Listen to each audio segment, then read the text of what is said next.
Thank you for waiting. I finished checking your adventurer handbook. Here are your commission rewards. We have no other urgent commissions on the books at present. Thank you for all your hard work lately. Perhaps you two could consider taking a vacation. Amazing! Paimon never thought we'd end up having downtime and not cry. Things were pretty hectic when we first got here. Everywhere you looked, it was either the wild hunt causing chaos or the Fatui stirring up trouble. It felt like this whole region was one giant slime in a barrel, ready to go boom at any moment. Sure have. Things were looking pretty dicey, but in the end, we managed to turn it around. Whoa! Paimon just got deja vu! Oh, that's right. It's because we've done this like a million times now. Ah, yes. Are you two aware that the Moon Prayer Night is soon to take place? Oh, yeah! Mama told us that was coming up soon. Wait, why do you mention it, though? Do people in Nasha Town celebrate it, too? Paimon thought it was just for Moon Goddess worshippers. You're partially right. Most people in Nasha Town just see the festival as an opportunity to do business. They do not concern themselves with the religious element. The festival was first celebrated by the Frost Moon Scions. On this day, they would wear moon prayer blossoms and celebrate the birth of the Moon Goddess through song and dance. They would also prepare food and handicrafts and give them as gifts to others. Over time, it became Nodcry's most lively festival. Oh, sounds like fun! Great! Well, in the meantime, since Catherine doesn't have any commissions for us, let's focus on some personal business instead. When we first got here, you mentioned that this was where your spaceship landed? We didn't get to follow up on it at the time, because we got wrapped up in that whole rare air situation, but now we can finally start investigating it properly. Well, there's a saying Paimon's heard around these parts, which goes, if you lift up a rock, you'll find something you weren't looking for. By that logic, you'll never find what you're looking for while you're searching, but the moment you stop looking, it'll jump right out at you. Could be worth a try though, right? Anyway, Paimon suggests we focus on other stuff we want to do for now, and just keep an ear out for spaceship-related intel as we go.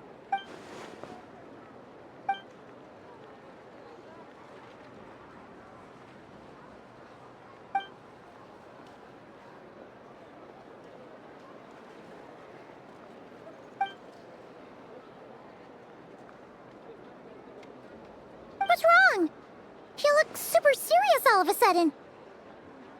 Huh? Paimon gets why you'd be concerned about Columbina, but what does the doctor have to do with anything? Oh, that's true. And now that you mention it, we're definitely overdue for a showdown with the Fatui. It is weird that he hasn't shown himself this whole time. What could he be up to? True. Paimon would much rather deal with Marionette anyway. She says the meanest things, but when it comes down to it, she doesn't seem like a bad person. Maybe it's the pressure of being a Fatuse? Especially as a Harbinger. Does she feel like she's gotta act tough to keep up appearances or something? But then, every time we headed out with Rarier, she always wound up having to repair Polonia and her other robots. That's gotta sting. Losing face always hurts more for people who care a lot about their image. She's probably still furious about it. What? Relax! She's not even here! Huh? What's the matter? Oh, nothing. Sorry, we'll be on our way now. Where are we again? Oh yeah, Columbina? Right, yeah, let's go see Columbina.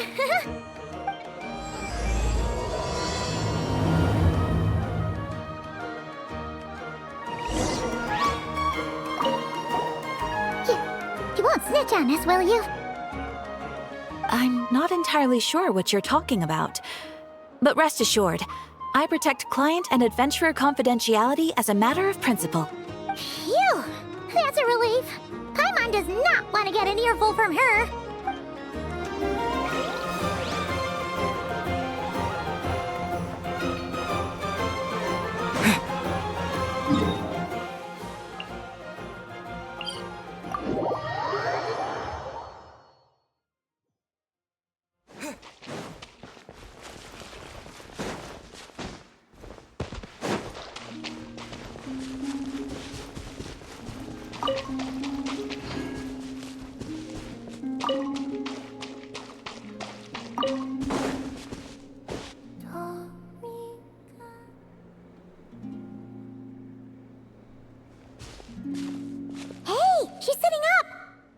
Is me sitting here a rare sight?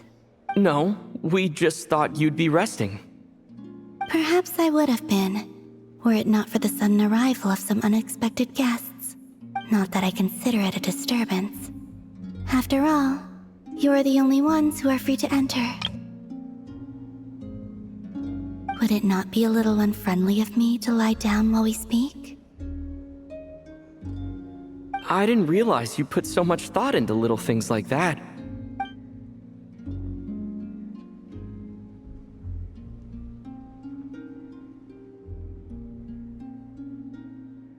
Only sometimes.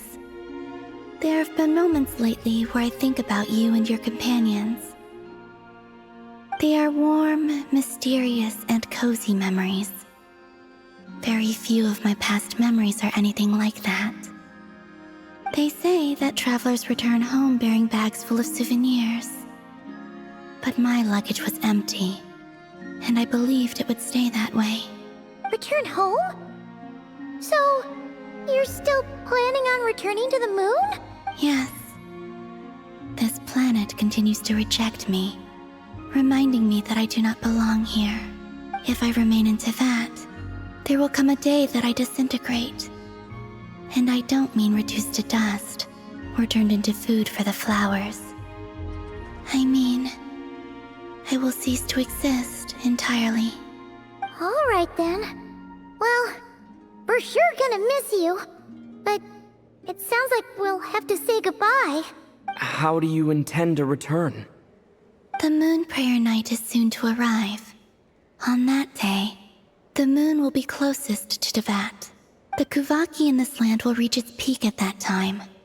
I merely need to grasp the tide, and with relatively little effort.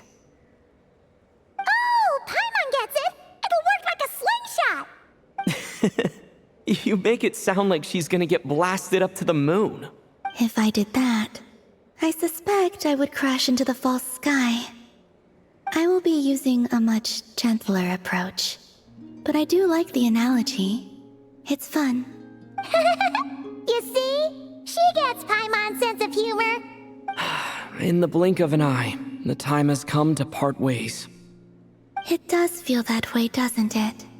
Time seems to fly fastest when you are enjoying it. I have always thought of myself as a wanderer on this earth, and it has never expressed any desire to keep me here.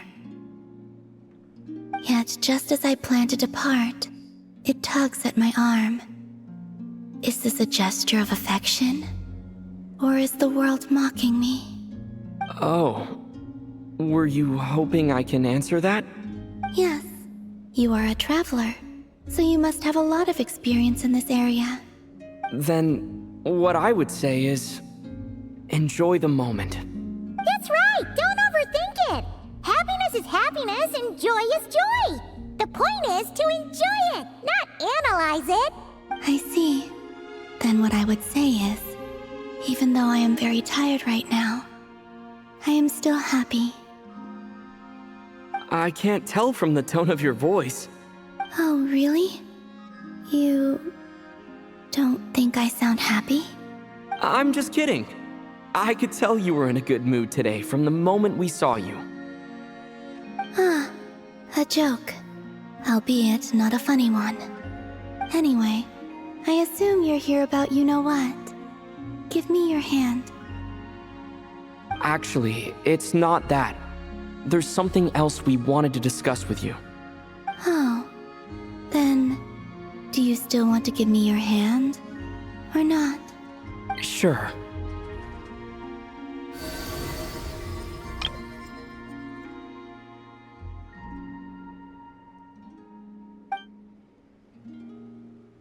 Thank you. So, I've heard that in the Moon Prayer Nights of the past, people here would hold celebrations in the Moon Goddess's honor. Since you helped so much in our fight against the Rehir of Solnari, I think you deserve a farewell party before you return home. I haven't asked everyone else for their opinions on this yet, but I'd like to invite you to join the upcoming Moon Prayer Night. I've never joined a Moon Prayer Night before. I'm not sure what I would even do. Oh, don't worry about that. We take care of everything. All you need to do is show up. Of course, there's no need to force it if you're not feeling strong enough. It's just, this kind of felt like a golden opportunity. But they call me Kutar, and the Fatui have an arrest warrant out for me. I shouldn't appear in public right now. I'll make it work. You have my word. Yeah, we got your back. Well, he does. Paimon's actually not too sure what he's planning. All right, if you're sure. I will not refuse your invitation. I suppose it wouldn't hurt to pack a few more sights from this world into my suitcase before finally learning what my homeland looks like. Oh, if you see Lauma, please tell her that my answer to the question she asked me is neither yes nor no. Rather, it is, there is no need. That was kind of cryptic, but sure. Guess it's between the two of you. We'll pass along the message. Bye for now.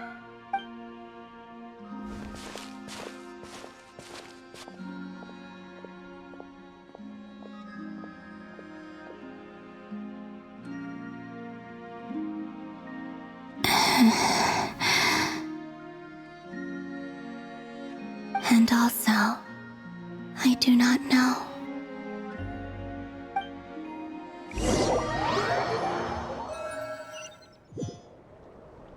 Since she's agreed to join the festival, let's go see who else wants to take part. Lauma's gotta be the person most familiar with the Moon Prayer Night. We should start with her.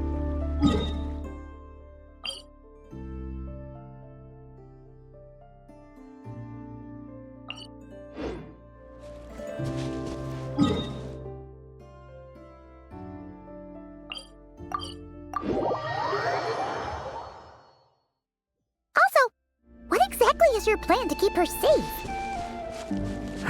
Not sure yet. I'll figure something out. What? Are you serious? And Paimon even gave you her vote of confidence back there! When did you become so sneaky?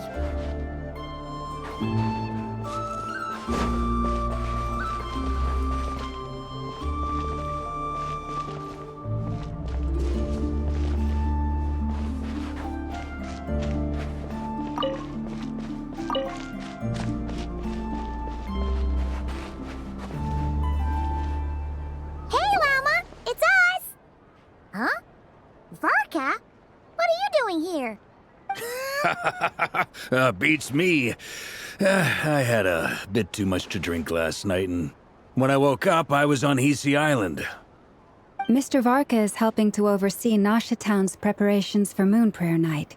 He is here to go over some details regarding the decorations and custom cloth designs. Right, yeah, that too. What do you mean, that too? Yes. Celebrating this festival is a long-held tradition here in Nodcry. On this day, the crescent moon at the top branches of the verdant crest turns into a full moon, and the moon prayer blossoms bloom with a special radiance. Our people take these to be blessed omens. It's an especially welcome event coming off the back of all that nasty business with Rehir. Everyone got put through the ringer recently, and now they're looking to turn their fortunes around. The big shots in town all agree that a big, lively celebration is just what we need to rebuild people's faith in this place. No sure Catherine said that people weren't so bothered about the religious element. That's right. It's become more of a local custom by this point. The celebrations have little to do with whether the religious stories behind this event are true or not. Even the Frost Moon Scions are eagerly awaiting the coming of Moon Prayer Night, despite now knowing that their past beliefs were founded on a falsehood. That's fair. It's a bit like the Lantern Ride in Liyue. It's a chance for people to enjoy themselves, not debate the existence of the Adepti. Oh, one other thing! We just went to see Columbina. We went ahead and invited her to take part in the festival this time. Hope it's okay. Wait, so... You mean she agreed to it? Huh. That's quite a surprise. Then, I suppose that she intends to return to the moon on that day. Oh, yeah! It's kind of a complicated process, but basically, it's like a slingshot. I understand. In truth, I had a feeling that she might make such a decision. Well, if Kutar has decided to participate in the festival, we should prepare accordingly. Yeah, exactly. She was saying how it could be risky for her to show her face in public. We were wondering if there was any way we could hide her. Unfortunately, the people who carved the statues did an excellent job of capturing her likeness. It will be very challenging to hide a goddess whose face everyone is so familiar with. Darn! We may have bitten off more than we can chew here. Nah, don't sweat the small stuff. We can handle that. Huh? Are you saying you have a plan? Not as such, no, but the most important thing with a festival is to keep the mood light and your spirits up. You can't go preparing for a festival with those long faces. You'll never convince anyone to enjoy themselves. The Mosstadter spirit is strong with this one. As it happens, I agree with Mr. Varka. Let's start by making our appreciation for Kutar the beating heart of the festive atmosphere. And who knows, once we get the ball rolling, perhaps everything will just fall into place. Hey! Did you catch that? Llama said the thing! Or close enough, at least. I'm looking forward to the Moon Prayer Night already. We have a festival in Mondstadt called Windbloom, and you can always tell which couples are celebrating it for their first time by the smiles on their faces. Big, beaming smiles like their whole face is glowing. And I have a feeling we'll get to see that same smile on the Moon Goddess's face at this festival. Not quite the same, surely. Anyway, I'll take care of business in the city, but I'll have to leave the decor up to you and the Frost Moon Scions. No one else can capture that traditional aesthetic quite like you guys. But lastly, there's the final key element that brings the festival to life. Companionship. Before you leave, let me show you something that we've been preparing. Mr. Varka had asked to see it already, so you may as well tag along. Also, I have some further questions about Kutar's decision.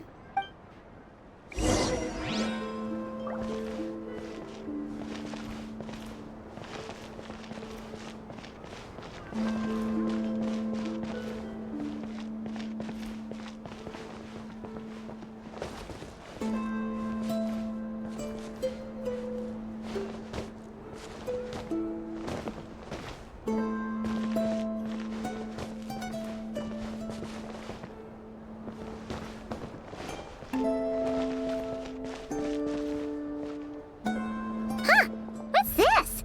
They sure look like they're having fun. I believe so. Kuhenki seem very skilled at playing drums like these, although I'm not sure where they learned it from. Maybe it's an innate talent? In their eyes, they're probably just playing with toys. Wanatar! You wanna play too? Yeah. She looks more confused than anything. Maybe we can teach her next time if we get the chance.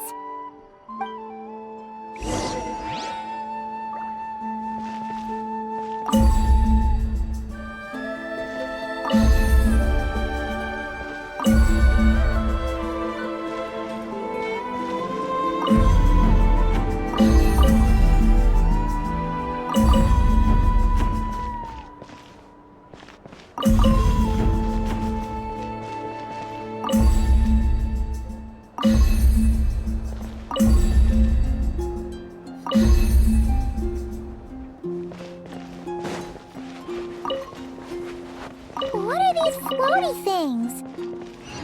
Moon veils. We hang them from buildings in the city during the festival. When you look at the sky through them, it creates a lovely misty effect.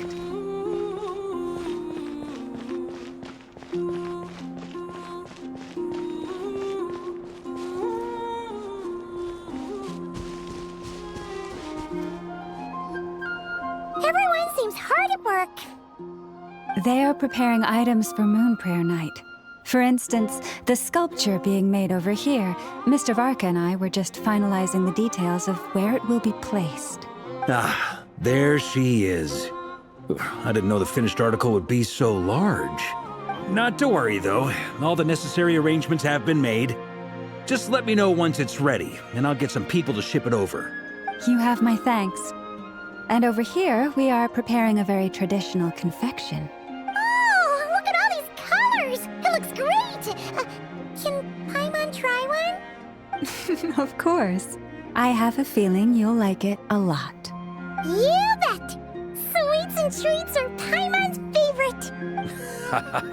If you included those in the Feast of the Moon, I bet Paimon would have joined the Frost Moon Scions by now. There will also be verdant crests like this present in Nasha Town during the festival. The timing of Moon Prayer Night is not completely set in advance. We make a rough estimate, then observe the changes in the verdant crests and moon prayer blossoms to guide us. As such, the wait itself is a fun feature of this particular festival.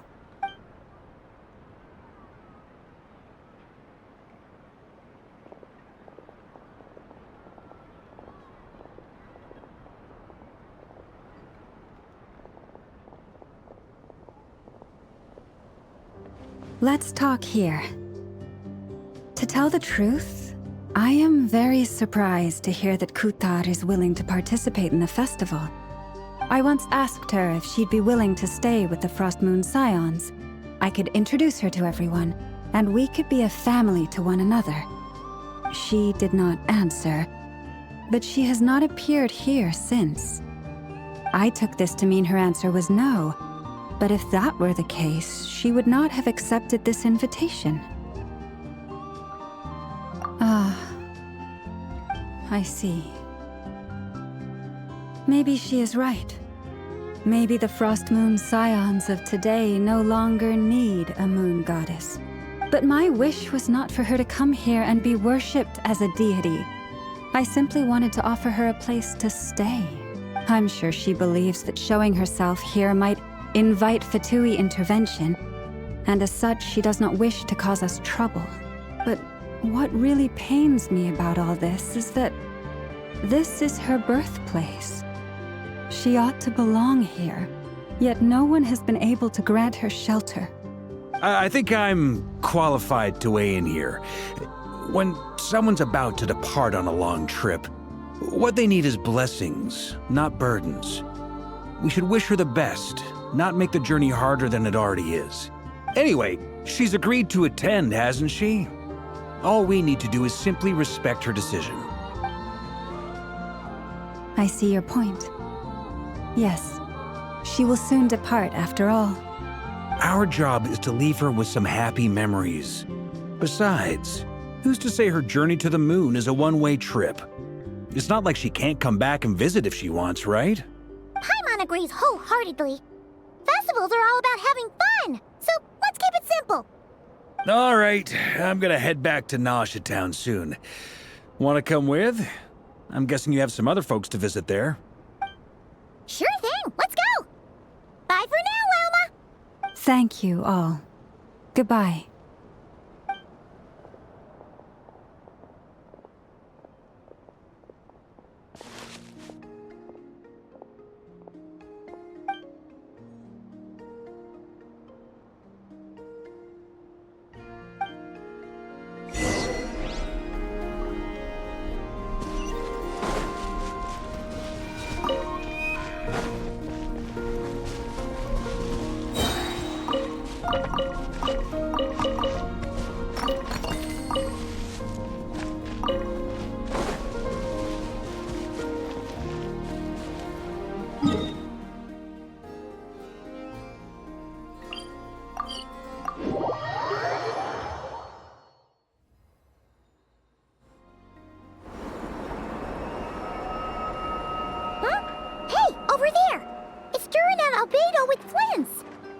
What could they be chatting about?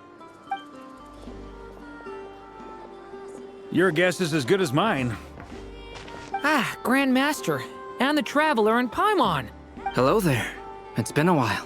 Perfect. We have some new volunteers for our investigation. Wait, let me guess. The righteous Lightkeepers are finally ready to hunt down the Abyssal Dragon? Haha. Yes, that too. Yeah, right. Oh, wait. Why does everyone keep saying that too? Well, to be precise, the facts match, but not the causality. Wait, so I guessed right? Half right. Don't act so impressed with yourself. Maybe I can explain. We ran into Mr. Flint's north of Nosha Town. At that time, we just noticed a few abyssal creatures out in the wild, but the strange thing was, I didn't detect any traces of abyssal energy on them at all. On closer inspection, we realized that they were not real monsters, but something akin to reflections in the water, or perhaps a mirage. Huh? What do you mean? Like, you could see them but not touch them? Exactly. It was very peculiar.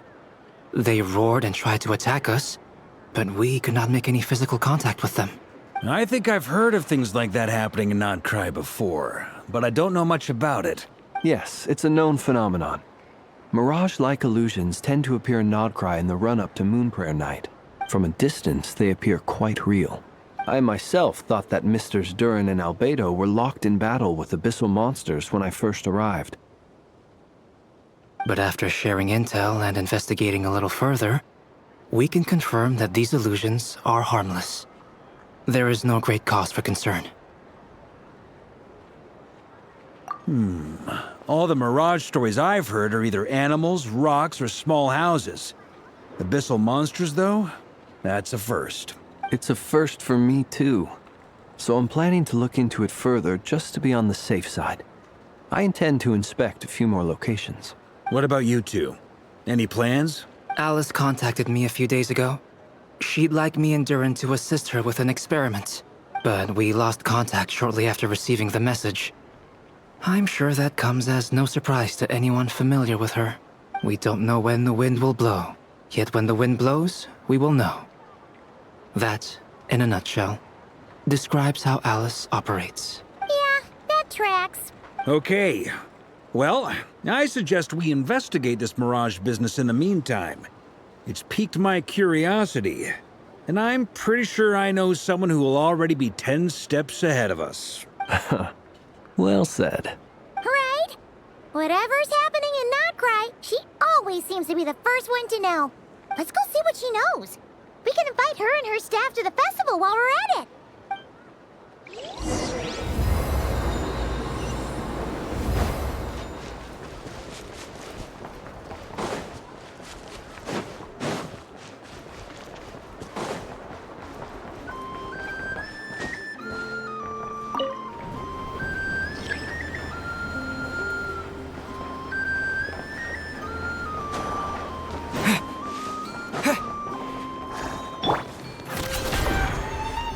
Villiamy.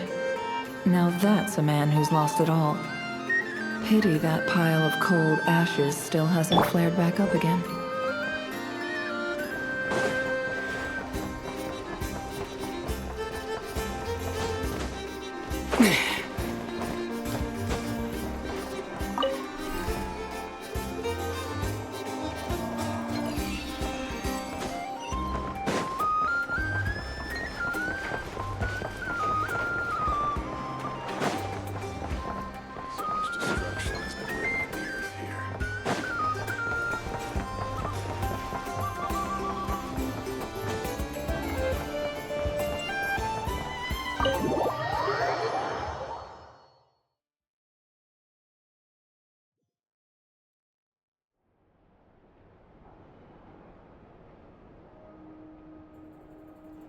You're right, I have noticed.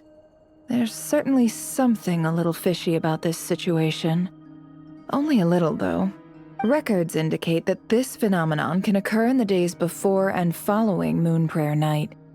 That said, it has always been a rare sight in the past. The odds of encountering these phantoms are similar to looking up in the night sky, happening to see a shooting star, and managing to make a wish before it disappears.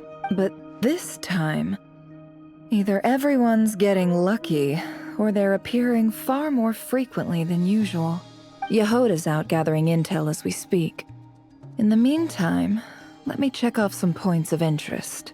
First, the Abyss. The ones we saw seem to be abyssal monsters. Indeed.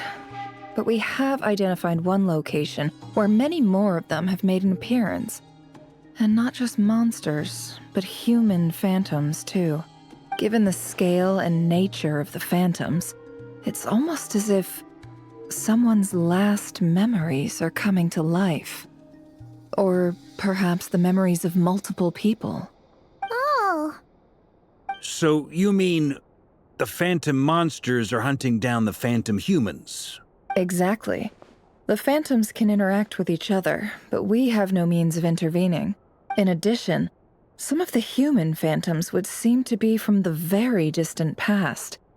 This is clear both from the clothing they wear and the stories they tell. They claim to be from Hyperborea, a name which I've heard from Lauma before. If this is true, it means they must be from 6,000 years ago. Did Paimon hear that right? 6,000 years? It sounds like this merits further exploration.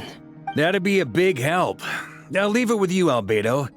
My knowledge of ancient history is non-existent. I used to doze off every time the pre-Knights Favonius era came up in class. It's quite a miracle that you were able to understand these phantoms' speech, given how long ago they lived. I suppose you're right. But I'll leave the archaeologists to ruminate over that conundrum. As an intelligence broker, my sole interest is in the value of the information I gather, which, in this case, hopefully means earning myself some good favor with our dear Lady Moonchanter. So calculating. Whew, this intel broker logic always catches Paimon by surprise. Sounds to me like we could split the work up. I think the abyssal phenomenon is best left to Albedo, Flint's, and me. Agreed. It coincides with my duty as a lightkeeper. For my part, I'd like to understand the abyss better. Even a little knowledge would go a long way. This is certainly a rare opportunity to study the abyss. But even rarer, perhaps, is the chance to make contact with the ancients. The Curatorium will take the lead on investigating the Hyperboreans. We put in the work to learn what we know so far. It seems only fair that we get some quantity of exclusive intel. That just leaves our trusty team of 2 unassigned. Since you became an honorary knight, of course. This was part of my grand plan all along. Ha ha! Oh yeah! By the way, we managed to convince Columbina to come to the Moonprayer Night celebrations. Would you and Yehoda like to join too? She agreed to that? Huh. Quite an achievement. Never underestimate the traveler, I guess. I'd be happy to join. No point shutting myself inside when the streets are all decked out. I doubt any clients will be visiting during the festival in any case.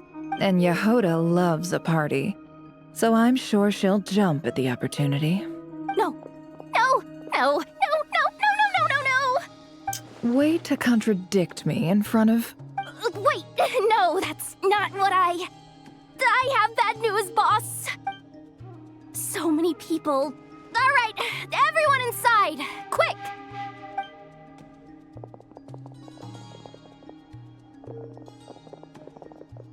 This is gonna sound crazy, but hear me out.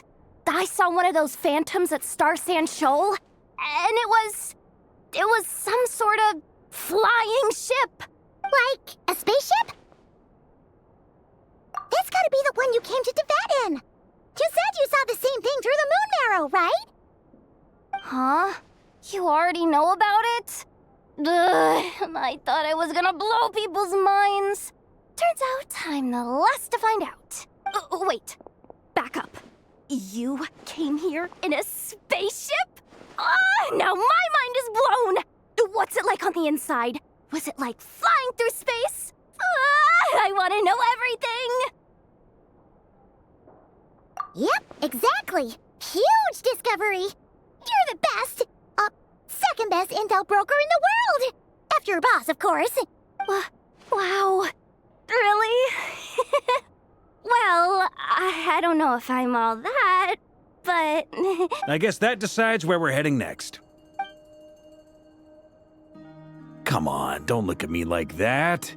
I know the spaceship doesn't have anything to do with me, but you don't want to leave me as the only one twiddling my thumbs, do you? Please? Fair enough. You can tag along. In that case, let's meet back here to discuss our findings once we're done. I wish everyone a productive investigation. You too.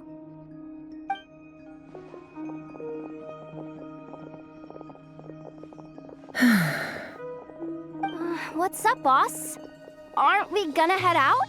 Tell me, Yehuda, when did the Curatorium start giving out intel for free? Oh, sorry, boss.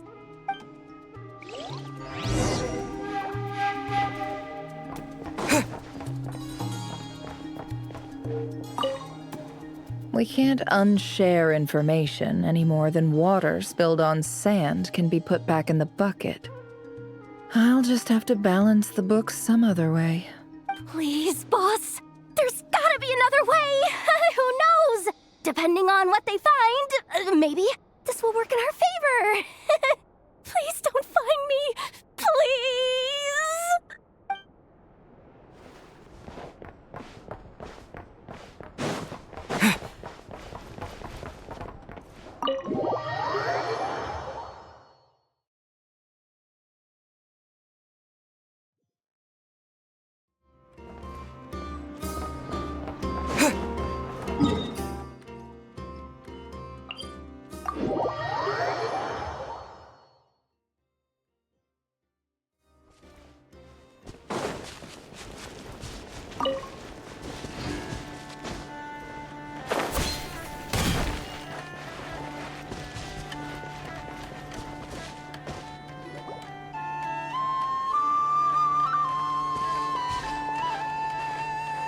Well, what do you know? Yehuda was right on the money.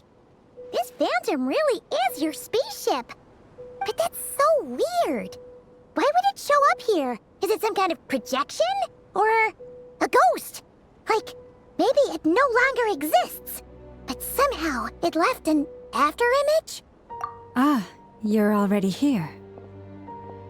Miss Lauma, what a surprise. I thought you were busy with festival preparations. I was, until one of our people informed me that a strange sight had appeared at Starsand Shoal. No one's ever seen something quite like this before. I thought I should see it for myself. Same here. Oh, so we heard that these things appear around the festival period. Any idea why that is? Unfortunately not. We have very limited information about them, since they can't be interacted with. And no human phantoms have ever made an appearance before now. The most we've been able to deduce is that these sightings appear to be connected to the increase in Kuvaki energy around this time. Yeah, seems like that's all we can do. This is all so confusing. Allow me to lend you a hand.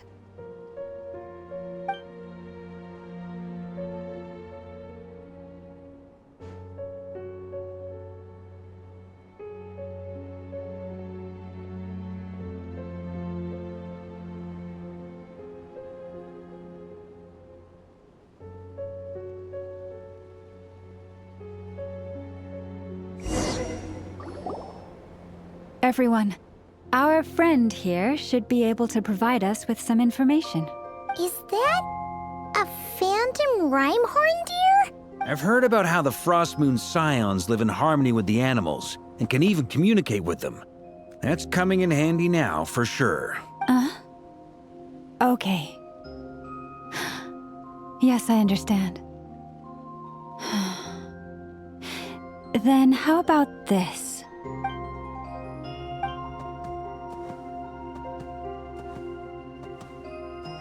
Oh, it's leaving.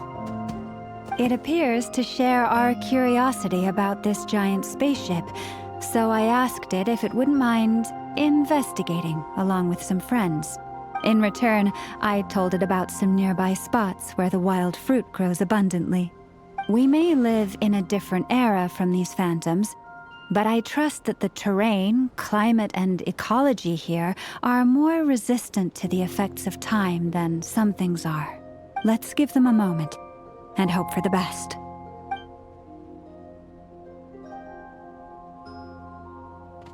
All back together? Must have been a lot of fruit.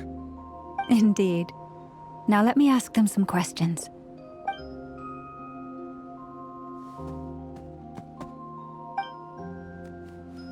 It did find a lot of wild fruit, enough for them to feast for a long while. This puffin circled in the air several times, but didn't spot anything out of the ordinary. Certainly nothing to do with the spaceship. Huh. Well, it definitely makes sense to get a bird's eye view. Indeed. Other than that, I was also thinking that the world these phantoms see is also different from ours. Oh, I get what you mean. The wild fruit exist in both times and spaces, but there might also be things that only exist in that space-time, which we can't see. Good point. Great thinking, Llama. Blunthorn rhinos can use kuvaki to shift great rocks, but this one says it couldn't get that ship to budge by even an inch. The sniffer mole tried too, but despite being a skilled digger, it could not get through. They say that the spaceship looks robust and undamaged. It seems completely impervious to any and all attacks. Whatever lies within is well defended from harm. So, just like us humans, there was nothing they could do about this spaceship either. Yes. Still, they deserve our thanks. We are grateful for all your efforts, dear friends.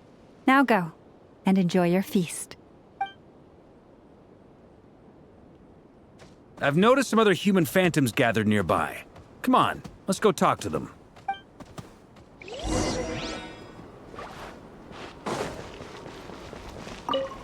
Those illusions and those people. It's all a little creepy, don't you think? Nah, all part of the festive atmosphere.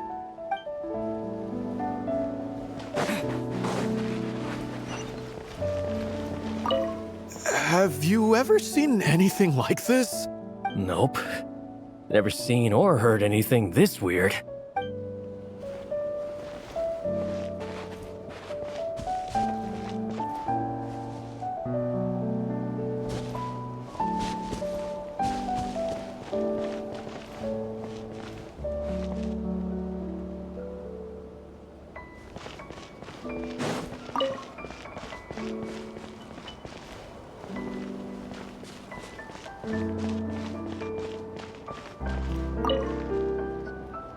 What is this thing? I've never seen it move, and there's no way to get inside. Goodness knows. My grandpa says it's been sitting here at least since his grandpa was still alive. What about his grandpa? Did he say anything to your grandpa's grandpa about it? Huh? I don't know. In all likelihood, it was here back then too. Hard to imagine something this huge could move. Guess that means that as far as they're concerned, this ship's been around a long time.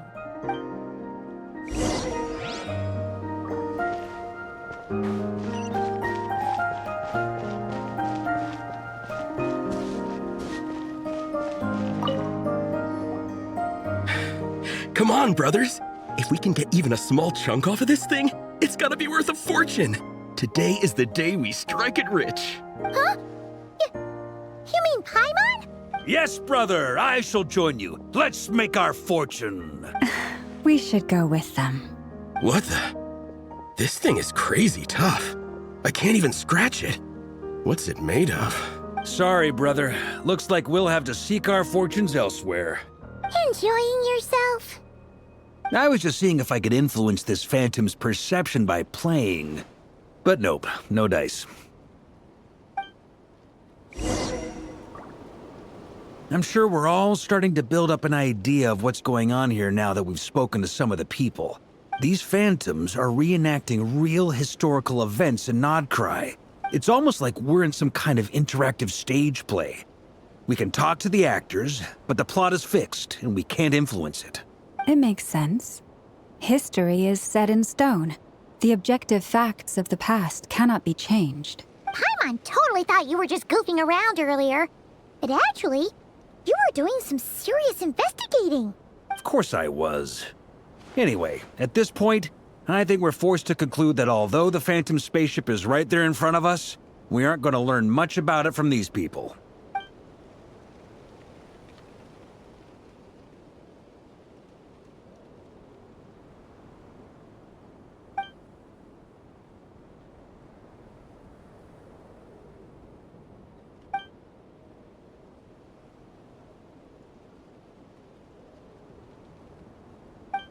Don't be discouraged.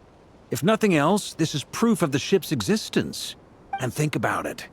So many people tried to hack their way inside, but no one could get the door open. It's made of very tough material. To me, that says that we'll either find the ship itself or the story behind it. It's just a matter of time. Huh.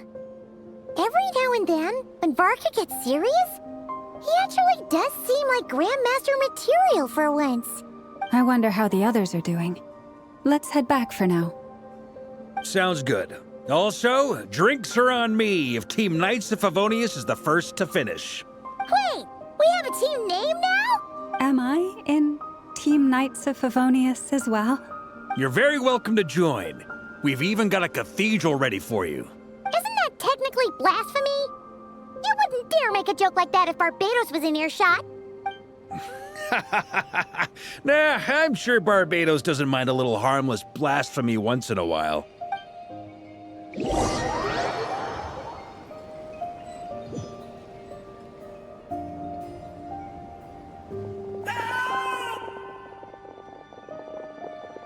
Oh, no! Get away! Oh.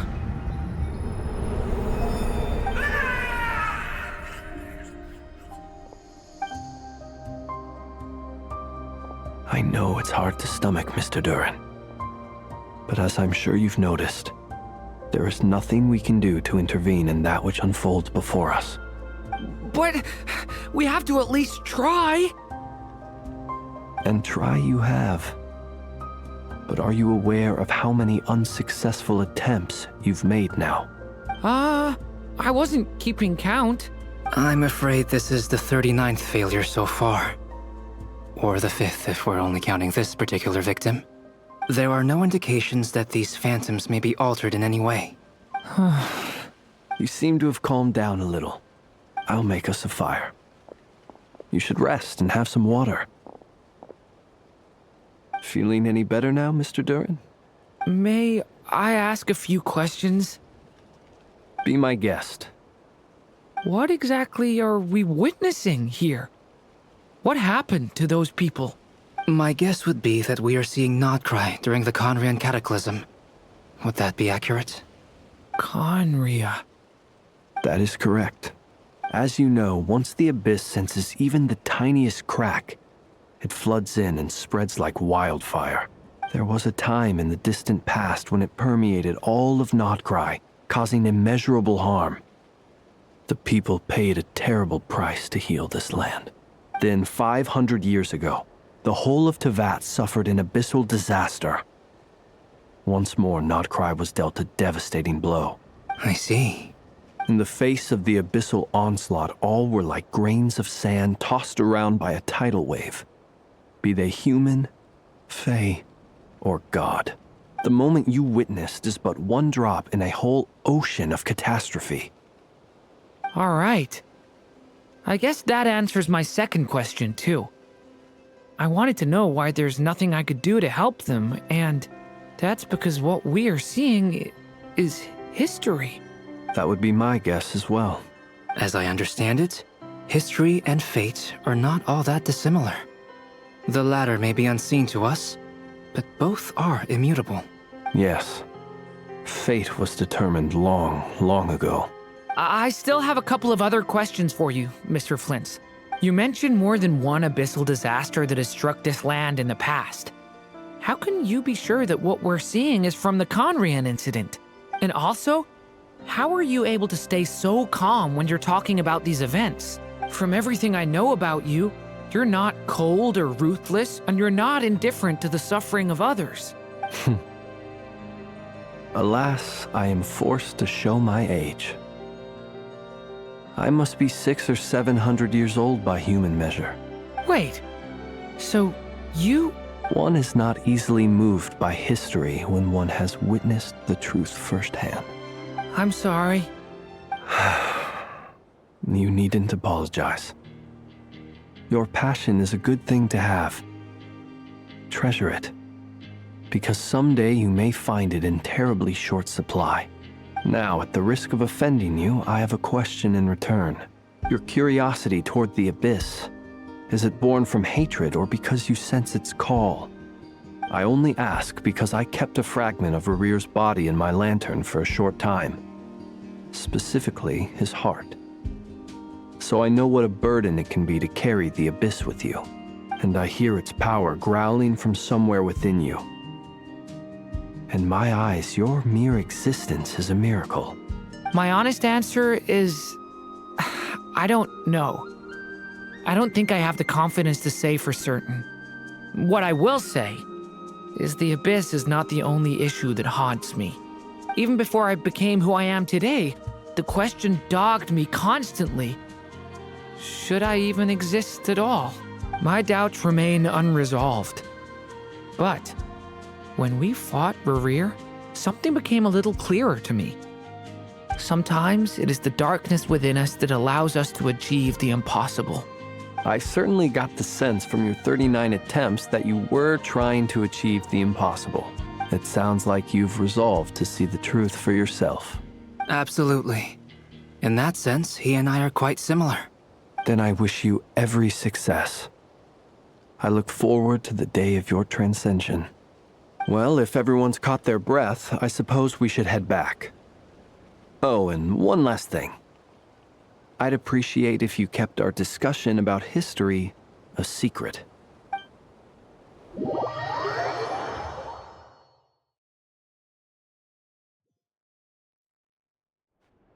Incredibly, our separate investigations led us all to the same conclusion.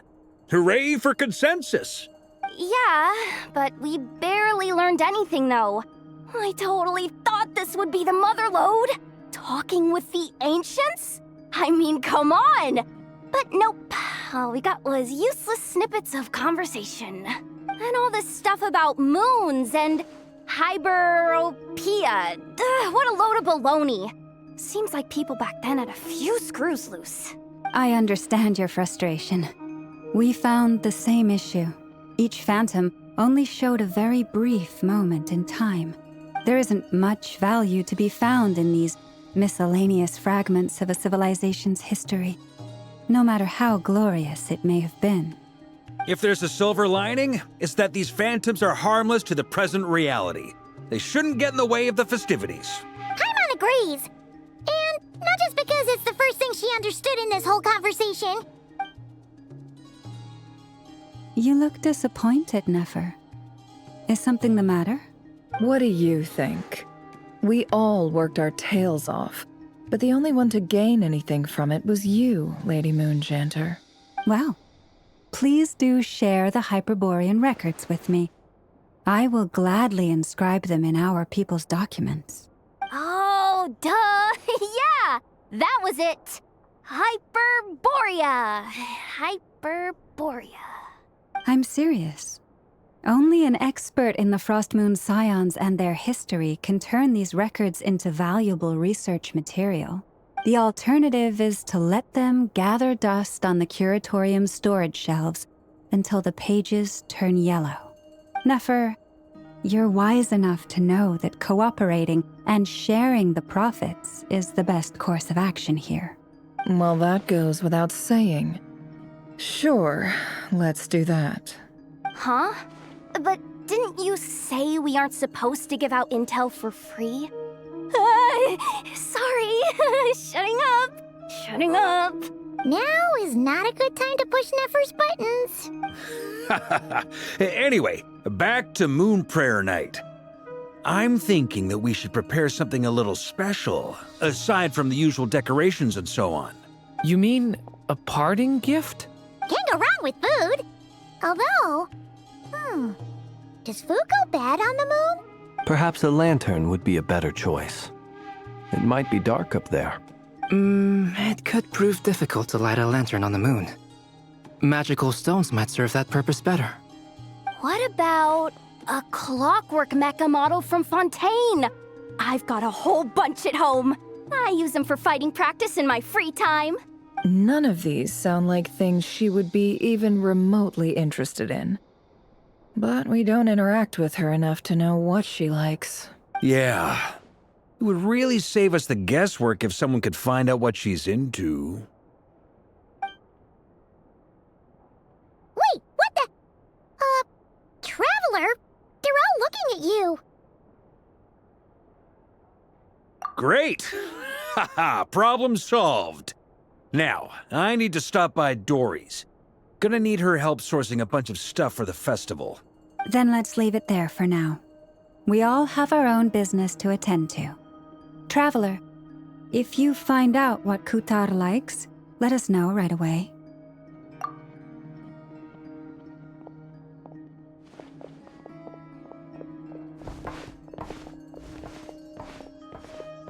Is something the matter?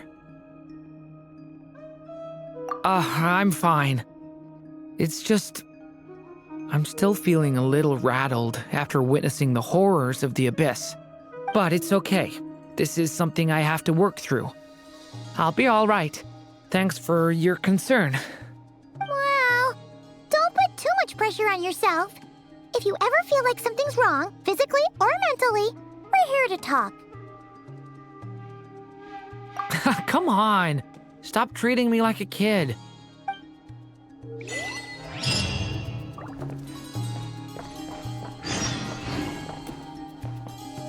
Could you do me a solid and try to smooth things over with Boss Neff?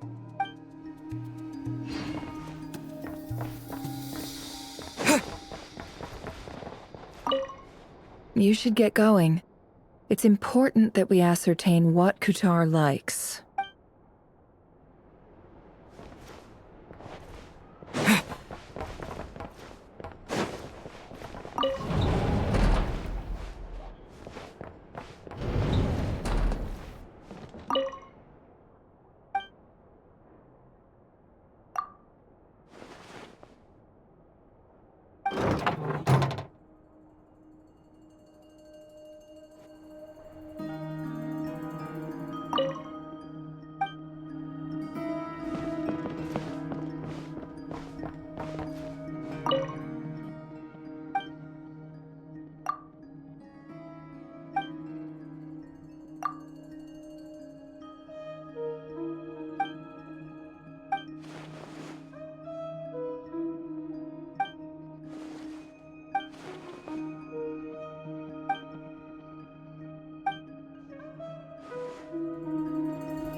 Miss Lauma, would you accompany me into town? I think it'd be best if you saw the Frost Moon Scion's decorations for yourself. Very well. Let's go.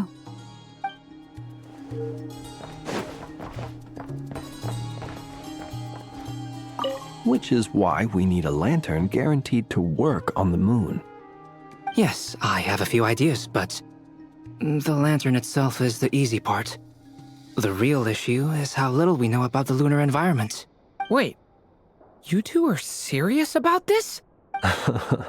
Let's just say I'm intrigued by these shining magical stones that Mr. Albedo has mentioned.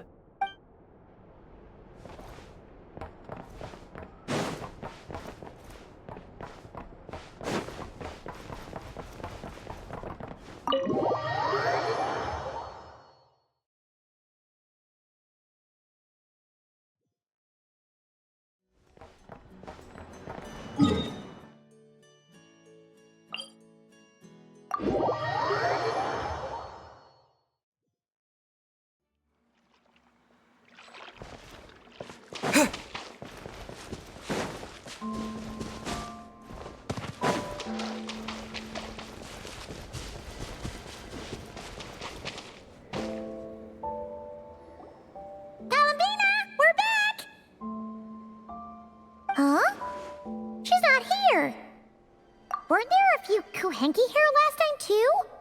Where did they all go? Walkies? For Kuhenki? You're not pets, you know. Oh, well. Looks like we just came at a bad time. Let's try again tomorrow. There's still a few days until Moon Prayer Night, so we're in no rush. Besides, she needs time to rest anyway.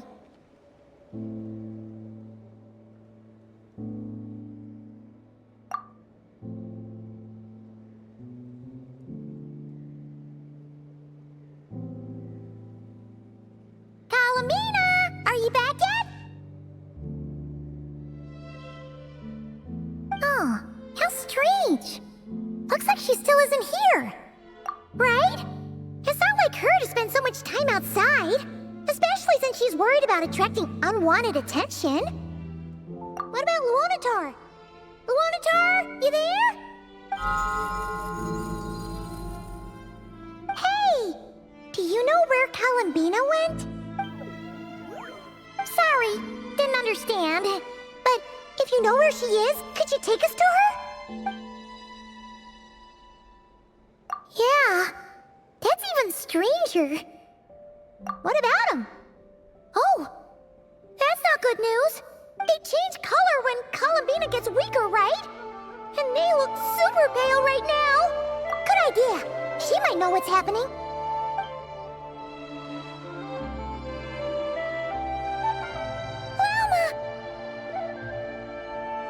Ah, it's you. How is Kutar? Is she okay? No, she hasn't. I came here to check on her after I noticed the flowers had changed color. Based on past precedent, she must be very weak right now. Even getting up to walk would be a struggle. It seems unlikely that she wandered off outside. Not to mention that she doesn't do that at the best of times either.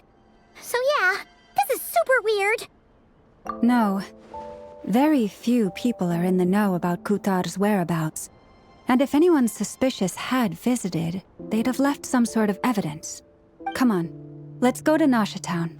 If anyone has seen her, someone there will know about it. It's not Cry's information hub after all. Makes sense. Let's go!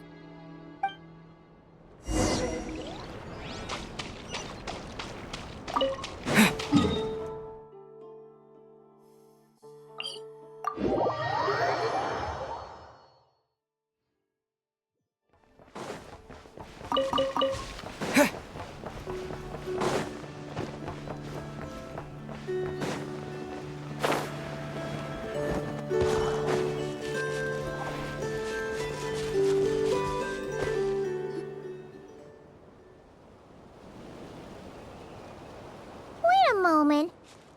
Is it just Paimon, or is this stall kind of suspicious? It's never been here before, right? No, I don't recognize it.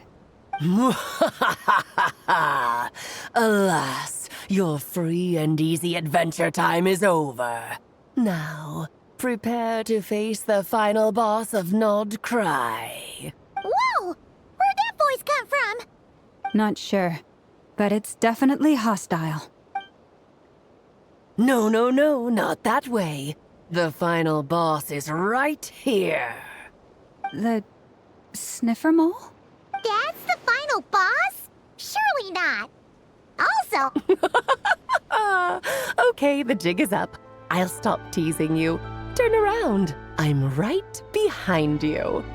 It seems I've managed to leave quite an indelible impression, even though you've never seen my face. Ah, nothing could make a great mage more pleased with herself.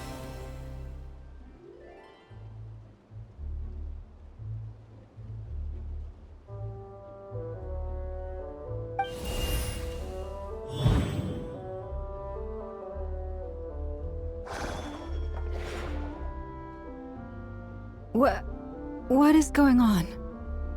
I've heard that all the big shots in Tevat have long, wordy titles that stun people speechless when they make their entrance. Unfortunately, none of them are affiliated with the Hexen Circle, and we ourselves keep a very low profile. The notorious name-dropping doesn't quite work for us. Still, I, for one, think I'm really quite amazing. So that didn't stop me from coming up with a title anyway. Alice? It's really you this time? Not a lantern or a Dodoko, but Alice in the flesh? Oh, that's right. So, what do you think? How does it feel to finally meet me? You look like... What is that supposed to mean, I'm the mother of Klee, Tivat's #1 cutie. How old could I possibly be? So she's a friend of yours? Kind of. This is actually the first time we've seen her in person. I see. Madam Mage, that was, quite a powerful entrance. I certainly won't be forgetting it anytime soon. It's okay, Lauma, don't force it. Paimon will do the honors. This is Alice from the Hexen Circle. She's a friend of ours. And of Arcus, too. That's right. She's a good person, just kinda... unpredictable. Well, what is the human heart if not unpredictable? If we could not do as we please, how would we differ from machines? I am Lauma, Moon Chanter of the Frost Moon Scions. It is a pleasure to meet you. Oh, I know. Before you got here, I spent a good, 15 minutes getting up to speed on Nodcry's present situation. In other words, I've read the whole in the last episode part, so we can skip the pleasantries. Fair enough. Well, Miss Alice, I can already tell that you have quite a unique personality. He'll get used to it. Paimon sure is. So anyway, what are you doing in Nodcry, Alice? Oh, I thought I told you already. This time, I'm the final boss. And what a formidable foe I shall be. Powerful, confident, decisive, and good luck finding my weak spot. You will never succeed. Oh, drat! My one weakness, and you found it in an instant. Fate has been dealt a devastating blow. Thus falls the great Dodo King. Why are you playing along with this nonsense? For funsies, of course. What's wrong, Paimon? Are you disappointed in me? Am I a gigantic letdown? No, it's just... you seem like a busy lady. And this is the one time you've shown up in person. Paimon figured it would be for something more high stakes than just goofing around. You're quite right. I'm here in Nodcry because something big happened. Something big enough it caught the attention of the Hexen Circle. It concerns the 3 moons, Tivat's borders, and of course, the moon goddess you are currently searching for. Kind of. Why don't we discuss this over a pot of tea? My main reason for coming on this trip to Tivat was, of course, to have some fun. But I do technically have a job to do as well, namely, maintaining the stability of Tivat's borders. I'll skip over the complicated parts, but to sum it up, abyssal energies are all that lie beyond Tivat's border. We'd find ourselves in a real pickle if they ever made it through. And the phantoms you've been seeing are a sign that the border has been disturbed. No wonder they tend to show up around Moon Prayer Night. Is it because the real moon is now so close to us that its power can cross the border? In part, but only a negligible amount passes through. Just enough to influence the verdant crests and so on. And as you've noticed, there has been an unprecedented number of phantoms appearing this year.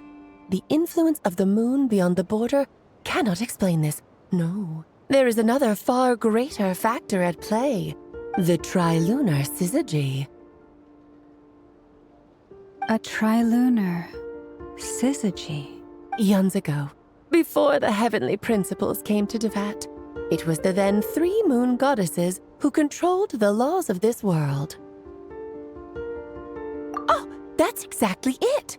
The 3 goddesses split these powers amongst themselves, promising never to consolidate them into one singular body. This was meant to keep the world stable.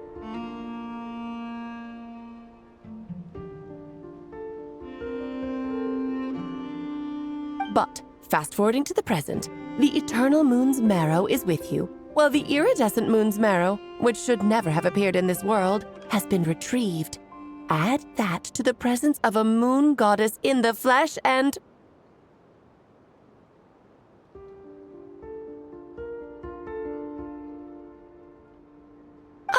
the power of all three moons is gathered here in Notcry.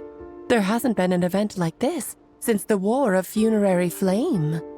And it's having a noticeable effect on Tevat's borders.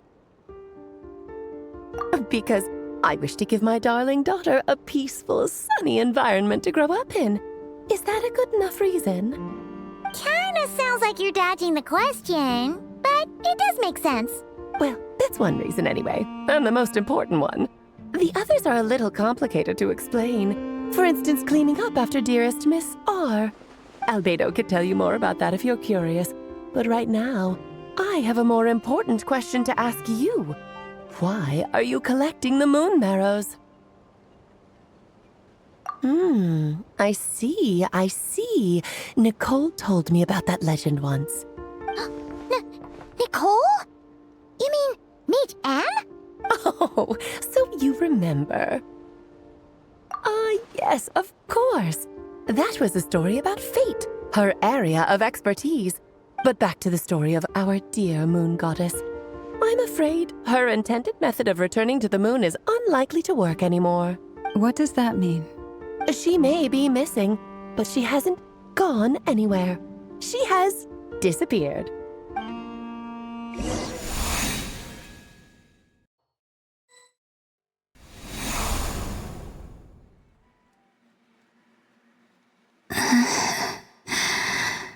My body is so heavy.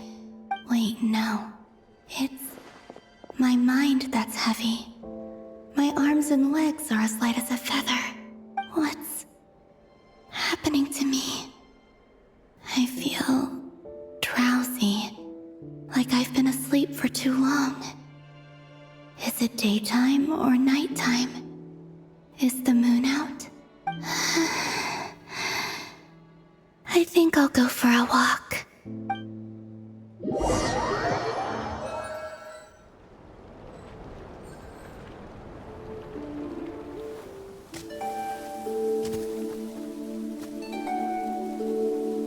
Are you out for a walk too?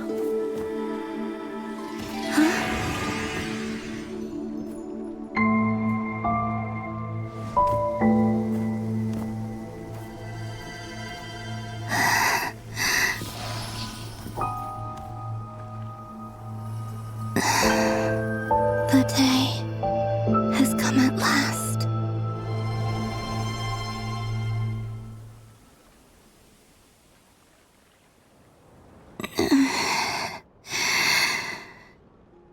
Have I grown so weak that I can't even sustain my physical form? But Moon Prayer Night is nearly here. I was so close to returning home. Death is near. Is this how it ends for me? Will I return to the moon after I disappear? Or... I don't want it to end like this. So far, at least, I still exist. Even if not physically, I can still feel. But as my power wanes, I'm sure that too will fade. I suppose I might take one final look at this world.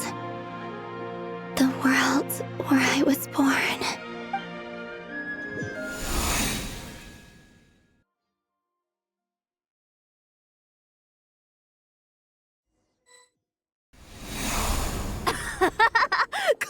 Come on! Wait for me! The Frost Moon Enclave. How much it has changed since I was born. These decorations, they're so heavy. It's times like this when you kind of wish men could be priestesses and acolytes. How fascinating. I've never had the chance to be privy to people's private lives in this way. In the past, people would get so solemn and serious the moment I showed my face, like they were frozen stiff. Karina, Lametti, it's time to eat. Coming.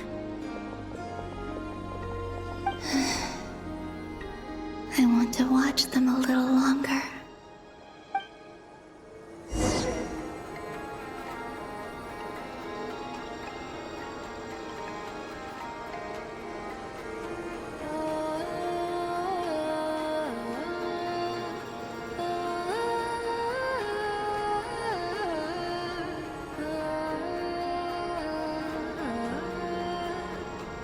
So just fill these balloons with air, right?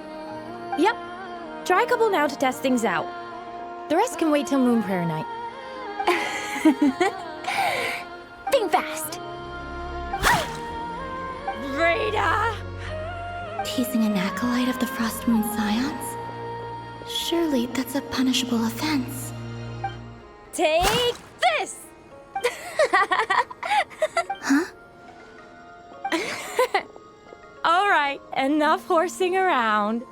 Lady Lauma gave us a task. We should get back to it. The task is just to check that the balloons don't leak, right? Doesn't matter if we fill them with air or water. Yeah. Okay, you got me there. And you got me there. But still, we can't use all the balloons before the festival even starts. We won't use all of them. And as long as Lady Lauma's trusted acolyte doesn't snitch, this can stay as a little secret between friends. A couple more can't do any harm, right? Oh, you menace. Then, think fast!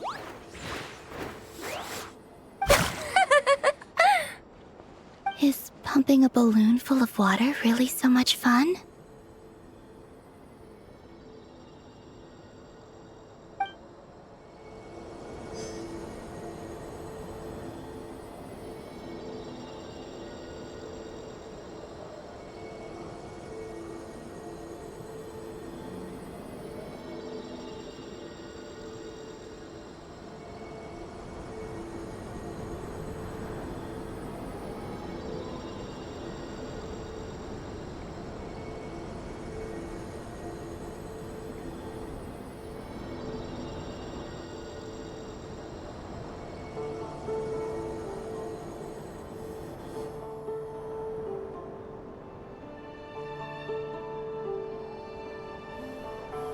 I'm sure you're both tired from playing all day. Come on, eat up. A plain, humble meal. That has always been the way of the Frost Moon Scions. Huh? How come Lametti got a midsummer berry dessert? Oh, I always get Lockaberry. I don't mind sharing. You can have a bite of mine if I get to have a bite of yours. They're sharing food? I've never shared food with anyone before. Even at the Harbinger tea parties, everyone just ate off their own plate. And when I couldn't finish my food offerings from the Frost Moon Scions, they'd leave the leftovers out under the moonlight for the animals to claim. Hey! That was 2 bites! Oh, then you can have another bite of mine. Oh, you too. Oh, don't fret now. Here, have some of Granny's too. So this is what it means to be family.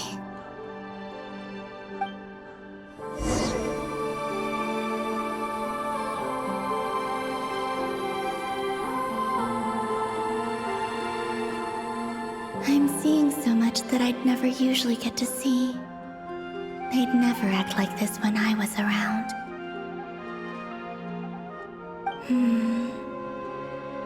It's nice, being able to just watch people in peace in these final moments. What a rare opportunity. I think I'll go take a look around Nasha Town, too. Maybe the Traveler will be there.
After the War of Funerary Flame, the moon goddesses were no longer recognized by Tevat.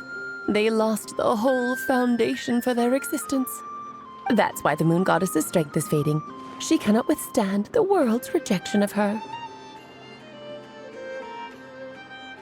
To be more pedantic about it, the moon goddesses did something to offend the heavenly principles, and that's why they were ousted. Something of a recurring theme in Tevat's history. Theoretically, speaking so candidly should put me in their crosshairs too, but they can't tell me what to do. I'll say whatever I want. Anywho, the Moon Marrow energies were but a drop in the bucket for her, and that battle against the Ray Hair of Solnari only weakened her further. Fortunately, it happened close enough to Moon Prayer Night when the Kuvaki concentration here is high. That's the only reason she managed to survive this long. What do you mean, fortunately? You said she disappeared. We're too late. Ugh, what a headache. I thought this was all common knowledge. I guess I have some more explaining to do. Okay, buckle up. It's time for another lecture.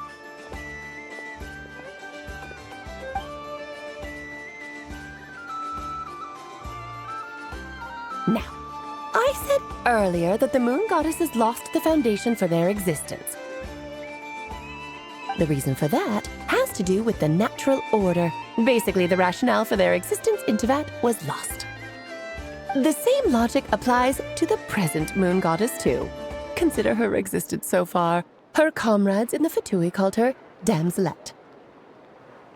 The world. It almost goes without saying.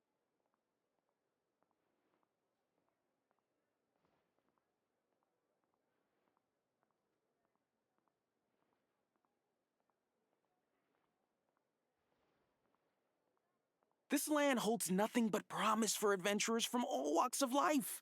Wouldn't you agree? This research looks promising indeed. And she was worshipped as Kutar by the Frostmoon Scions. But these connections have now been severed, whether by her hand or yours. So, the rationale that once sustained her existence is now gone. Wait, we did that to her? Oh, well, strictly speaking, yes. But let's not start pointing fingers, shall we? I'll only end up as the big bad villain, and that's not the kind of final boss I want to be.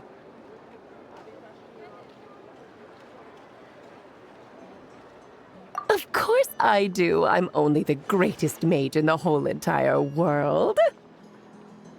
Now, if you wish to find your moon goddess, there are two problems we need to solve. Firstly, we'll need to strengthen the connection between her and Tevat, at least enough to sustain her until Moon Prayer Night. Strengthen her connection. But does that mean I'll have to rally all the Frostmoon faithful behind this? I'm afraid a bygone faith and a former home won't be of any help to her now. Do you know her name? Her name? Oh, yes. Names are very important things. A name is a fundamental concept that anchors one's entire existence. Then your first job is to find it. As a moon goddess, I'm sure she must have a name she identifies with. Neither Columbina nor Kutar is her true name, and she's never really accepted either of them. So, finding out her real name is enough to sustain her existence? Yes, I know it sounds like a small step, but every journey begins that way. So for now, that's all we need to focus on. The second problem is with her plan to use the moon marrows to return to the moon.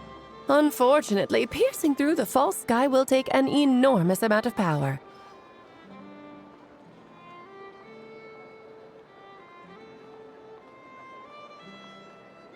Given her current condition, she won't be able to provide anywhere near enough power, even if she recovers her physical form. But no need to fret. Nicole's the expert in this field, and I'm sure she'll figure something out. Wait, Mage N is going to help us out too? That means we've got 2 Hexacircle mages on the case. This is turning into a pretty big deal. Actually, this is more of a side quest for me. Like you said, I'm a busy lady, so I can't stay for too long. I'll have to return to Tevat's border soon. That's the upside you get for looking out for my little Klee. Hopefully that will incentivize you to carry on keeping her company in the future. Anyway, jokes aside, you'd better get moving. It will take quite a miracle for the Moon Goddess's consciousness to hold out till Moon Prayer Night. Oh, I suppose I might as well tell you where Nicole is before I leave. Off you go now. Time to meet your new friend. Oh, yes, and a little suggestion. Don't forget to mind your heads. What? I wonder how Durin's doing. I should really go see him before I head back. You really are super busy. Walks of life.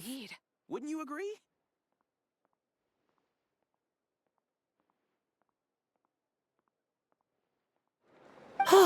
I most certainly am. There's so many children I have to keep tabs on just in Mondstadt. Durin, Albedo, Venti, Varka. Klee didn't make the list, huh? Of course not. Klee is my pride and joy. I have no qualms about her, because she's the best child in the whole wide world. Yep. Klee's a little angel. I'm glad you agree. Well, all the best. See you when I see you.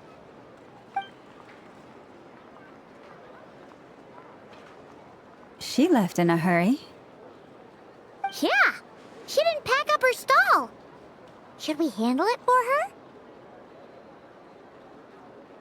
I must say, I'm now very curious about her daughter. Klee, wasn't it? What's she like? That's a long story. Come on, we'll fill you in as we go.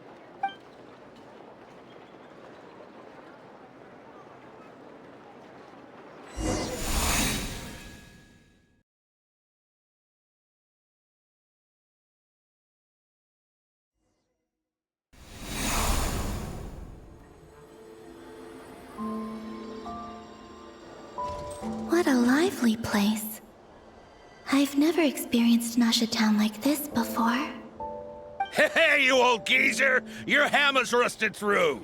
Who are you calling old geezer? Are they quarreling? I'm looking right at him!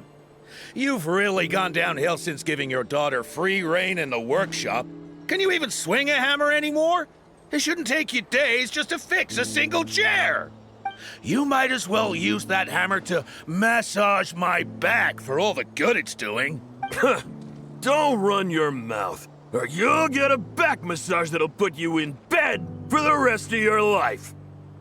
Look, the materials haven't arrived yet, all right?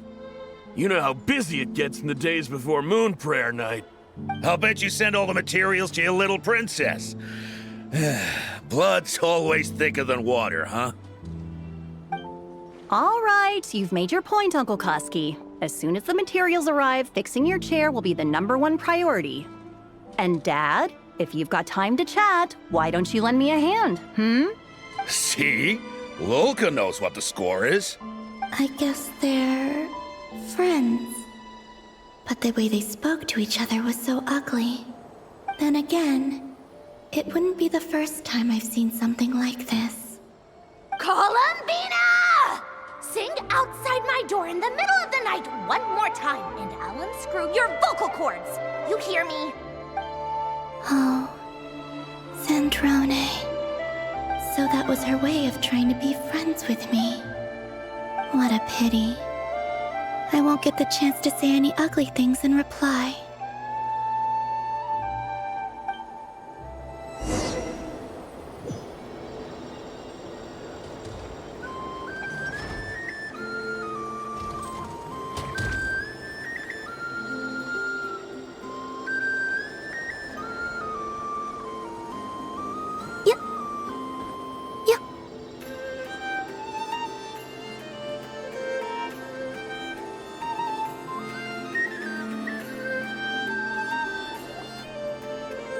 Hey, have you decided what to give her for Moon Prayer Night?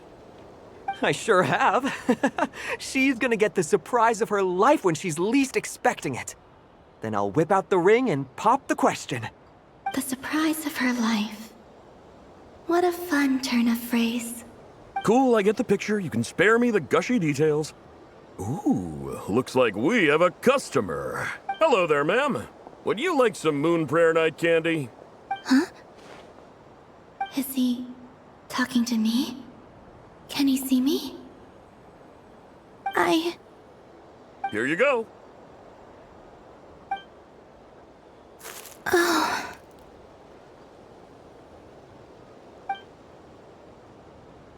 Come back anytime. Right. Now, where were we?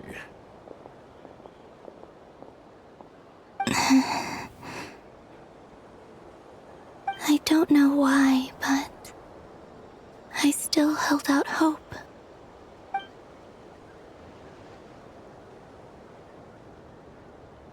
The most important thing right now is to find that mage. This name thing seems super important too, but where do we even start looking? I'd better go pay the Fatui a visit.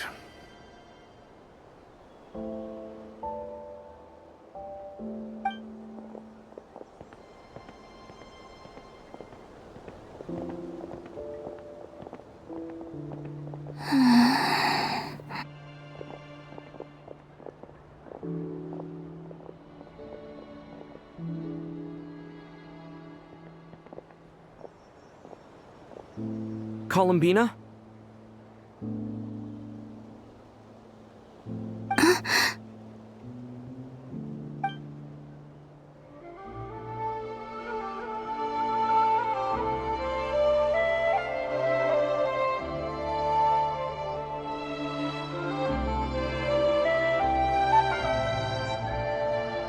Traveler?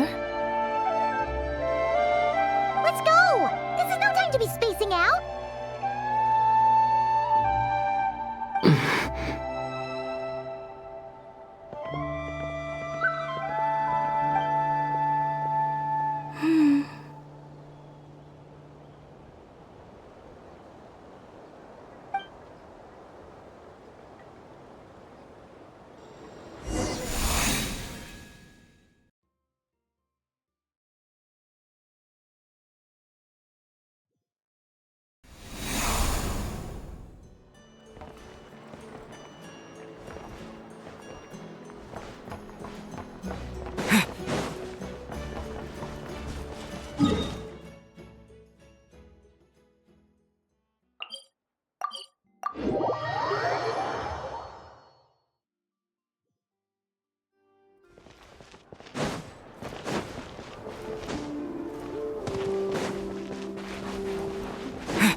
mentioned a mage and a name?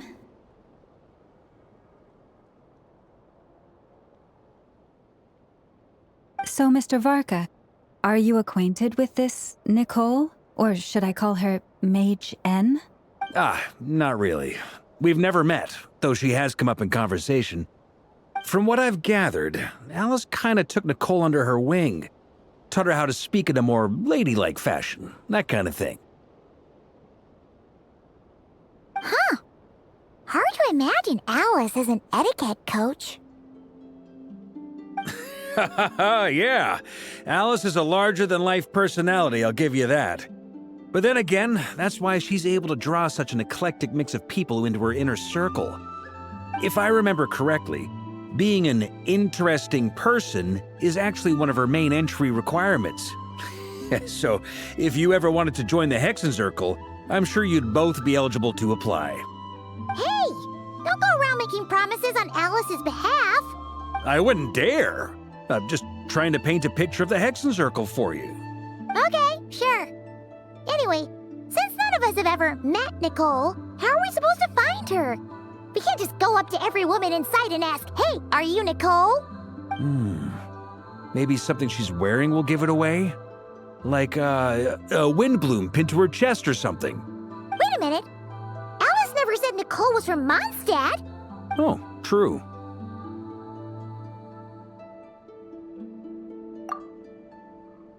That would be this young lady, then?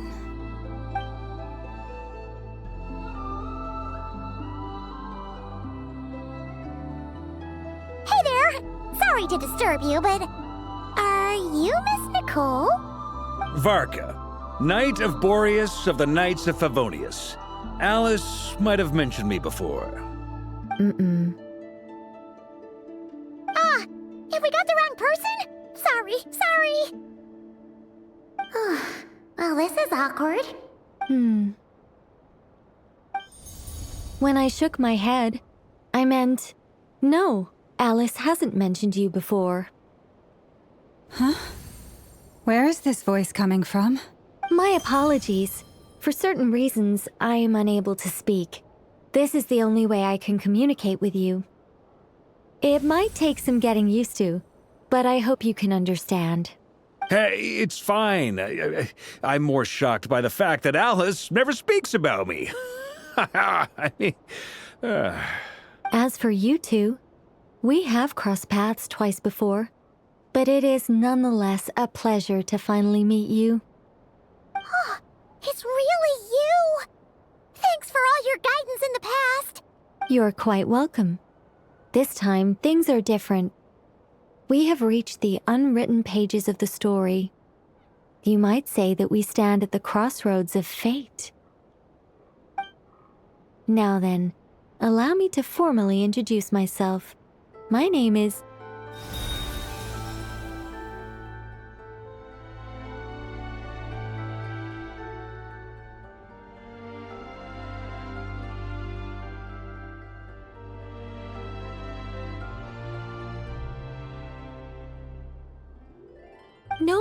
No, stop! Alice! I can't believe it! I had a whole speech prepared. I'd agonized over every single word.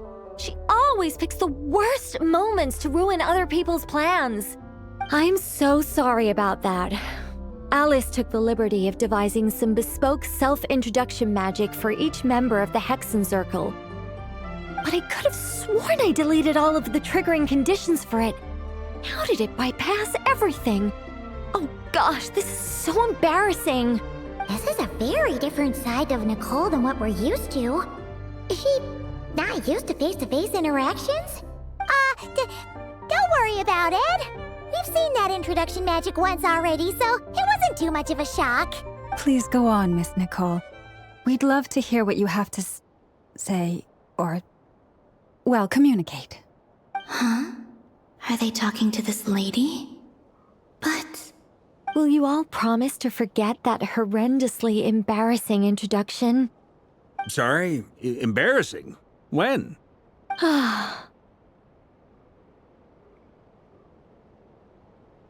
Yes. My name is Nicole, and I am one of a very few angels who have retained both their preferred form and their power. The Traveler and Paimon should be no strangers to this concept. There is another of our kind in Natlan. They call her the Lord of the Night. All right! Paimon remembers her! Yes. Well, I have retained more of my power than she. It's because I don't have a long-term duty to fulfill. To be more specific, no. We'll be here all day if I get into the specifics. Moving on. If I'm not mistaken, you are here because you wish to learn how one might reach the moon beyond the sky. That's right. Is that something you can give us any guidance on? Yes, I do know a way. It began with the Hyperboreans, who lived after the War of Funerary Flame. Blank looks. Maybe I should start with the background of the war, or maybe not. It shouldn't be an issue. I'll fill in the gaps for you when we have more time. Anyway, after that war ended, the three moons retreated to beyond the false sky. The Hyperboreans were humans I once aided. They accepted the civilization and creations bestowed upon them by the angels.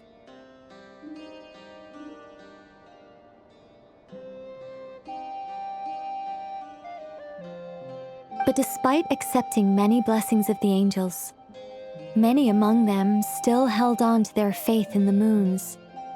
They were reluctant to accept the new order. Even after the War of Funerary Flame, they sought to contact the moon goddesses beyond the sky and receive their guidance. But all three had passed away by that point. This mage has a unique method of communicating. Is she talking about the moons? Yes, but they did not know. And so, still they prayed for the moon goddess's mercy. After building titanic structures that consumed vast amounts of Kuvaki, at last they glimpsed the moons and heard their voices. But of course, they were gravely disappointed, for it was then that they realized the three moon goddesses were dead. Oh, that's such a sad story. It is. Humanity was in a very sorry state at that time. The angels who had once aided them were gone, and the War of Funerary Flames had left them homeless and destitute. Just a second, I gotta ask. How relevant is all this history to the task at hand? Well, I mean, it's... Okay, it seems we've drifted into irrelevant narrative waters. It's been a while since I've had the chance to speak inside someone's head. As soon as I got started, I lost control and the words just flowed out like a waterfall. What I'm trying to say is... Right, yes, that's it. The relevant part is the ritual created by the Hyperboreans. The fact that they bypassed the false sky and saw the true moons implies that they successfully built a connection between Teyvat and the outside world.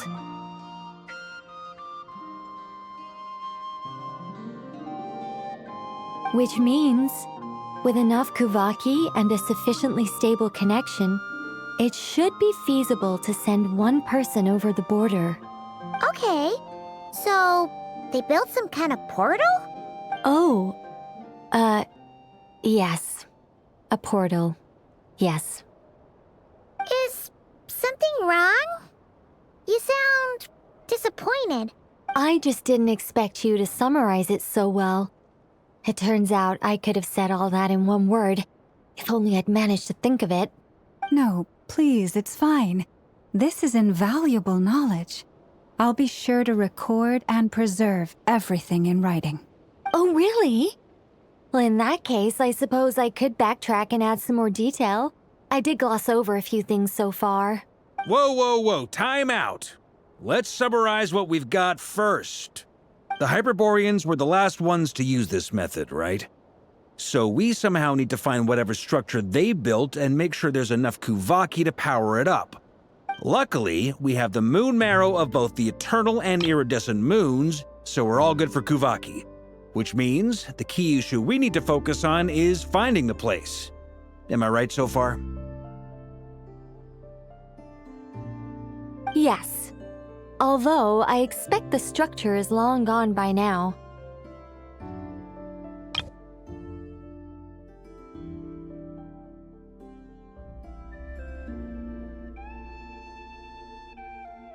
That said, what if we could take advantage of the phantoms to travel back to a time when it still existed? Well, travel back isn't quite accurate. It's more like we'd be creating a handshake between 2 points in space-time. We wouldn't even have to pick a time when it still existed. It could just be a time when it still appeared in phantom form via projection, or we could project our own phantoms, fold them together, and...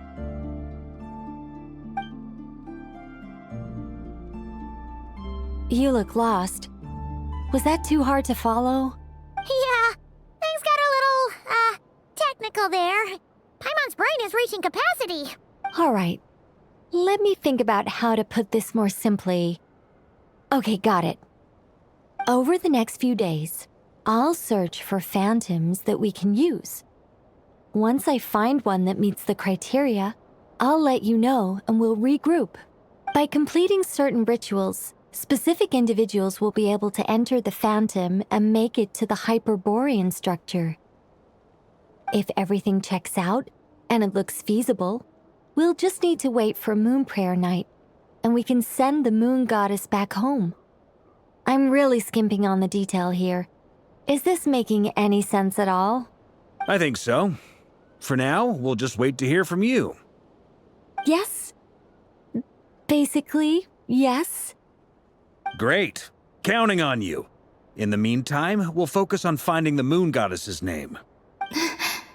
My name? Are they looking for a way to stop me from disappearing? Excuse me, Miss... Go on, Miss Nicole. This conversation was a little all over the place. I didn't catch your name. I am Lauma, of the Frost Moon Scions. Ah, I did wonder. I noticed that you listened very intently when I spoke about Hyperborea and the moon's history. If you'd be interested, I'd love to visit you this evening and go through it again in greater detail. Also, if you were serious about making a record, it would be too risky to simply write down the raw details as is. I would suggest some tweaks. Maybe rewrite the stories as fairy tales or fables, perhaps even prayers. Anyway, we can cross that bridge when we come to it. So, see you later then? Oh, and no need to prepare anything. Just a cup of tea will do. See ya! She seems friendly. It's just... It's so nice to find someone who's actually willing to listen. I've been dying for a chance to finally go through all this systematically from start to finish. Any longer and I'd probably start forgetting it. Now Paimon gets why Alice told us to mind our heads. Ha ha ha ha! What did I tell you? A lot of quirky people in Alice's orbit. Now then, the next order of business is, where do we start looking for the Moon Goddess's name? Maybe the rest of what Nicole has to say might give us some clues. Once I've heard her out, I'll summarize the salient points and share them with you all. I'm also inclined to review our other documents. Yes, our faith was first established by our Hyperborean ancestors, but many of the more factually accurate records are from after Kuthar's birth. Sounds like we're gonna follow Columbina's journey through Devat, huh? In that case, we'll start by heading to the Frost Moon Enclave. Sounds like a plan. Take this with you. I'll see about getting in touch with the Fatui. It'll probably just be Arlecchino and Sandroni again. They're the only ones who would want to help. Thank you, Mr. Varka. Ha ha ha ha! Don't mention it. Honestly, I'm more comfortable dealing with the Fatui than prying into the details of a young lady's childhood. Catch you later. I should follow them, just in case there's some way that I can help.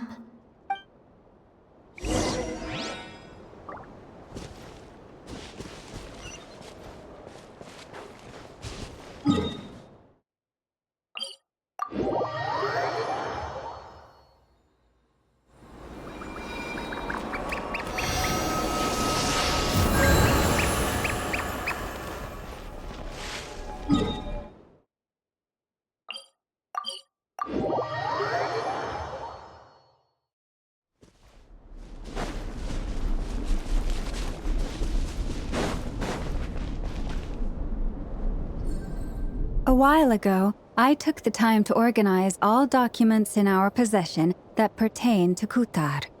What you see here is the material I consider reliable. You're saying there's unreliable material too?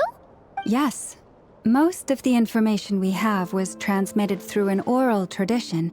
Inevitably, some of her stories were mythologized and deified over the years through countless retellings. That's why I organized them into reliable and unreliable. There's no sense seeking answers in history unless we can ensure the veracity of the historical record. Makes sense. Alright, let's take a look through.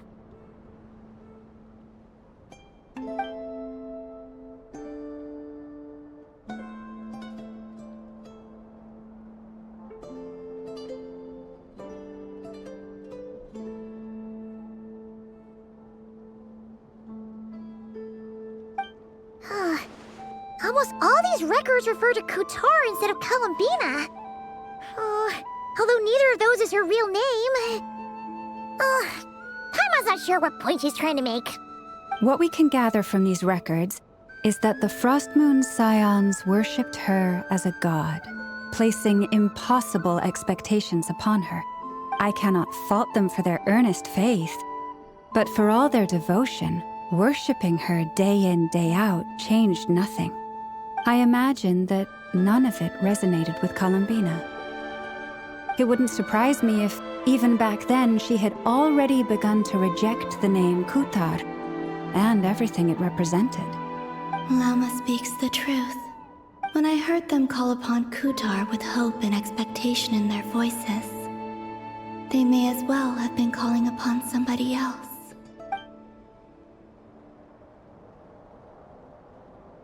Well, that's a bit complicated.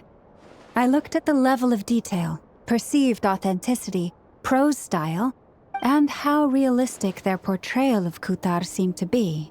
Amongst the Frost Moon Scions of today, only I know of her existence, and I alone have spoken to her face to face.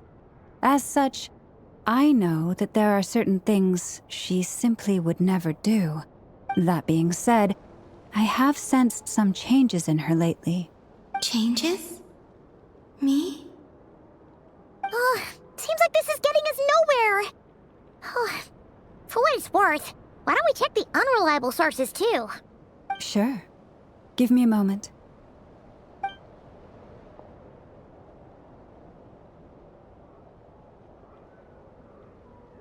Exerting but a fraction of her divine might, Kutar sheared a great mass from the snow-capped mountain and cast it into the sea, upon whose surface shone the mirror image of the moon. Thus was formed the island of Hisi. Yeah, right. That doesn't even begin to pass the sniff test. The 3 moons are naught but lies through and through. Only one moon has ever shone for us, and Kutar is her name. The vast majority of ancient texts are filled with fanciful tales like these. I trust you understand my criteria a little better now. Kutar did not speak, merely gazing into the distance in silence. And where her gaze landed, this was her prophecy. Clearly, whoever wrote this text never even met Kutar. Otherwise, they'd know that her eyes are always closed. What about you, Traveler? What are you reading? Come on, let Paimon see. The child wished to build a wooden nest with which to shield the fledgling bird from the cold. But being so young and lacking in strength, the child could not snap the branches from the trees. Godtier was passing by. Upon seeing the child, she summoned forth a Kuhenki, who built a beautiful nest for the child. I remember that. Not knowing the meaning of Godtier's divine intervention, the child dared not to respond, and thus ran home to call their parents. But Godtier was gone. The moon chanter declared the event a miracle and took the nest as a relic, placing it on high for all to see. The child was named as one favored by the goddess and was greatly respected amongst the people. Yet, no further miracles were bestowed, and this matter was forgotten in but a few years. Huh. Any thoughts after reading that? Yeah. Columbina probably just wanted to join the kid in making nests. Ah.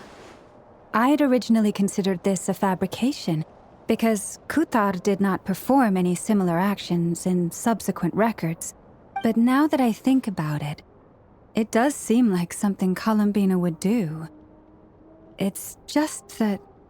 She didn't know how other people would interpret her actions. She was probably worried about making things difficult for people. And so, she gradually stopped joining in. Yes. Oh, that's so sad.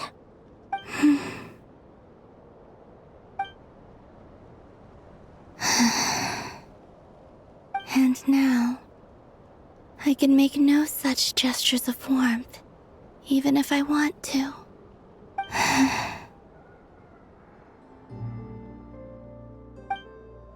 Still no name.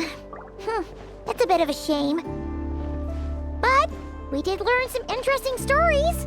That's gotta count for something. Varka said he was gonna set up a meeting with Arlecchino and Sandrone, right? Let's go back to Nasha Town and see how he's doing.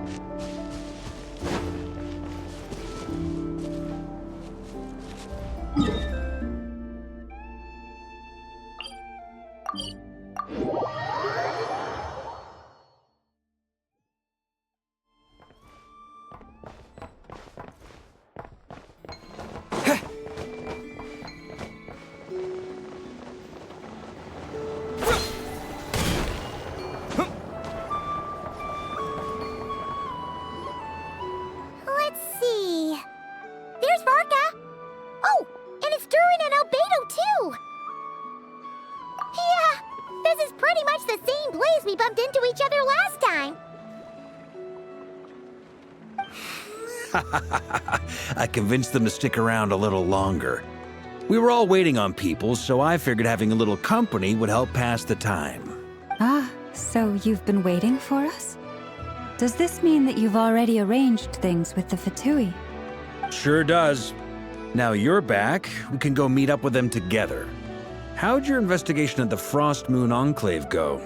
Well, we didn't find out Columbina's true name. But apart from that, it went pretty well. Aha, just as well that I didn't tag along then. I'm sure our moon goddess wouldn't want every man and his dog knowing all about her private life. Still, desperate times, desperate measures, I guess. Someone had to do it. So, Varka was waiting on us, but what about you two? Are you waiting for Alice? Oh, no. We already met with her. We discussed that experiment I mentioned to you last time. Oh, and she also handed me this communication device. That's right. I understand she informed you about the relationship between the phantom phenomena and Tevat's borders, yes? She wants me to help her with some more experiments on that front. She said that she'll contact me through this device with more information. Ah, I see. Following instructions and making observations. Pretty common research method. Takes me right back to Albedo's lab. Wait, then who exactly are you meeting? Someone you know. Albedo's met him too. But I don't think Miss Lauma or the Grand Master have been introduced. Introductions are overrated, especially in cases like this. It's you! So?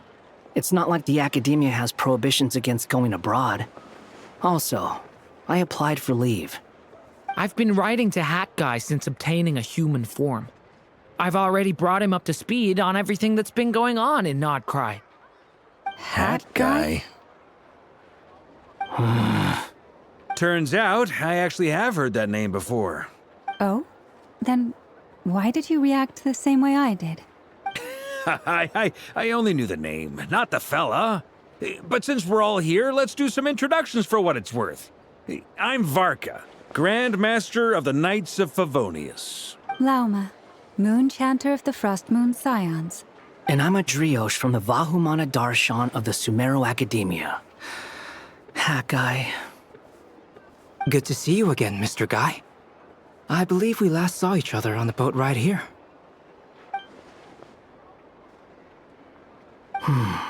Mind you, the only reason I came here is because there's someone I want to look into. Who's that? The Doctor, also known as Dottore, second of the Fatui Harbingers. From the tone of your voice, it sounds like there's bad blood between you. I was reviewing our archives and noticed that a lot of information about him was missing. Left a bad taste in my mouth. That's all there is to it. Dottore, or Zondique, as he was then known, once studied at the Academia, but he got kicked out before he could graduate.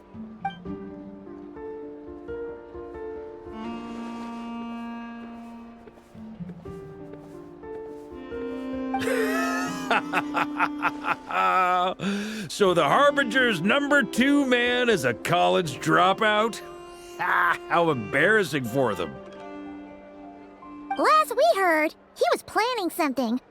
We actually heard that a few times before, even coming to Noctry, but we haven't seen a trace of him since we got here. He only appears when something interests him. For all we know, he might have left already. But the fact he did something here at all is worth noting. It'll fill a couple extra lines in his file. Why does it sound less like a file you're writing and more like a criminal record? Anyway, we were just about to meet 2 of the other Harbingers. Want to come along? You might learn a thing or two about him there. Sure. Even though they're Harbingers, well, they're old acquaintances of ours, so, you know, when you talk to them, try to be... I got it. The Frost Moon Scions' relations with the Fatui remain tense. Forgive me if I do not attend. In that case, we'll continue assisting Miss Alice with her experiments. Good stuff. Everyone's having a fruitful time. All right, we better get going. I'll lead the way.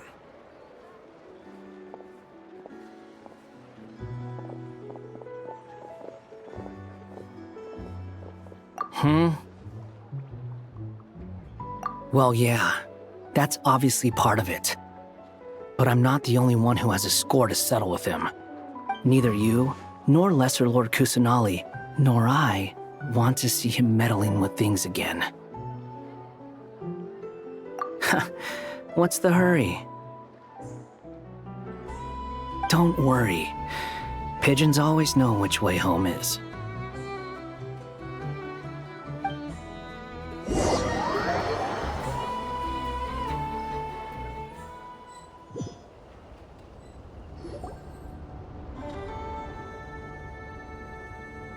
You made it. Who is this? A scholar from Sumeru. They call him Hat Guy. He's an old friend of the Travelers. Wait, this is the Academia representative you wrote about? He doesn't exactly look the part. I believe this will prove my identity. You'll notice it bears the seal of the Sanctuary of Surasthana. Well, what do you know? So it does. All right then. My mistake. It's fine. I expected as much. What? So as I mentioned in my letter, the Academia's got its eyes on Dottore. But this matter remains top secret. Apart from those assisting in the investigation, the fewer people who know, the better. If anyone asks, I'm here in Noctry to pursue my personal academic interests. Gotta say, Barca, you did pretty well to keep all this under wraps for so long. Sounds like you got in touch with the academia about this way back. Haha, you flatter me. Where do I even start? Remember that time we fought Rerir at Star Sand Shoal? He sure let me have it then, didn't he? I'll bet Dottore had that all sketched out, with me as his convenient little pawn. He could not care less about us if he tried, but hey! The feeling's mutual. Does Dottore really strike you as the sort who values his relationships with his colleagues? Fair point. Definitely not. Which is why I always keep my guard up whenever he starts making suspicious moves. To that extent, our motivations align. On top of which, I consider you trustworthy people. Now, back on topic. In the wake of the Reikir of Solnari episode, Sandrone and I grew suspicious about Dottore's complete inaction during the entire affair. So we tried to find out what he'd been up to, but unfortunately to no avail. He never lets anyone in on his plans. The more he cares about something, the more secretive he gets. Indeed. Perhaps he believes that by keeping a low profile, he can avoid trouble. But that trick isn't going to work on his colleagues. Yeah, I mean, he's been researching the ancient moon's remnants. And he's been trying to get his paws on the moon marrows. Only an idiot would believe he doesn't have something more planned. With this in mind, I returned to Snezhnaya and relayed my thoughts to Her Majesty the Tsaritsa, entreating her to have him recalled. That's pretty direct. Did the Tsaritsa agree? Yes. I made it abundantly clear that the Fatui's business in Noctry is almost concluded, and we do not need 3 harbingers in this territory. Her Majesty concurred.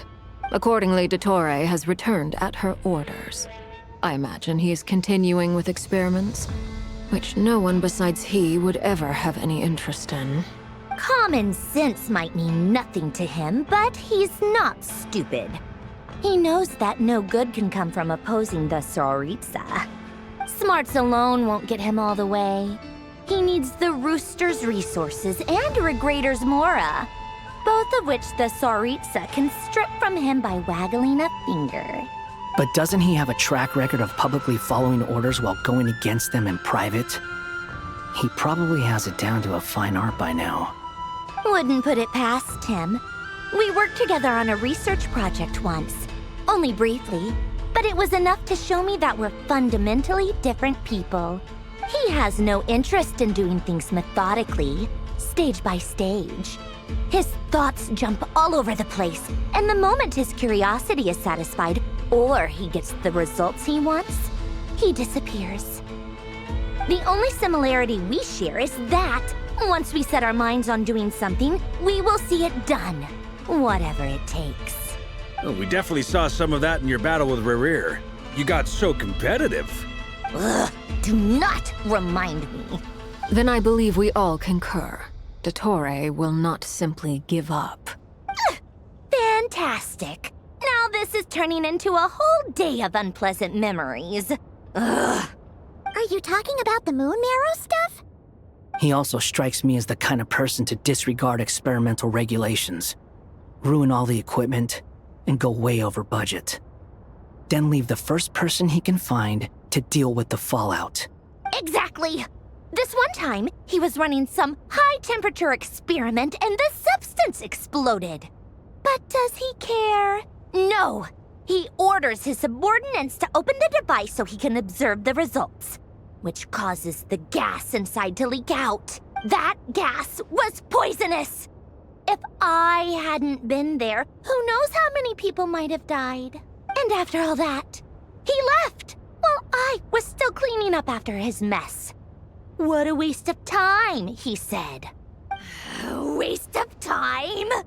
The nerve! He wasted my time! You've been bottling that up for a while, huh?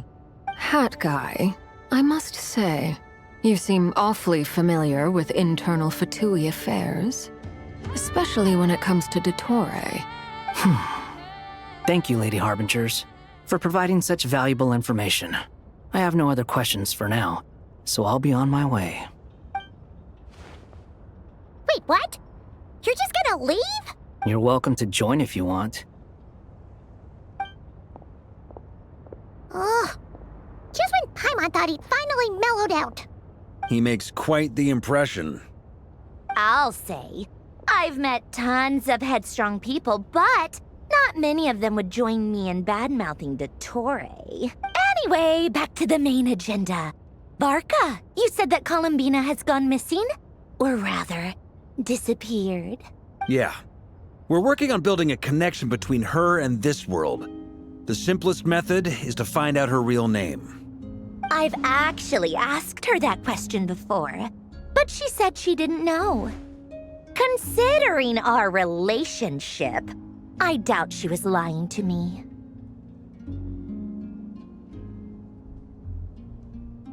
As far as I recall, she was never dispatched by Her Majesty to claim a gnosis or anything like that. The Tsaritsa's plans had long contained a place specifically for her. I always thought that was weird. What could she do that the rest of us couldn't?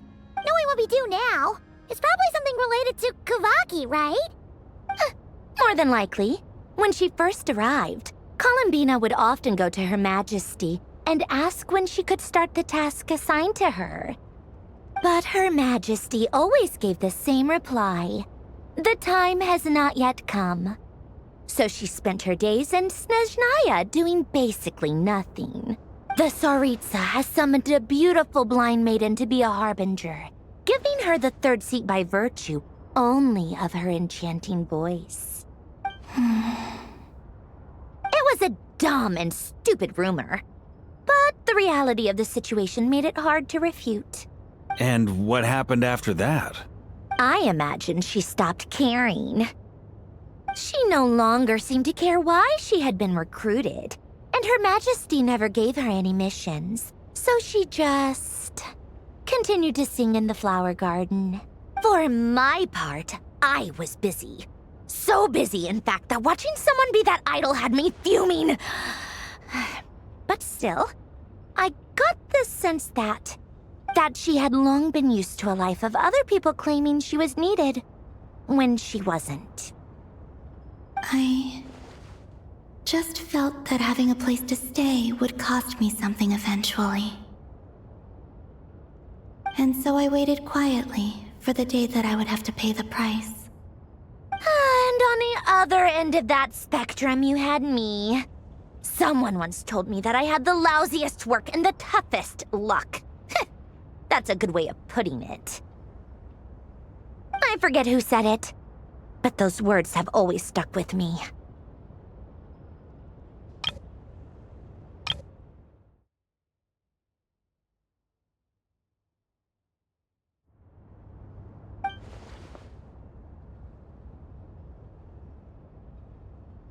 But you've done your job exceptionally well all this time.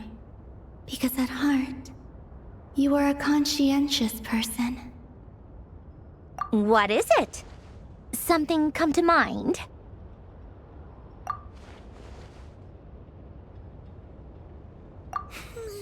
That makes sense.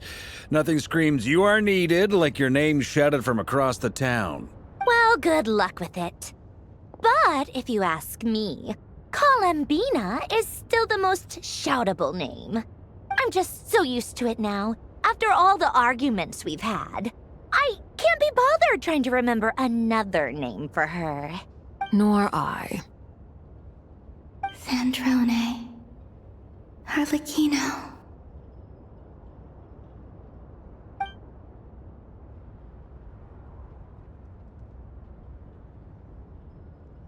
Huh!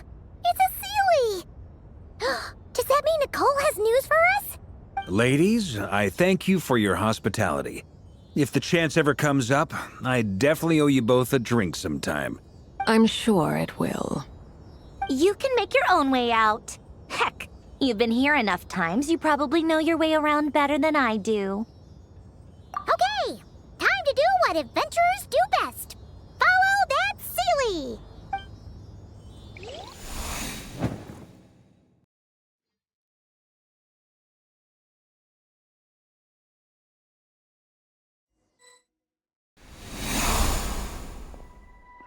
Here you are.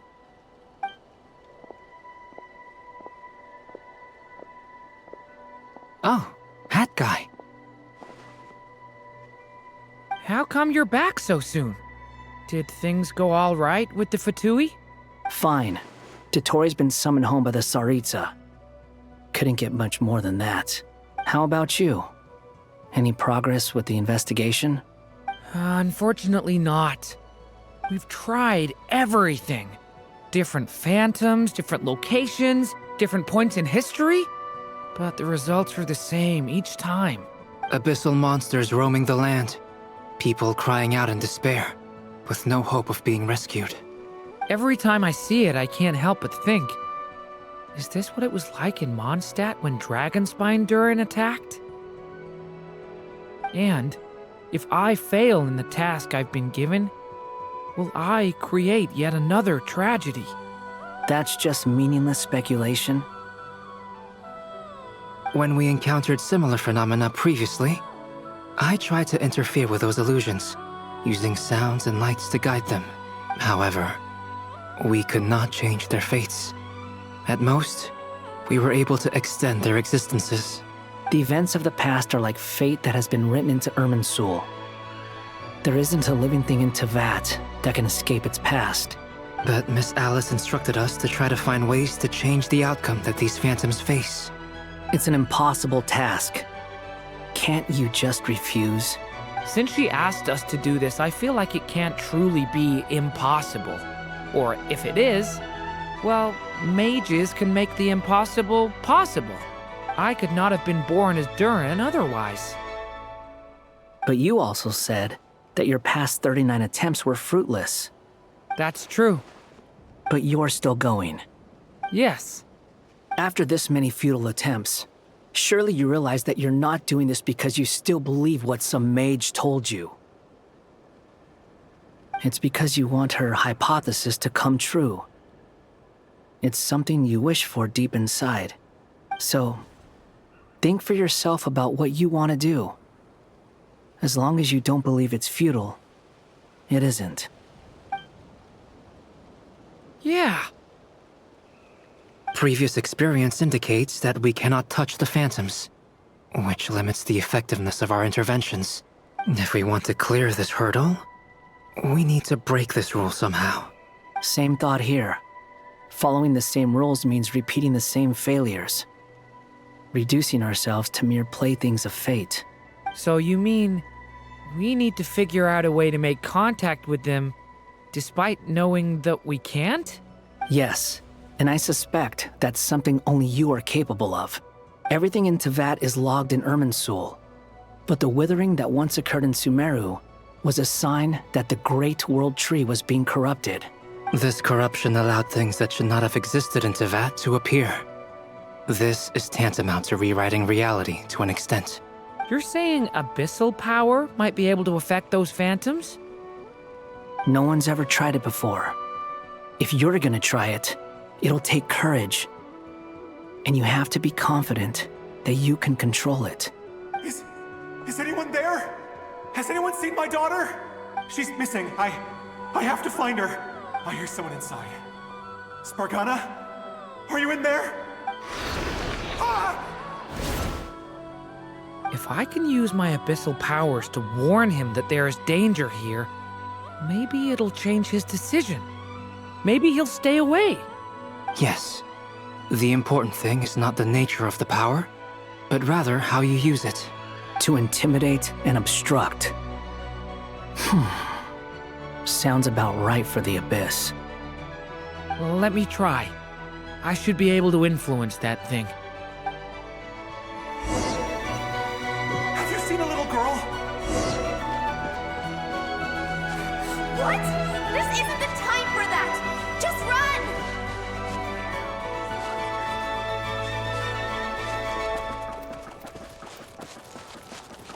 I hear someone inside. Spargana? Are you in there?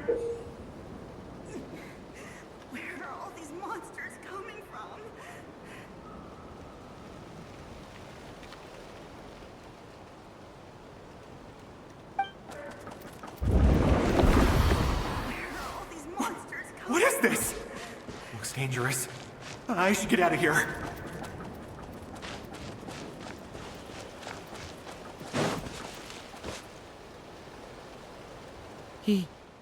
He really left. Ha! We did it! Don't celebrate too soon. Follow him.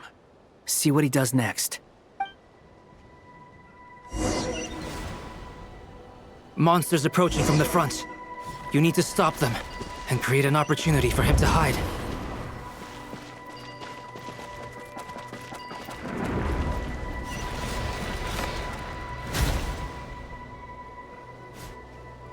Help me!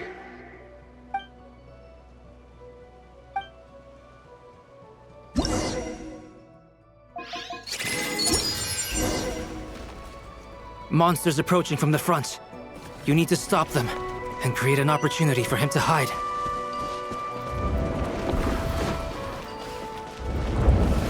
No! There's monsters ahead!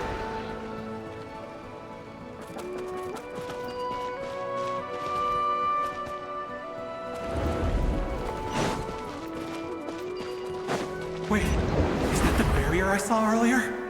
Why is it appearing now? It's as if someone's controlling it.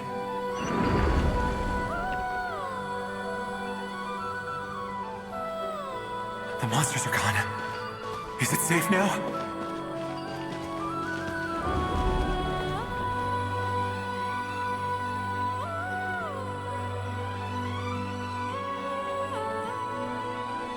The barrier's gone too. How odd. Anyway, I guess I'll keep going. Quickly, let's keep up.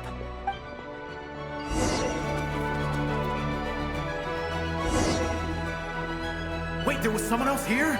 Don't go any further. We've got anti-monster traps laid out everywhere. But my daughter must just be up ahead. I have to go. This way's blocked.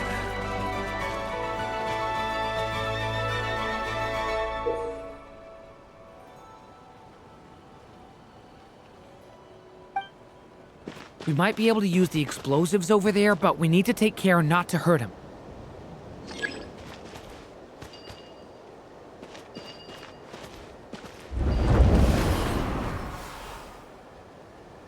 I'll use the barrier to keep him at a safe distance. This barrier seems to be helping me somehow.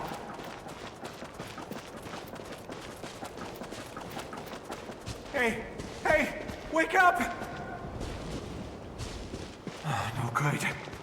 Gotta keep moving ahead.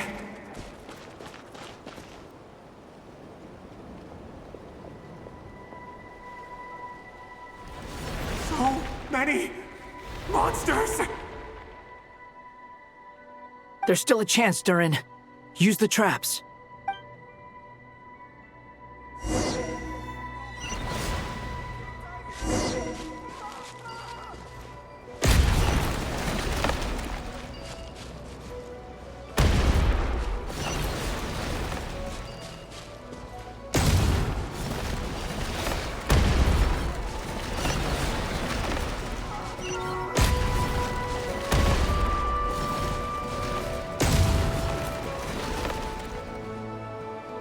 This is a new development. I've never seen this happen before. We might just be able to save this person.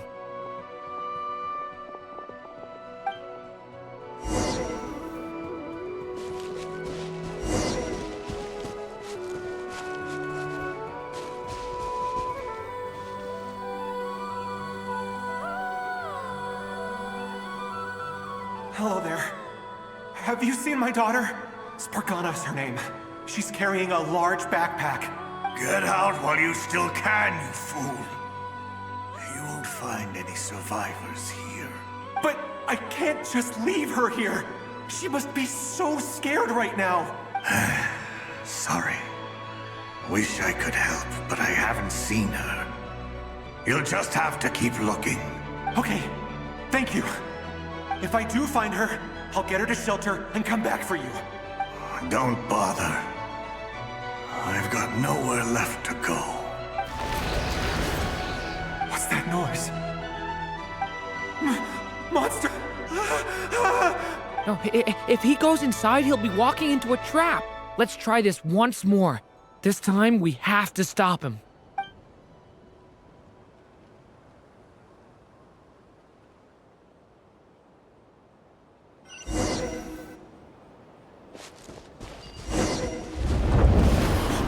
Why? How will I know where Spargana's gone like this? You know what? I'll trust this strange barrier. It's gotten me this far after all.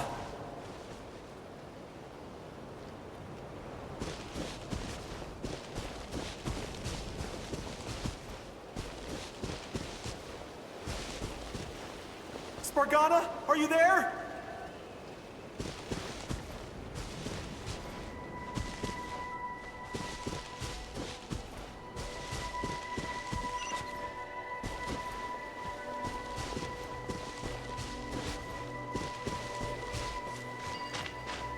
What? What's this?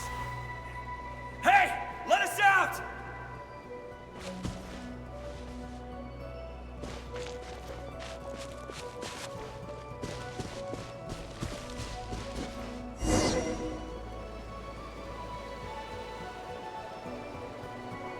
Huh?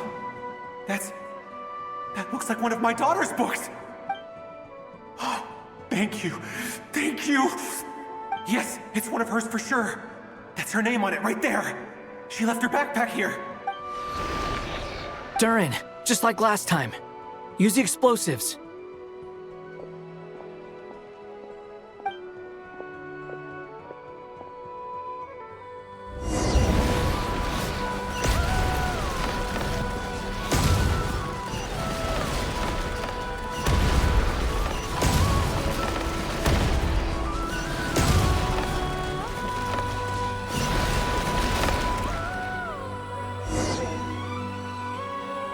It won't work. There's not enough left. If he makes it in, he'll die. But then, this clue could be the key to him finding his daughter. It might not be the only one. Better he misses that clue than loses his life. I guess so.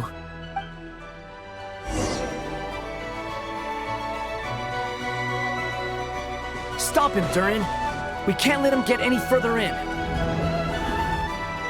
That's my daughter's book! She's passed this way! Why? Why won't you let me go in? I've searched and searched and searched just for this! But how will I find her without any clues? I no longer have anywhere else to go.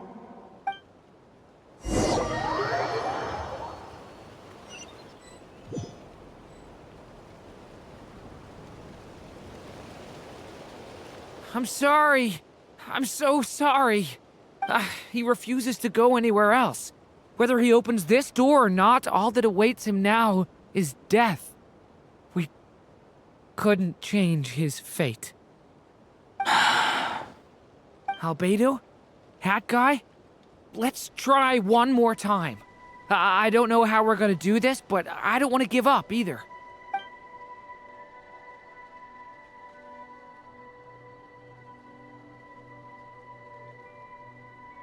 Why am I here? What's going on? All these scenes running through my head. Where are they from? Huh? What's going on? His reactions have changed. How many times have I... What's happening to me? Huh? Wait, who are you? You can see us now? I feel like I always could, but that I only just realized you were there. I'm sorry, I don't know how to describe what I'm feeling, but you were the ones guiding me using that marked barrier, right? I haven't done anything yet, but those monsters, those deaths, they feel like memories. Like things I really did experience. I won't find my daughter. In fact, I'll ultimately die trying to find her. Isn't that right? Well, no, it isn't. Yes, it is. Even so, we're trying to find a way out of this. You've not seen my daughter either, have you? It seems she really isn't here. I'm sorry we couldn't help you. I'm just tired. Maybe this is destiny. Maybe it doesn't matter how hard I search. How long do I have left? Experience says 15 to 20 minutes. 15 to 20. Thank you for all your help. Let's rest a while. You look exhausted too. Now's not the time for you to start pitying us. It's not pity. I'm just realizing that I've only got 10 or so minutes left. You know?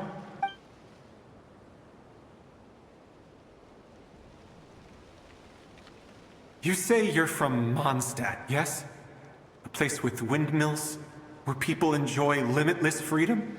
And you're from Sumeru, where they've built an academy into a giant tree? Yes. It seems you've never heard of either place. Those names are unknown to me, I'm afraid, yes. Have you heard of Hyperborea? I have, but I heard that it was destroyed in the distant past. I see. That was where my ancestors once lived. What about Delphi Pytho? Was it later rebuilt? I've never heard that name. Then what about Salvindagnir? I have seen that name on stone tablets on Dragonspine. But I'm afraid the only things left of that place are its ruins. I see. Sure enough, there was no way to turn this around, huh? I'm sorry. I was the one who asked to chat, but it seems like we're too many ages apart. There's barely any common ground to start from. It's all right. We did hear something new, at least. From how you speak of your lives, things must be going all right for you, I guess. They are. Mondstadt is a place of freedom and happiness. There's a lot of good people in the church and the Knights of Favonius, and even outsiders find that it's an easy place to feel at home. We have festivals a few times a year. Everyone gets together to drink, sing, and be merry. Sumeru's a lot more uptight. Not really the kind of place where you can relax. It's a nation fraught with problems wherever you look. But if all you want in life is to seek knowledge, I guess it's pretty much paradise. That's wonderful. In other words, after this all-devouring black tide passed, humanity did not merely avoid extinction, but rose to build prosperous civilizations anew. I mean, I can see you all right now. That must mean the future isn't a total mess, right? That's true. Well, time's almost up. Let's part ways, I think. Might be best if you don't waste too much time on me. The chances are slim, I know, but I'd like to spend these last few minutes looking for Spargana. If things work out, I'd love to tell her about what I've heard. May we meet again. Well, or not, most probably. In that case, may your wishes come true.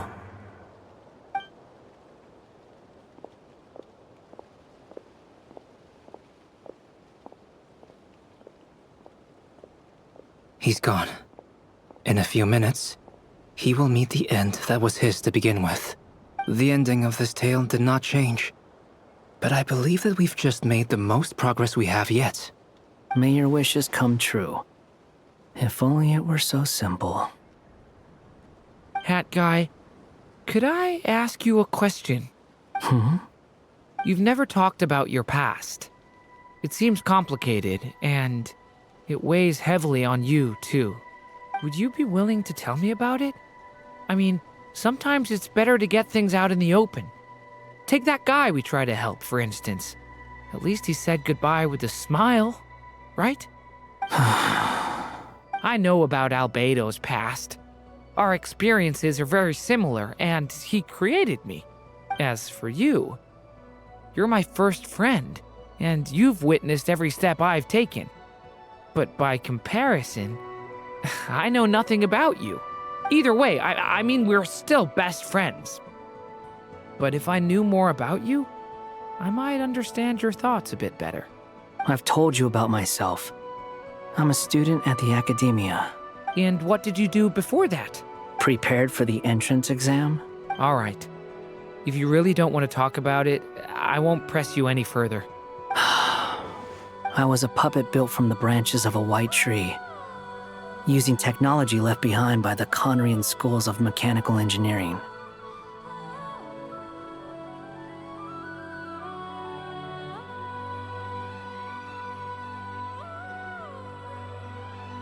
A white tree? You mean an Irminsul tree? Yes, a branch of Irminsul that was once connected to the main tree. So you had a human creator too? Yeah, but my creator abandoned me after deciding that I was a failure. After that,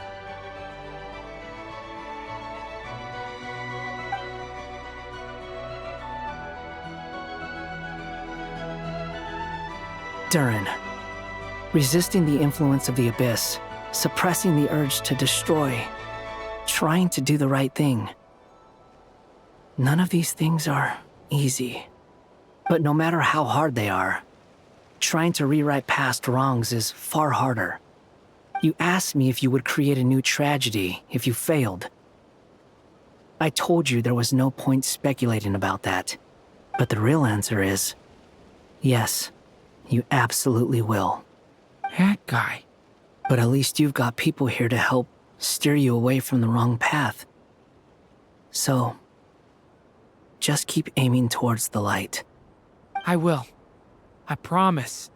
All right, break time's over. Hello? Durin speaking.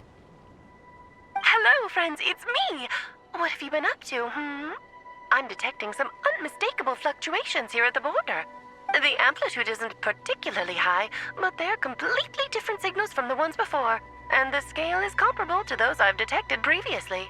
Alice, we were unable to save that person. However, he appears to have retained a portion of the memories gained through that cycle, and was able to hold a conversation with us. I see. Well, that is rather odd indeed. It definitely merits further attention. Could I trouble you to keep trying the same approach? I need to gather some more data. Counting on you. I should probably have Nicole come and check this out as well.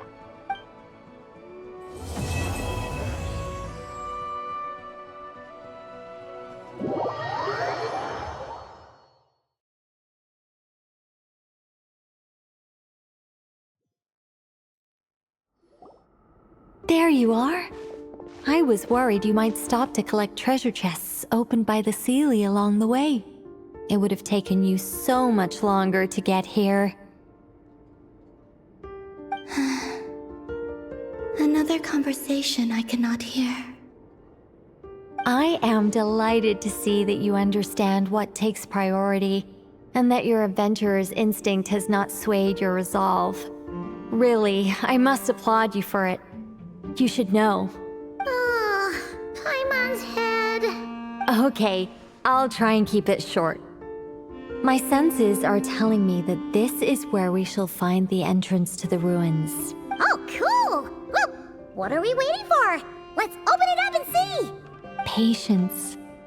This was a sanctuary of great importance to the Hyperboreans.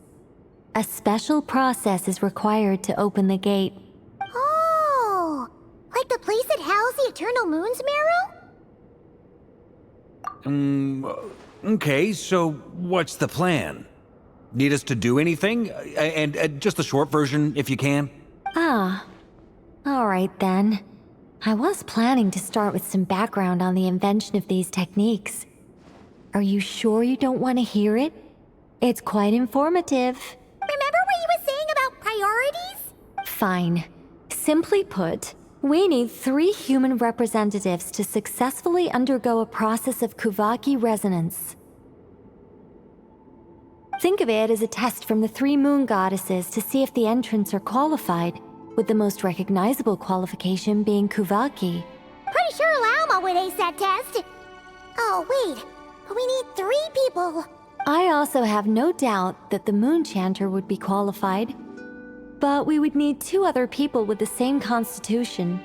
Therefore, the most feasible method is not so much to follow the rules, but to figure out how the test functions and find a workaround. I've done some research, and it turns out the mechanism is rather crude. We'll simply need humans to stand before it, who have sufficient Kuvaki energy within them. I'm with you so far. How do we get the Kuvaki in them? The easiest way would be transfusion. Take some Kuvaki from Nodcry's soil, put it into the bloodstream, and get it circulating in the body. So we're going to cheat on the test? Precisely. There are other methods, but this is the simplest one. Cheating the system is much easier than trying to hide from it. Huh? Sorry? Does the idea of cheating upset you, Miss Lauma? No, that's not it. I suddenly had an idea. Ooh, what is it? It's about Moon Prayer Night. I figured out a way for Godtier to join in the festivities.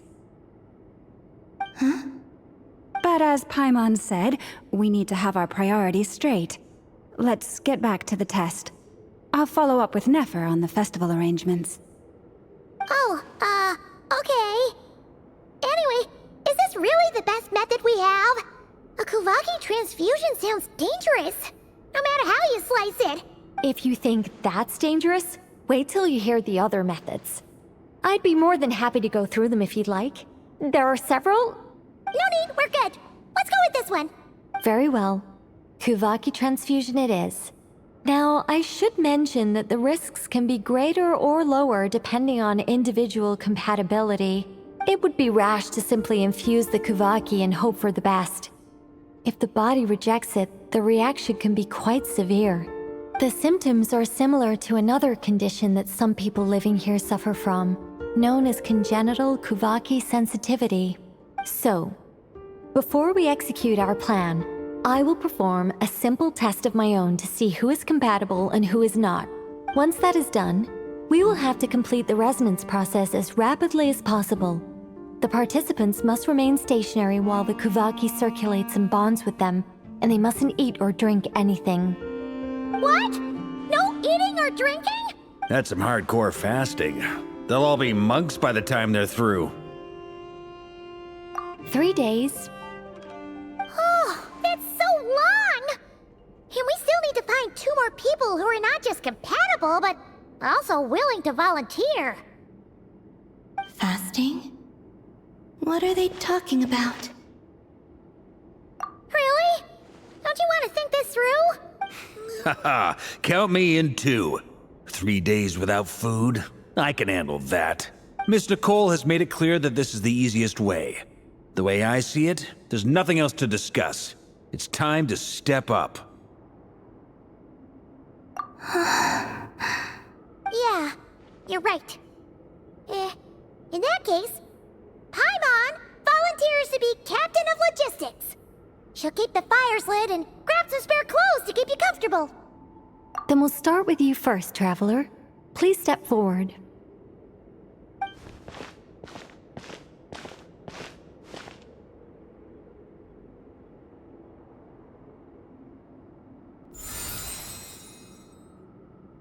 How's it going? Do you feel anything?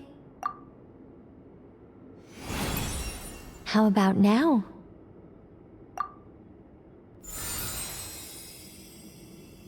And now?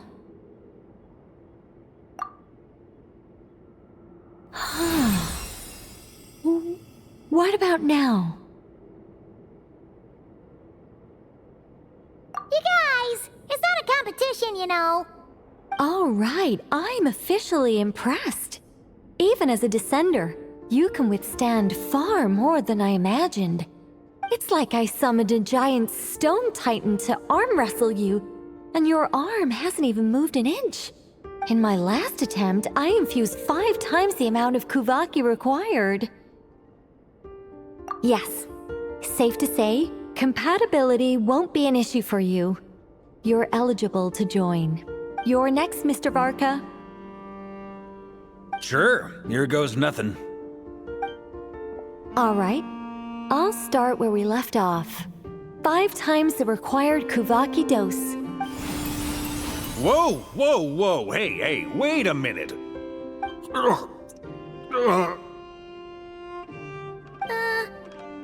How's it going? No, not great. I kind of want to puke. Feels like I've been drinking too much. A few bottles of wine, then a big stein of Dark Horse, with some hard liquor from Liyue mixed in. You think this is funny? I just lost to a young lady in an arm wrestling contest. I'm never gonna live that down. My apologies. I'll lower the concentration and try again. Oh. How's it going now? I'm not as dizzy as last time, but I can still feel it pulsing around. In that case, you wouldn't be an ideal choice, Mr. Varka. Let's try someone else. Okay. Let's go ask some of our other friends then.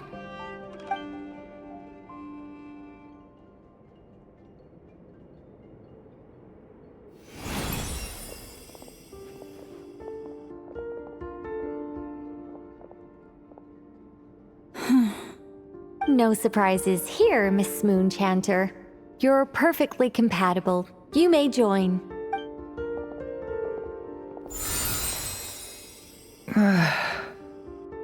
I'm getting a slight headache. Shame. You were so close.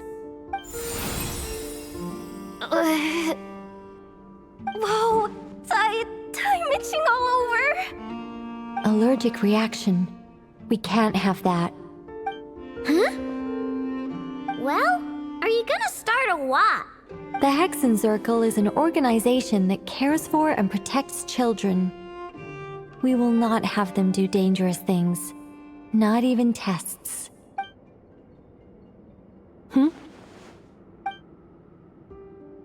Is something the matter?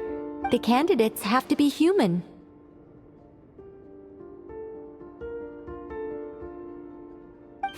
I guess that rules me out too.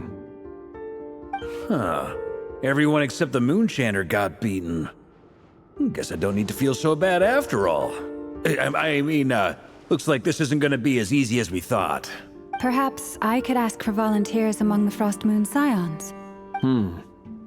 I'll see about talking to some trusted Lightkeeper colleagues. Itlua springs to mind. In fact, I think we had some former Frost Moon Scions join our ranks recently. Can you give me the scientific explanation for how the test works? I can probably make some kind of test bot. Then we can just zip through Nashitown, going up to people and pressing a button to check their status. Wouldn't that be way easier? No. Wow! No elaboration for once. How about I contact the Knights of Favonia's garrison in the Wave Chaser plane? Shame that Lohan's already left. And that guy's even tougher than I am. Strange. The moon goddess is clearly revered by many people. So why is she on the brink of disappearing? She mentioned that the world has rejected her from the very beginning. And when we fought the Rakier of Solnari, it seemed like she exhausted her power for our sake. Also, Paimon's not sure revered is the right word for how people feel about her. Gratitude, certainly. For my part, anyway. It's basic reciprocity. She helped us, so she deserves our help in return. Yeah. Even though she looked like she didn't care, she still saved a ton of people, including me. A review of the relevant data leads me to conclude that Miss Columbina is a good person. Yep, you bet! They really think so? I'm super surprised that Columbina isn't her actual name, though. I think it really suits her. It's light and graceful and... yeah, just a really pretty name. I know, right? Unfortunately, that's not our decision to make. Columbina. That was the code name the Fatui gave me.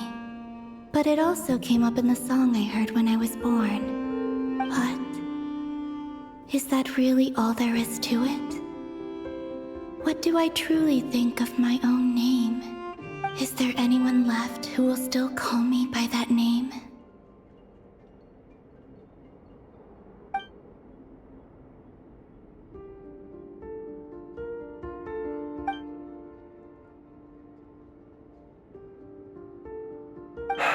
Moon Prayer Night is getting closer by the day.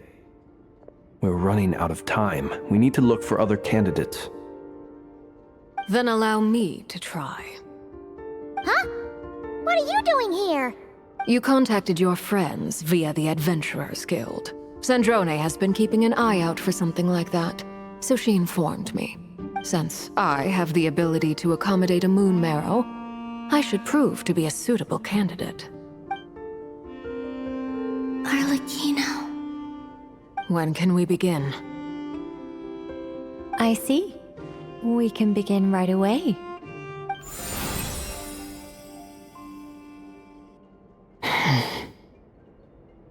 How was it? Did you feel any discomfort? Not at all. Then it seems we shan't need to look for additional candidates after all. Great! Cool. All right, like Paimon said, the rest of us can take turns making sure the three of them stay warm and comfy. Then, my job is to take care of the caretakers. I will ensure everyone receives food and accommodation. I'm ready as well.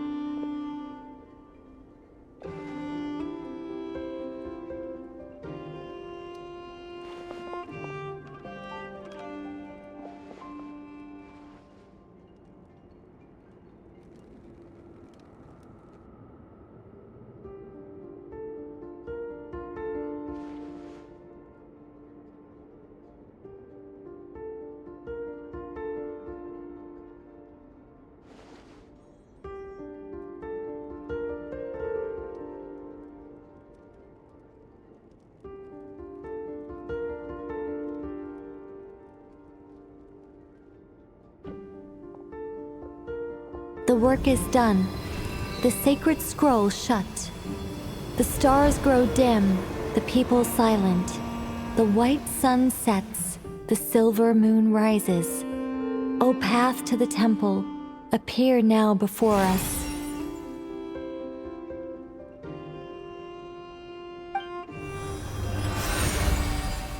Wow! It really opened! So that's what all this is about. They've been trying to open this gate. Come, let us enter. It might be best to eat something first. Take care to chew properly and swallow slowly. It will give your body time to readjust to the digestion process. They will head in soon. They will need to enter this gate.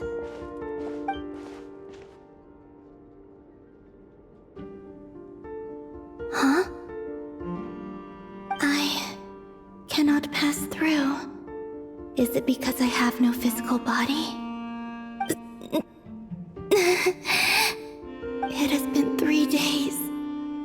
My strength has all but completely faded. Can I really hold on until Moon Prayer Night?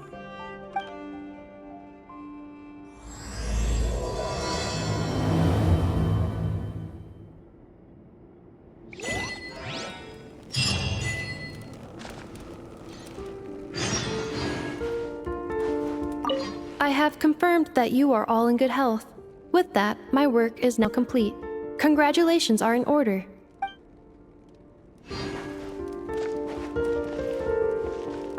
It's good to know you're all well. Puts me at ease.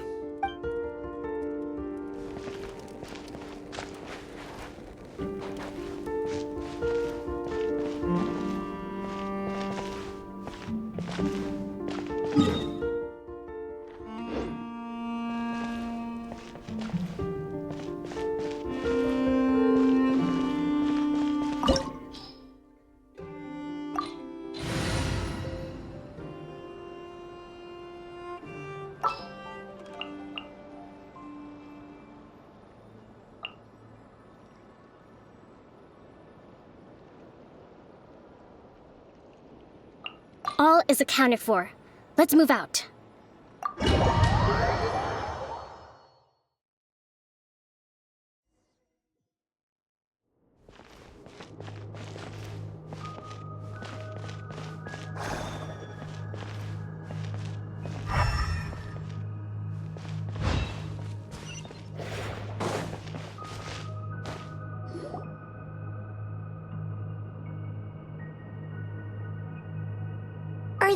people? Judging by their clothes, they appear to be phantom Hyperboreans from the distant past. That could mean they have some clues about the moon goddess's name, right?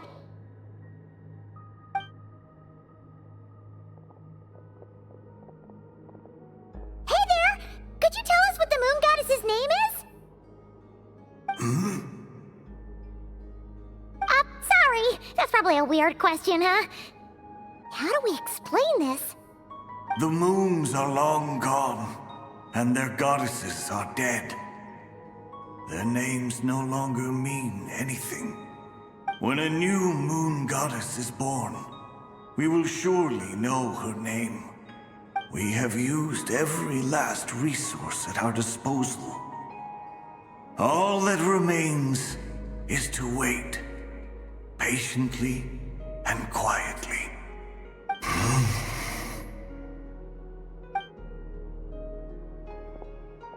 Were the people of the past all this devout? It looks like this phantom doesn't intend to converse with us any further. Surely the new moon goddess he speaks of must be Columbina. Alas, Kuthar's birth came long after the age in which he lived. But, maybe if we find a phantom from a more recent age, they might know Columbina's real name. True. Keep an eye out. We should be able to tell which era they're from by the clothes they wear. Yeah, you've been pretty talkative this whole time. What changed? Oh, nothing. I'm fine. You all make good points. When the Hyperboreans speak of moon goddesses, they mean the three from truly ancient times. I can't imagine they would know anything about our current moon goddess. There once was a time when the moon goddesses blessed them greatly and protected them from harm. So, when the war between the gods and dragons plunged the world into chaos, it seems they looked once more to the moons for help, praying for a new goddess to be born. Yeah, that checks out. Let's continue on. Who knows what else we may discover?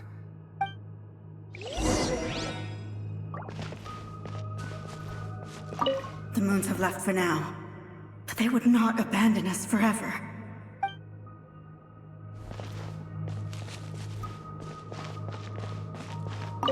When the moons rise again, we shall receive their protection once more. Even in the darkest hour, there is always a way out.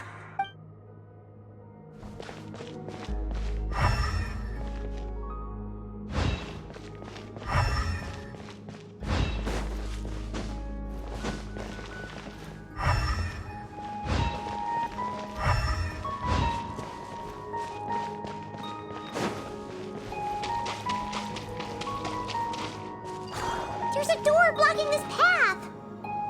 Not a problem. Try this. Whoa! How did that door suddenly collapse? This device was maintaining the door's integrity. Remove the core, and the device stops working.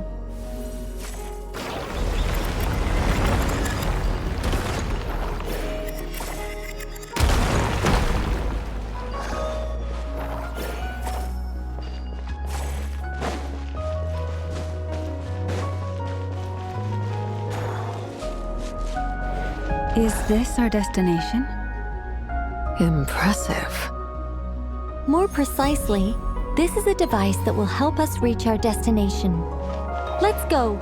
We still have a long distance to cover.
Let's try that device again. Remember the door from earlier?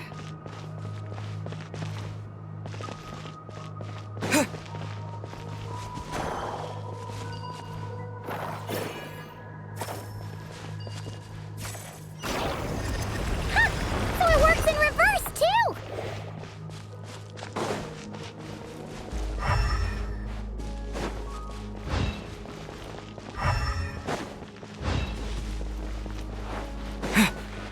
The humans we see are all phantoms, but the monsters are real. What a fascinating thought. There'll be plenty of time to admire it later!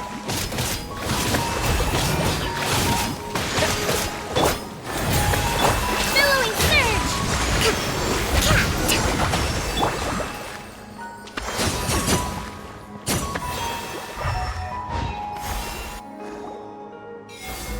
Ooh, there's a whole bunch of artwork in here. Seems pretty old. Nicole, this is probably your area of expertise. What do all these paintings mean? Let me see.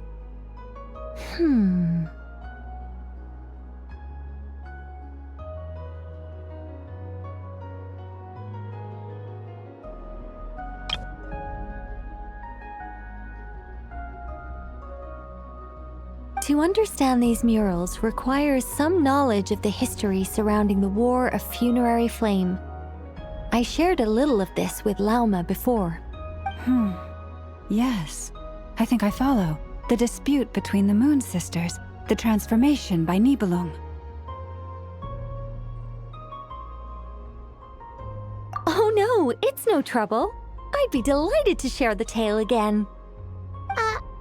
Alright then.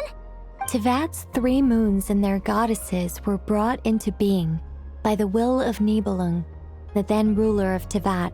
But when the heavenly principles came, they changed the world completely, down to its very foundations.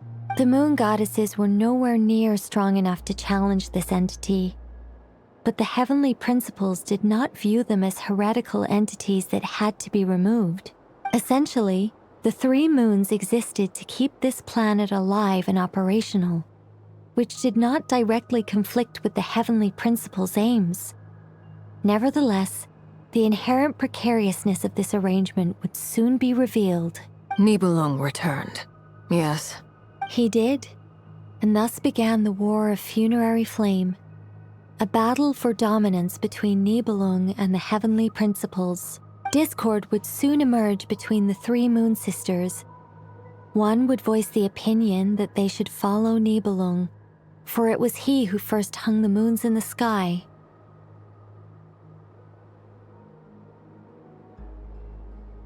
Another would argue that taking sides in the conflict would only bring the world closer to ruin.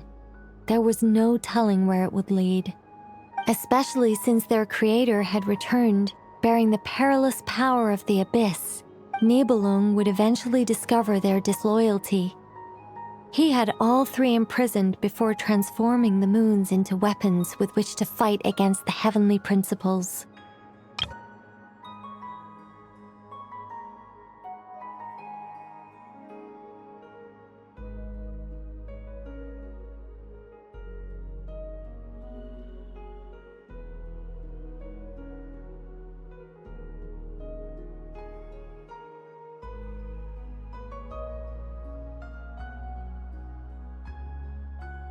What? Weapons? Yes. The very moons that had once defended the planet became instruments of death and destruction, striking terror into the hearts of all living things. And although the heavenly principles and the 3 moon sisters had once been at peace, it now seemed that the moons posed an unacceptable threat to Tevat. It is possible that the heavenly principles did not know of the goddess's imprisonment. If so, the weaponization of the moons would surely have been viewed as an intentional breach of the peace agreement. Regardless of who knew what, when, the heavenly principles shattered 2 moons and flung the other beyond the skies.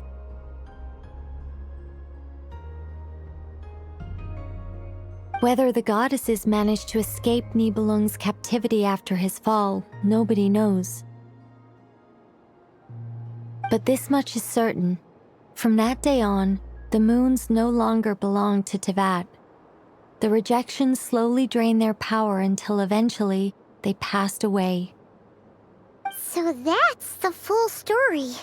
You say the moon ceased belonging to Teyvat from then on.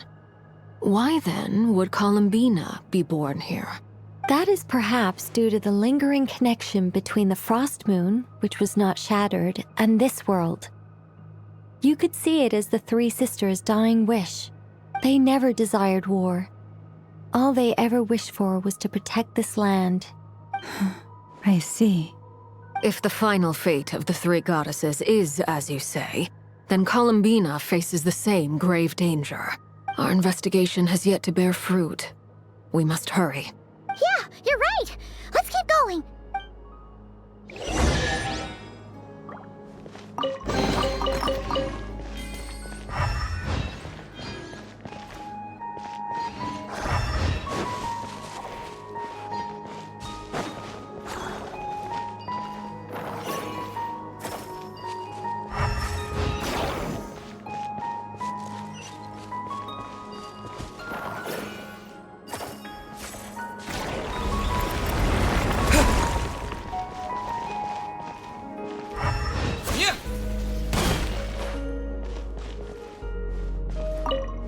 Should we trust him to keep his promise? We have to. There's nothing else we can do.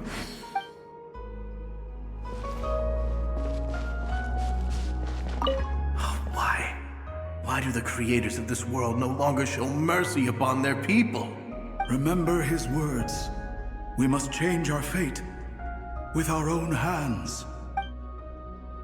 Wait, that's odd. Who is he? Is something wrong? No, not really.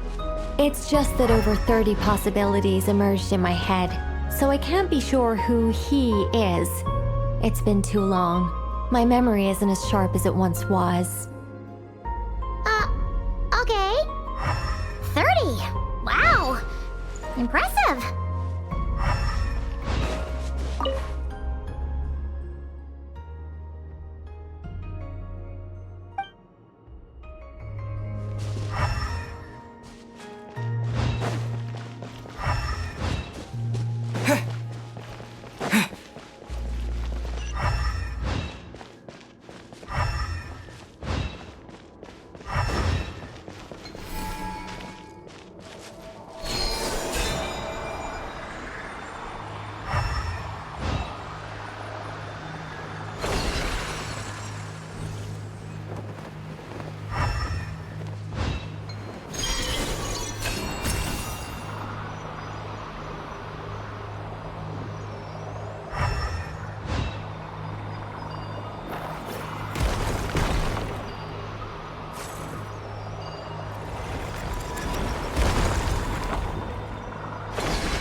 We're finally here.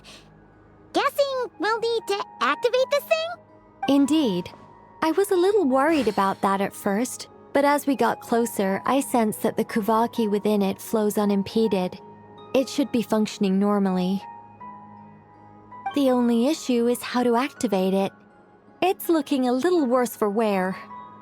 What about the cores from some of the other devices we've seen? Can we repair it using those? In all likelihood, yes.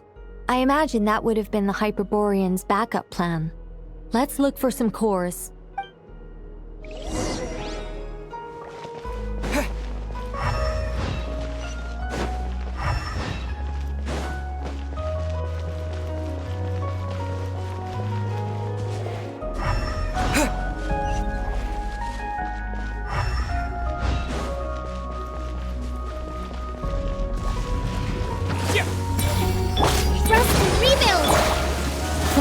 Protect us. Laid bare.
Walk up, then jump down.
Enough cores. Let's head back.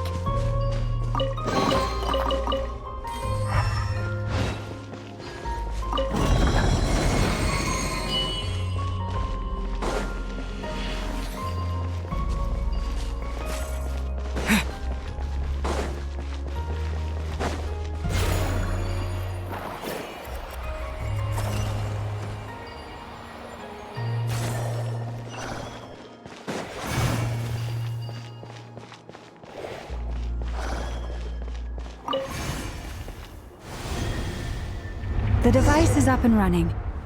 It's hard to believe that the ancients were capable of constructing such things. Paimon sees our destination! It's right up ahead! Yes, let's go.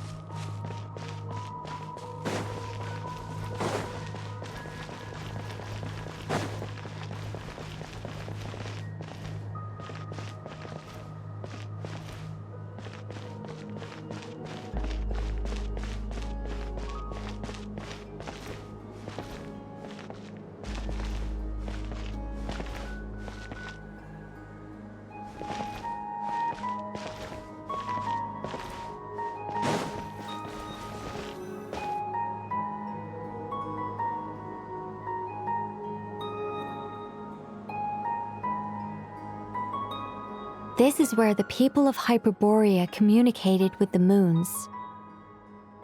We need only place the moon marrow upon this platform on Moon Prayer Night, and we shall be able to open a portal to the moon and send our moon goddess back home.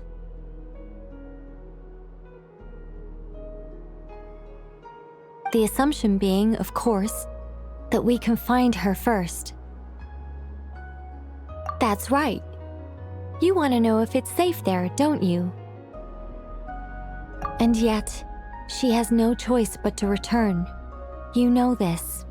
Oh, that's not the only issue here. This is the end of the line, right? We've explored everything we can. And despite looking at historical artwork and talking to people from Hyperborean times, we're still no closer to learning Columbina's name.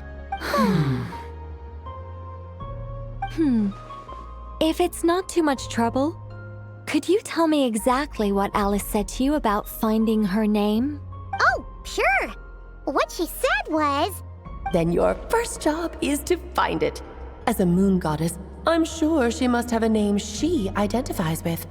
Neither Columbina nor Kutar is her true name, And she's never really accepted either of them. Is it not also possible that she has never had a true name? Not at any point in history? That would be a hard pill to swallow. But at this point, we may have to accept that that is the truth. No one knows how she came into being, and she certainly doesn't have parents in any sense that we're aware of. Perhaps she was never granted a name at all. But does that mean there's no way to get Columbina back? She's just gonna disappear and there's nothing we can do about it? Huh? Wait, why all this pessimism? Was it the way I phrased this question?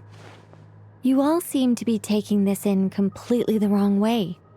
Well, just because she's never had a real name in the past doesn't mean she can't have one now. What? Think about what Alice said again. She never once said that you'd have to find a new name, did she? Are you saying what I think you're saying? Yes.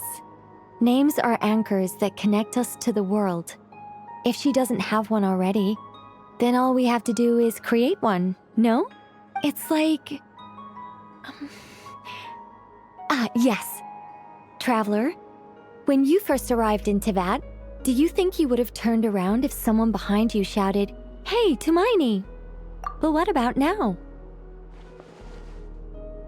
I understand what you mean. Life is a long journey. Even the friends and family by our side can change over time. When people call you by different names, what matters isn't so much the words themselves, but what they symbolize. And of course, whether that resonates with you. Lumine. So, close your eyes and picture the moon goddess in your mind. If you were to call out to her in this moment, what would you say?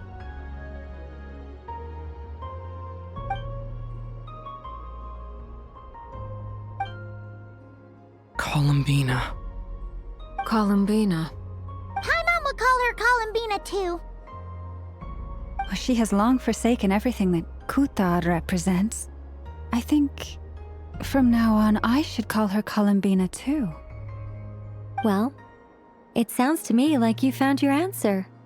Are you sure? Is it really that simple? We haven't found her this whole time, and not for lack of trying. For a journey like this, the process is every bit as important as the outcome. Had you not searched far and wide, rejecting every other answer you were offered? How could you have come to an answer you felt was finally correct? Oh, it all makes sense now. This has Alice's fingerprints all over it. Are you suggesting that Mage knew from the start that Columbina never had a real name to begin with? I can't say for sure. But I can definitely imagine her chuckling in satisfaction somewhere right now, saying, "Ah, what fun." Llama!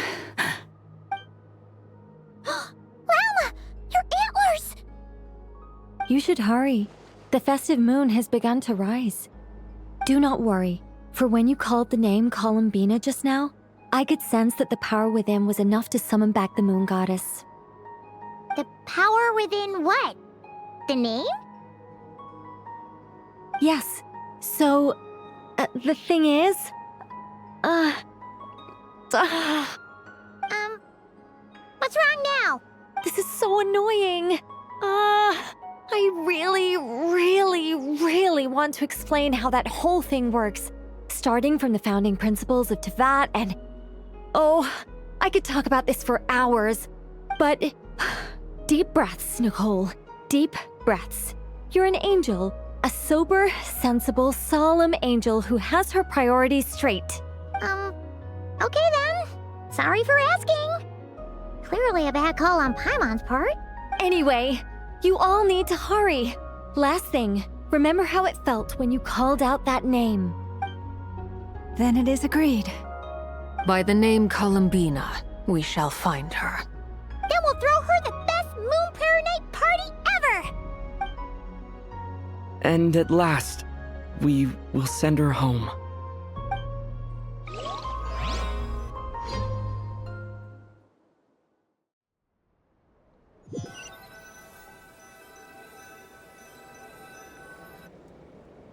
I can barely move anymore. My consciousness is fading away. Have they come back out? I'd love to see them one more time.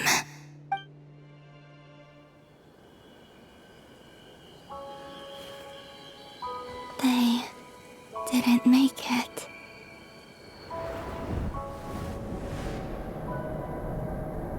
Could you tell me your name? My name is... Columbina!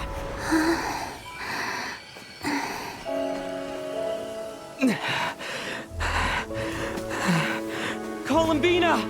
Are you here? Columbina! That's the name you gave when we first met. And it's what I've called you ever since. Columbina. It's a fine name. I have many fond memories of Columbina, and so do all of your friends.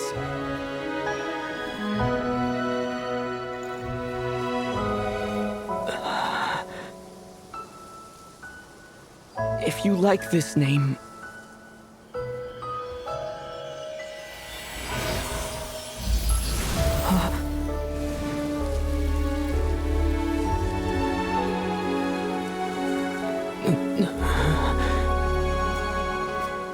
Looking for me? I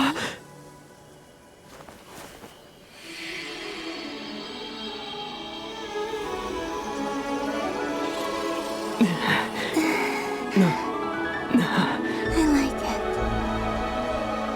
You can carry on using it. My name is Columbina Hyposelenia.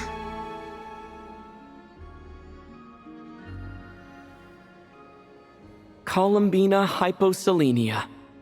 That's a wonderful name. I never thought that Columbina would become my real name. But after I met you and my other friends, the things that this name stood for slowly began to change.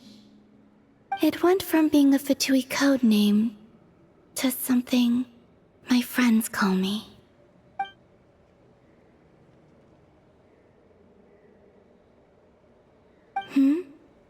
What is it? Why aren't you saying anything? I'm just so happy for you.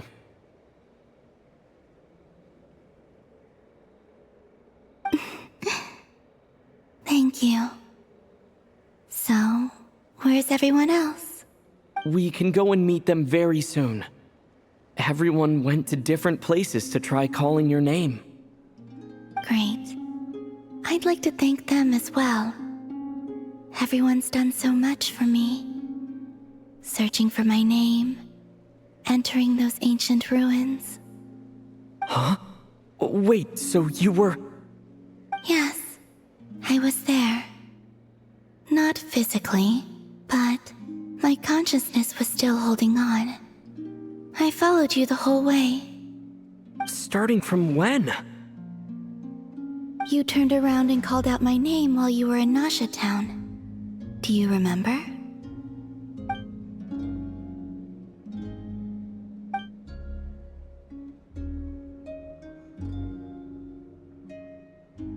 Let's go. We don't want to keep them waiting. Sure. In that case, come with me. But... Hmm? Before that, could you call my name one more time?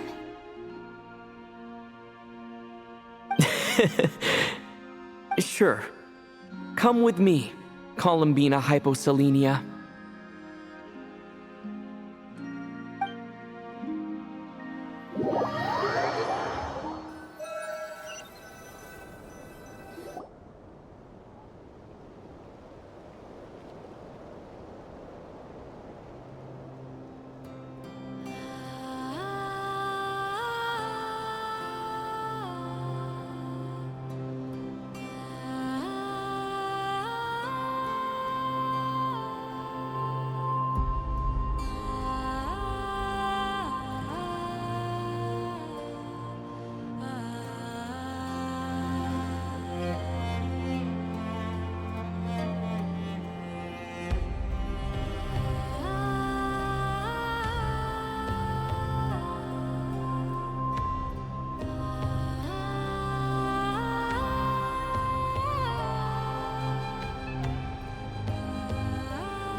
Columbina!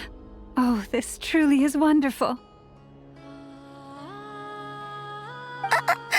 Llama, I can't breathe. Ha ha! Just in time for Moon Prayer Night. It's good to have you back, Miss Columbina. Yeah, we were worried sick. Thank you, my friends. With your help, I now have a name that belongs to me. Columbina hyposelenia.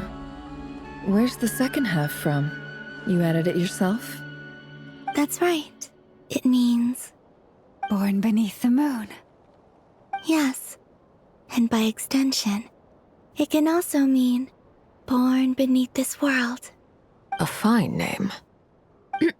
Now, as much as it pains me to interrupt this beautiful reunion, I feel obliged to remind you that the Moon Prayer Night celebrations in Nasha Town have already begun. Don't you want to enjoy the festivities? There's so much to see and do. And some of the ambient lighting and entertainments were sponsored by the kind souls in the Hexen Circle. Nicole? Why have you turned into Dodoko? So you're Miss Nicole. Thank you for helping us, and for helping me find my name. It's nice to finally hear your voice. You're quite welcome. Guiding lost people to hidden treasure is what we Seelie do. And if you ask me, spiritual treasures are far more precious than material ones. Chests are all well and good, but this was what it's all about. Ah, so satisfying. Anyway, I had to go help Alice. It seems like she ran into some trouble. That's why I couldn't be here in person.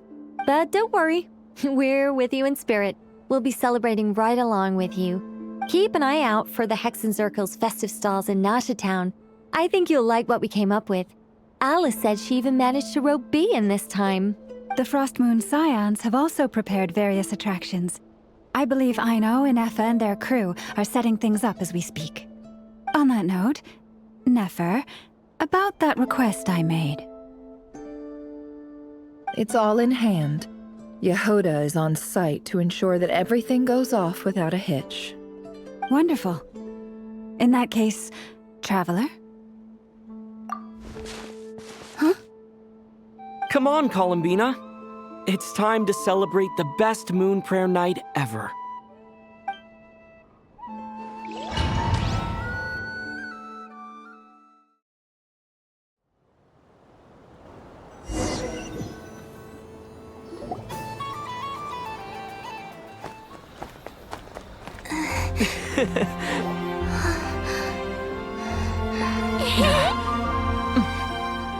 Hey, young lady. Would you like some Moon Prayer Night candy? Happy Moon Prayer Night. Oh, yeah. I almost forgot to say. Welcome home, Moon Goddess.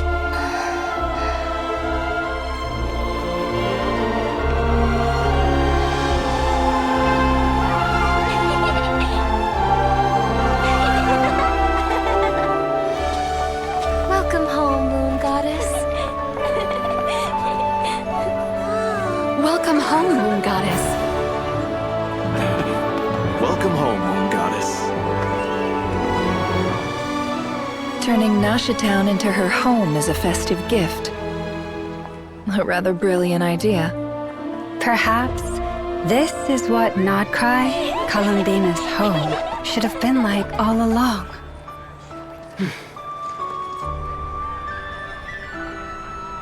Thank you for the gift. I like it a lot.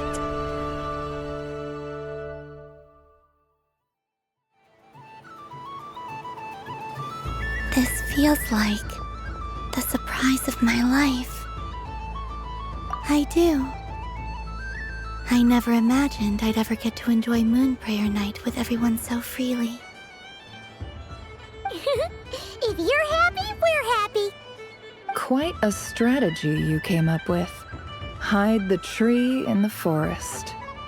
It's not your usual style, Llama. Is there something about Moon Prayer Night that enhances what's in your head as well as the antlers on top? Apparently so. It even inspired a perennial penny pincher to use their resources for a greater cause. it truly is a magical festival.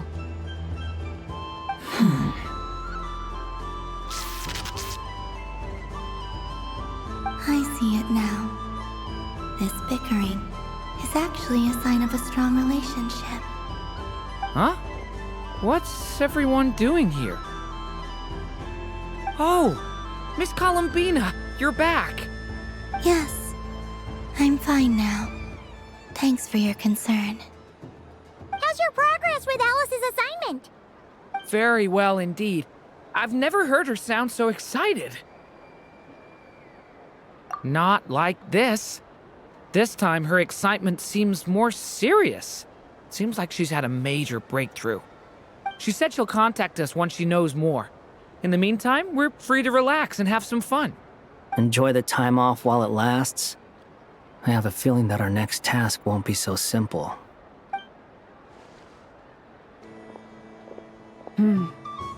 I should go. I still have a few things to attend to at the Frost Moon Scion stall. And I think I'll take a look around. With any luck, this once-in-a-year festival will come with once-in-a-year opportunities. Hold up a second. Where's Varka? I believe he made a beeline for the flagship the moment he entered Noshatown. Ah, that's Mondstadters for you. They know what they want when festivals roll around. Goodbye for now, Columbina. I hope you have a wonderful night. I will.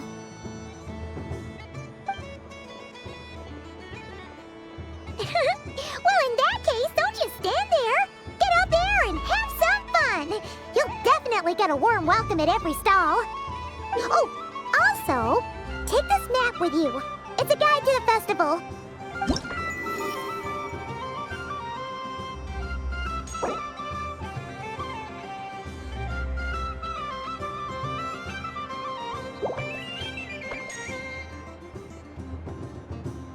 The Frost Moon Scion stall is over here. Lauma's invited a whole bunch of cute animals to celebrate too. Over there is the Hexen section. Alice seemed more excited than anyone about this festival, so she insisted on making it a grand affair. Oh, and then there's the Noshatown local specialties, including...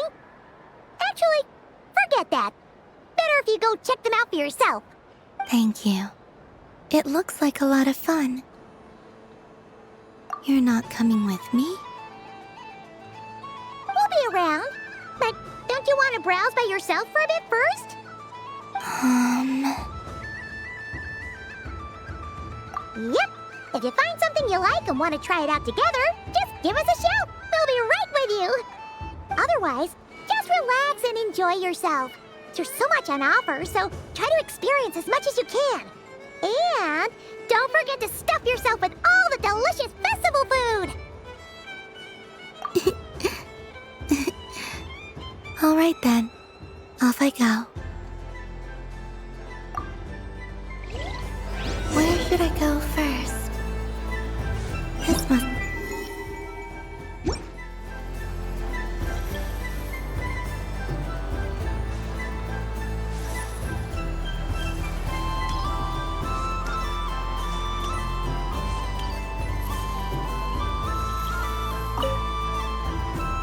A soft and furry creature that bounces and jumps. Welcome home, Moon Goddess. This one talks too. Allow me to introduce myself. I am a Dodico from a distant archipelago, the most mischievous of all my Dodo brothers and Dodo sisters. When the going got tough, I powered through, and when I met obstacles, I boomed them away. That sounds like a lot of fun. Doesn't it just? Oh, but then the trouble started. Recently, I found a lovely beach, the same beautiful jelly color as my hometown, and so I dove in to have a look, only to find it overgrown with seagrass and nasty little spiky fish everywhere, looking to turn me into a Dodico kebab. I made it back to shore by the skin of my teeth, but my tail was sorely hurt. Couldn't you just boom them away? Oh, I wanted to, believe me. But I've heard that you, Moon Goddess, can understand animal speech. The last thing I wanted was to cause a gigantic fuss and get taken to court by a school of spiky fish. I'd be driven out of these waters for good, and my winter holiday would be ruined. And so, dear Moon Goddess, I was wondering if you might lend me your allegiance. Are you roping me into a crime? Oh, let's call it a once-in-a-lifetime carefree adventure. Does that sound better? All the festival goers tonight are dressed up as the Moon Goddess, but there's nothing to say that the Moon Goddess can't disguise herself as a Dodoko, is there? Besides, this is your home. You should be free to be whoever you wish. I'm afraid I'm not well acquainted with Dodokos, Madam Mage. Oh, that's quite all right. We Dodokos are innocent, happy creatures with a free-spirited nature. Many, like myself, are mischievous troublemakers. Others are lazy souls who like nothing better than to lie down on a nice rock and take a nap. In our eyes, every creature who yearns for happiness and freedom is a Dodoko. But perhaps in yours, we Dodoko are a fluffier and more mischievous breed of Kuhenki. Yes, that is a much easier image to follow. Oh, wonderful! Then let's play! Grab onto my tail and follow me into the sea! Time to settle some scores with the bad guys!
Ooh, a remarkable talent! So, what do you make of it? The use of Jumpy Dumpties doesn't come as naturally to me as Kuvaki, but their unpredictability makes it fun. I think they call this novelty. Indeed! And how did it feel blowing those pesky nuisances away? Not bad. Any guilt? What do you mean? Oh, wonderful! Lovely answers to all 3 questions. You've passed the safety test. Now I can give this special bomb to you as a souvenir. Remember, if you find any meanies living on the moon, you can use this to boom them into oblivion. I will.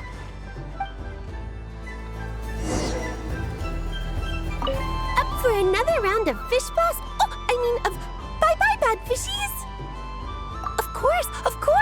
Feel free to come back whenever you like. There's always time for a dodo venture.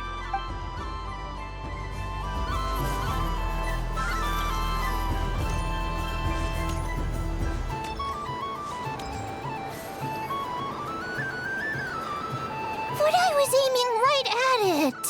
Aw, what a pity. I saw it with my own eyes. You were so close. So very close. That's not true. It dodged out of the way right as I was about to snag it. I'm sorry? You heard me. This paper frog can move. I swear. Dear, oh dear, what are you saying? How could a paper frog move?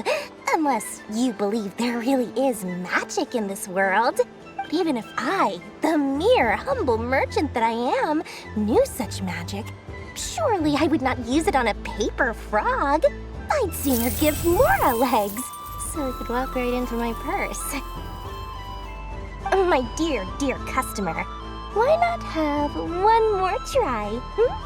This time I'll give you 12% off, a very generous discount for one of my most regular customers. Just think about how much experience you have under your belt now.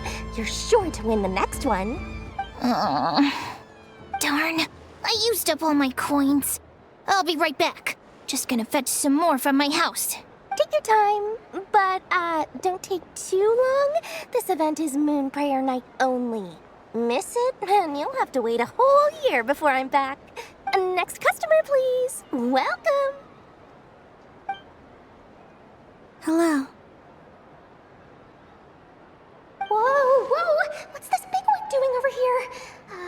How do I tell my employees not to go running around this time? Shooting them a glance won't work.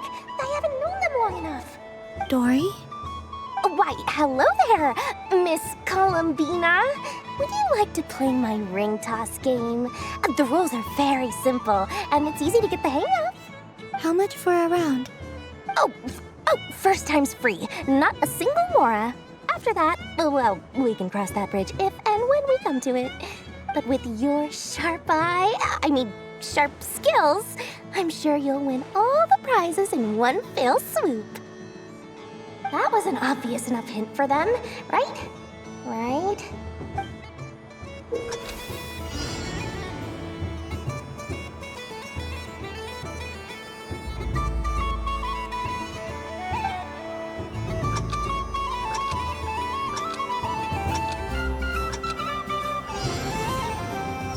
Here comes the ring!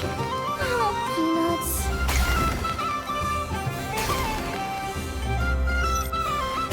Change tracks!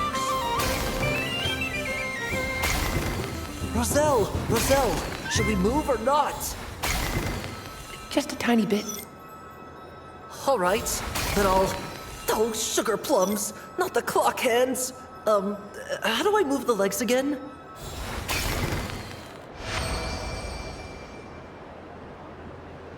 Let's see now. Let's see. Wow, very good. That's the highest score we've had all night. And here's your prize. Now, how about another round? As for the cost... Happy Moon Prayer Night, Miss Columbina. Happy Moon Prayer Night, Durin and Hat Guy. Are you here to play the game? Yes.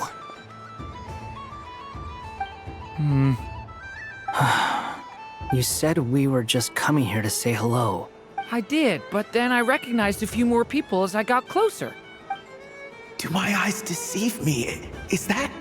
It's our little dragon. He's all grown up. Someone's popular.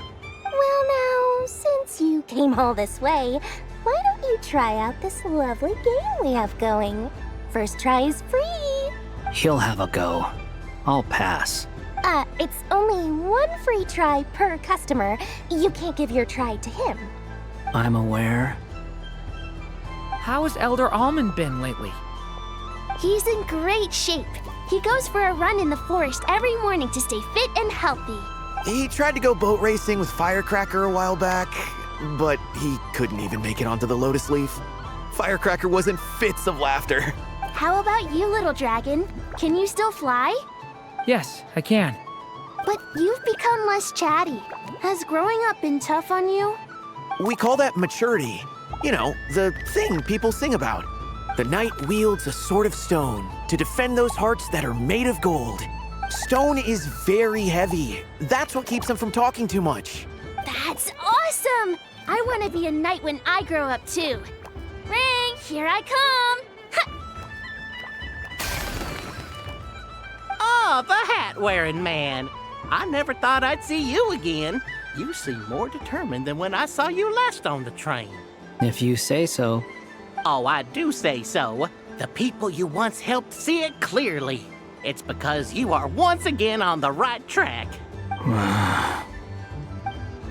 May the engine in our hearts propel us to the station of our dreams. I can move! I can move now, Roselle! What are you doing, running into the rings like that?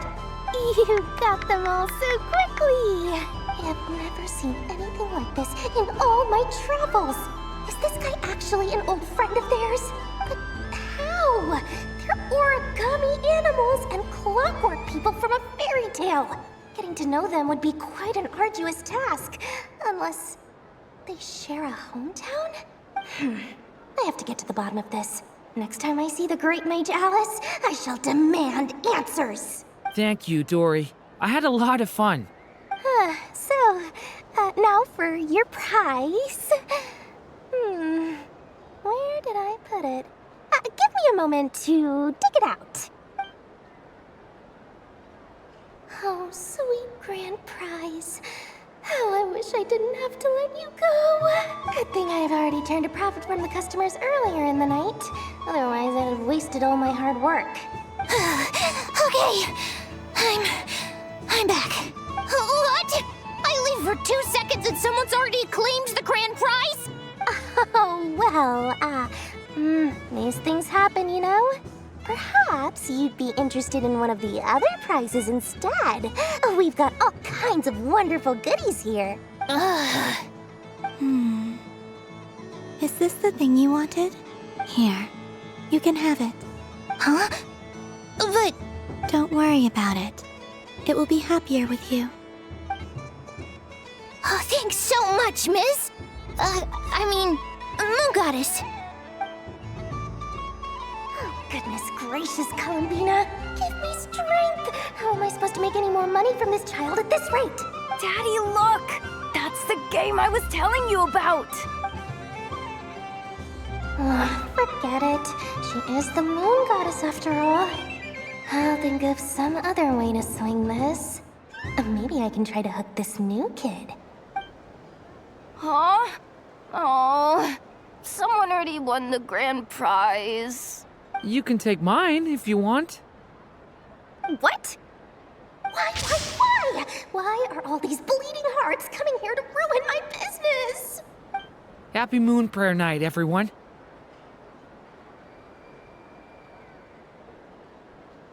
Happy Moon Prayer Night.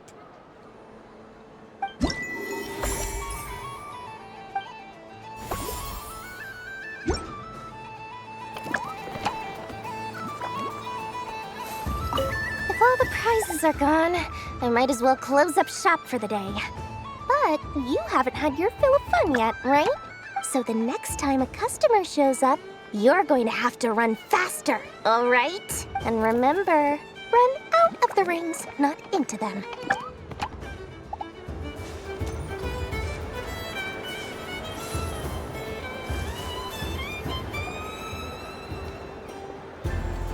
Dodoco's Whirligig! Come check out Dodoco's Whirligig! Ah, welcome home, Moon Goddess. Might I ask what this is? Ah, it's a very special amusement sponsored by the Great Mage herself. Ride on a soft and furry Dodoco and embark on an unforgettable adventure. I say that, but I'm just following a script here. Who is this mage, anyway? And what the heck is a Dodoco? I'd like to ride. No problem. But, are you by yourself? Is that not okay? Oh, no, it's fine. It's just that each Dodoco can accommodate 2 passengers. Would you like to bring a friend along? My friends... That should do it. Now, we just need to get everyone else to draw something on it, too. But we gotta keep it a secret from Columbina. Traveler?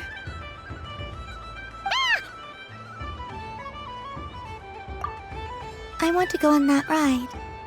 Will you join me? Let's go then.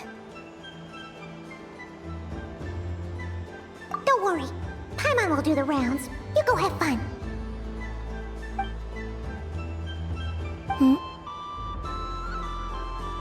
All right. I think we have to wait in line over there. Please take your seats. For safety reasons, you mustn't try to leave the ride before it comes to a complete stop. All right, you're all set. I wish you both a wonderful journey.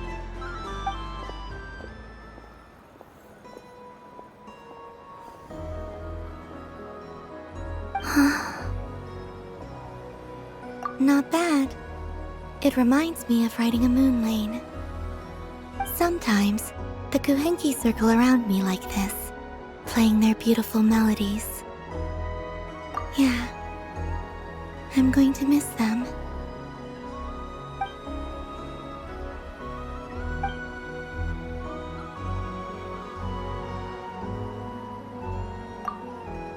It does. I've felt scared in the past, too. But this is a little different. You know something? I got to see a lot of fascinating things during my disappearance.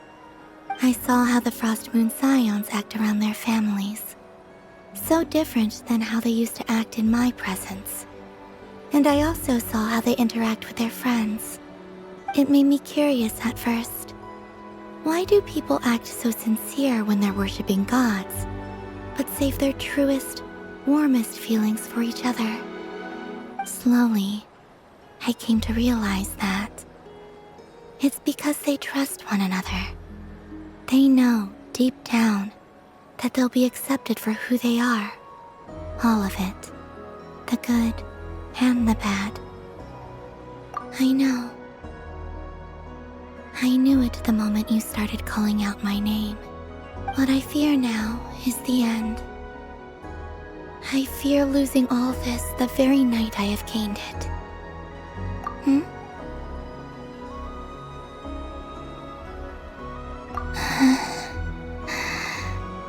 Thank you for this conversation. Thank you for listening to me. Don't worry. This fear I have, and the unknown that awaits me, they cannot hurt me. Not when I possess a treasure far greater.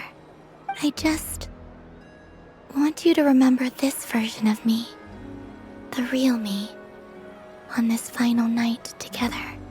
Dear passengers, Dodoco's awesome adventure has come to a close. Please leave in an orderly fashion, and we look forward to seeing you again in the future. Don't want the journey to end, huh? Don't worry, you two. There's always another adventure waiting just around the corner.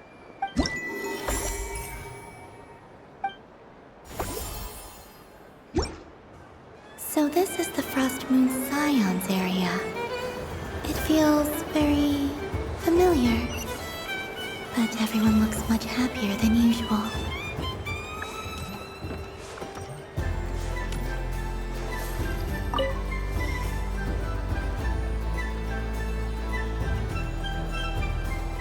I wouldn't say it's unfair, exactly. I mean, your voice goes right into people's heads. How would you explain that to the kids? You can't just explain it away as magic. Is something the matter? Ah, Miss Columbina! No, nothing you need to worry yourself about. Ah, impeccable timing. Stick around for a second, Miss Columbina. I need your input on something. This self-proclaimed Knight of Justice has yet to give me a satisfactory answer. I, for one, would like to hear your verdict on the matter. Hey, now, I left the flagship just to help you out, Miss Nicole. What's going on? So Alice and I are both using long-range remote control spells that work on similar principles, allowing us to attend this festive fair in Dodoco form. Sorry, let me backtrack a little. While similar, there are some key differences. Alice, being a great mage, wanted her Dodoco to reflect something of her own charm and mystique. So she adjusted the way its tail moves when it spins around. An entirely gratuitous move, in my opinion. I hardly see how anyone is going to notice that. If anything, I'd say that anyone who stares intently enough at a Dodoco's tail to notice such a small detail is someone we ought to be highly concerned about. I only say this to emphasize that my question has nothing to do with tails. Now that we're clear on that, why is Alice's Dodoco permitted to interact directly with the children celebrating Moon Prayer Night, while mine is not? Your voice speaks directly into people's minds. See? Exactly what I said. Hmm. Miss Nicole? I can't stand it. I know that probably makes me sound like a whiny child acting out in front of their parents. And it's a little embarrassing now that I think about it. But hey, I said it now, I can't take it back. That would be even more embarrassing. Also, don't go reading too much into that analogy. It was off the top of my head. I'm actually an awful lot older than either of you. Miss Nicole, are you saying that you'd like someone to play the game you've prepared? I'm not so invested in that. It's just something cobbled together using items I borrowed from Alice. She probably didn't even make them herself.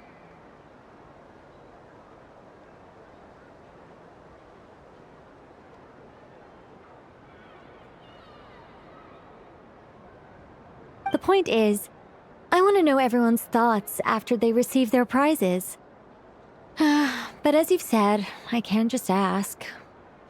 I've been biting my lip for so long, and I've had no one to vent my frustrations on. I thought this was going to be a nice, straightforward festival where I'd get the chance to guide people to treasure. Well, can I play? I can't guarantee that I'll win a prize, but... You will? I'd like to try. Then what are we waiting for? Let the game begin! It's like they forgot I was ever here. Ha ha ha ha.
Congratulations, Miss Columbina! With your great wisdom, you have overcome every obstacle in your path and conquered the great challenge posed to you by fate. Fate? Well, something to that effect. If you'd prefer something more poetic, it could be the icy winds or the dawn. Anything you like, really. You could even go with the challenge posed to you by Dodeko, if that's what you're into. Anyway, you can take or leave my suggestions. Moving on. All my hopes are now resting on this. Can I open it now? Stop teasing me. Please, I'm begging you. No more talk. Just open it. Wow. What a lovely sculpture. Classic and cute at the same time. Thank you, Miss Nicole. I'll always treasure it. There we go. Music to my ears. You have my sincerest gratitude, Miss Columbina. Thank you for sharing your precious time with me and fulfilling my wish. Don't mention it. You've all done much to help me. And still, I'm the one receiving all these gifts.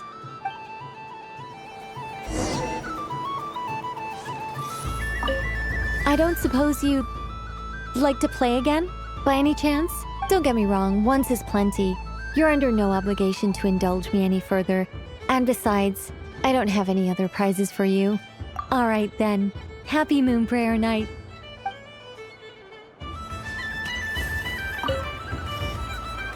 Welcome home, Moon Goddess. Oh, you're the genuine article. Alice was right. This Moon Prayer Night was worth watching after all. Another one that talks. Greetings. Pleased to make your acquaintance. I am the Hexenzirkel member they call B. Barbeloth Trismegistus. Columbina Hyposelenia. Pleased to meet you too. Hyposelenia. A fine name indeed. Now then, Miss Columbina, do you wish to hear a mage's divination? Divination? The Frost Moon Scions used to ask me what would happen in the future. Is this like that? From the perspective of the one seeking answers, perhaps. As you look to your journey ahead, if you seek to understand the unknown, resolve your doubts, and soothe the confusion in your heart, divination could be for you. The unknowns on my journey. Of course, if one wishes to peer into fate, then hydromancy is the more precise option. But that is a complex affair, and to relegate that majestic art to the status of a festive amusement would seem somewhat uncouth. Besides, it is sometimes better to not know fate with great certainty. Hence, I shall use the suitably festive Luna Arcana to tell your fortune instead. It is more popular with the youth in any case. Lunar Arcana.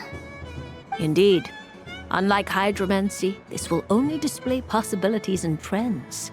People like to think of themselves as creatures of agency and free will. Peering too far and too clearly into the future is detrimental to both body and soul. I'd like to give it a try. Of course you may. Come then, take a seat, Miss Columbina. Before we begin, are there any specific questions you would like to ask? Let's stick to general possibilities and trends, like you suggested. Ah, very well. Then I shall use the basic Lunar Arcana deck. Now, try to relax. Cast your mind upon the things you have experienced and the things you are soon to experience. I will shuffle the deck.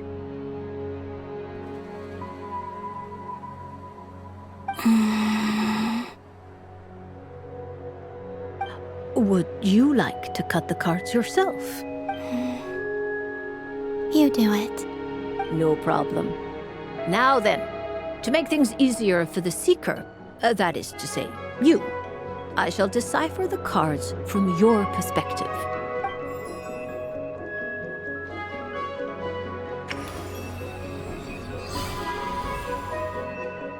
Please, draw the first Lunar Arcana. This represents destiny and is the foundation for the divination as a whole.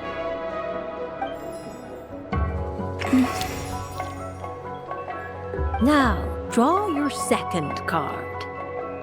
This will stand for the past, the sum of all your experiences that have come before. And now the third Arcana. This is the present, your interpretation of the current moment.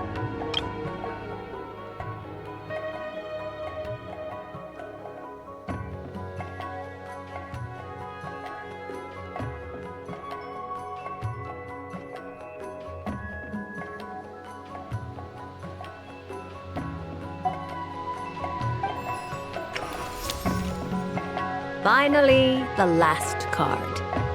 This shall speak of the future, which...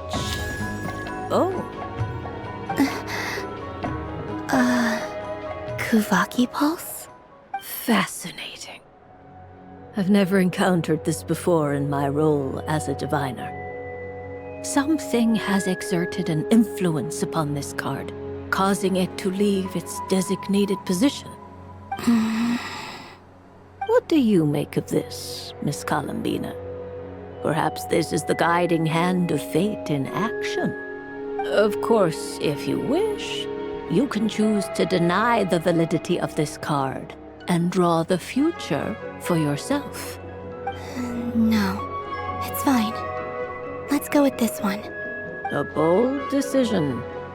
I must say I'm looking forward to the results. Well then, let us flip the Lunar Arcana in sequence and see what emerges. Sure. First, Destiny. No surprises here. The card that represents yours is the Moon. The moon. Indeed.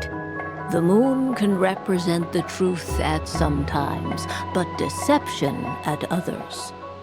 False peace, destructive calamity, and the world-changing power that lies within.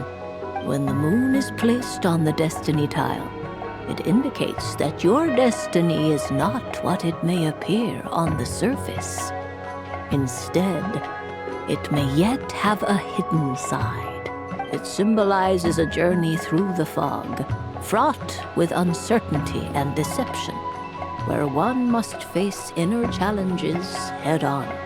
I don't understand. Patience, my dear. This is but the first card, which serves as a basis for the interpretations that follow. Our divination will only grow clearer from here on out. Now then, flip the second card, the one that speaks for the past.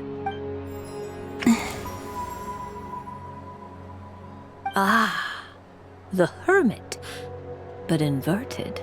Inverted? Yes. The Hermit symbolizes solitude, introspection, and the pursuit of truth. When inverted, it represents isolation, truth out of reach, and a path that leads one astray. Combined with the moon as one's destiny, the Hermit inverted represents a choice you made to stand alone in the past. It was a choice made not out of fear or arrogance, but for reasons that others could not perceive. You fumbled through the darkness without a guide, but you did not find your way. Rather, you went astray. More than once, it would seem. Is this about how I became Kutar despite not wishing to become a god? And how I joined the Fatui because I yearned for a place to belong? I suspect only you know the answer to this question. All is not lost. The past is in the past, and so it shall remain. Shall we look into the present now? Oh my. The Lovers. One of the most interesting Lunar Arcana. What does this one mean? This means that you have had an unprecedented emotional experience. The joy of finding your soul becoming intertwined with that of another. A precious and wonderful thing indeed. It's true. I've made a lot of friends recently, and they are very good to me. I like them a lot. That sounds lovely. I am most delighted for you. The Lovers can also represent important decisions, perhaps related to a parting of ways. Now, if I were to guess... Yes. My return to the moon. I understand. Parting with friends is never easy, Columbina. But rest assured, this is not the end of your journey. There is always another story waiting to be told. The future always lies ahead. The future. Well now, it's finally time to flip this most mysterious of cards. Why did it appear? And what does it wish to tell you? I'm ready. Very well. Flip this card and see what lies on the other side. Oh.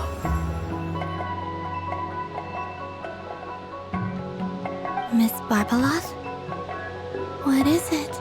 This card is death. That doesn't sound very good. It depends on how we interpret it. It is true that it can represent an agonizing death, a complete and utter end, but at the same time, it can also represent rebirth. Do not forget that your destiny card is the moon. That lends your future many different potential meanings. If death spells the end, is it unavoidable?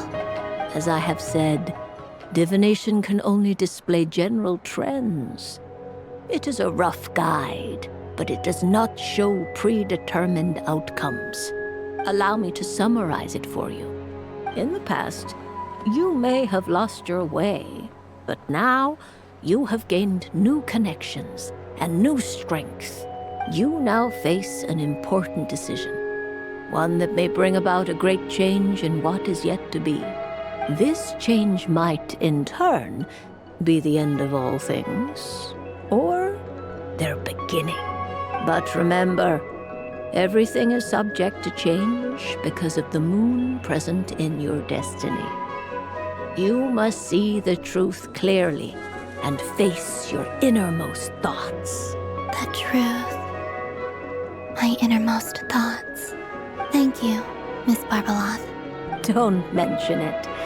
Some people dislike divinations, for fear of glimpsing an ending to their story that they wish was not so. But I can see that you're different. The result of this divination will not sway your decision. This is a rare quality, and one that diviners always hope to see in the seeker. We are here merely to guide, not to exert undue influence. I understand. Go then and illuminate your future, Miss Columbina. The moonlight that shines from you now is most captivating.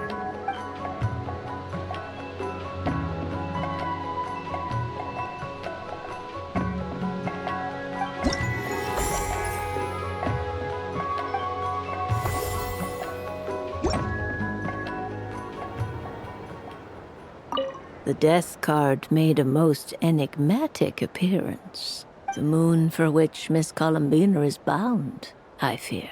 Fretting is of no avail. I will have a chat with Alice about it sometime.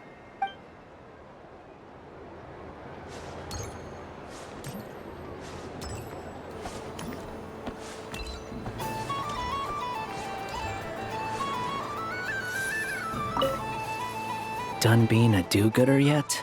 Thanks for coming here with me, Hat Guy. Are there any games you'd like to play? It's your turn to pick. I'll come with you. Why does that hamster think you've grown up? You haven't changed at all. I know you don't mean that. You're just taking the opportunity to make fun of me, aren't you? Even if you won't admit that taking some time to compose yourself is important, I can see that you're doing it in practice. Otherwise, you'd have taken off your hat and flown away by now. Looks like Albedo's socialization program has been far more useful to you than all those Vahumana textbooks.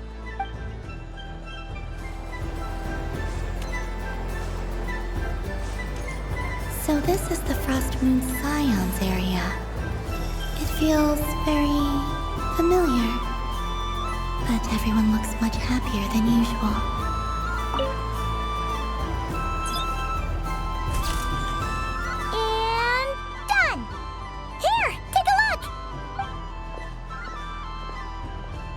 I think it looks quite funny.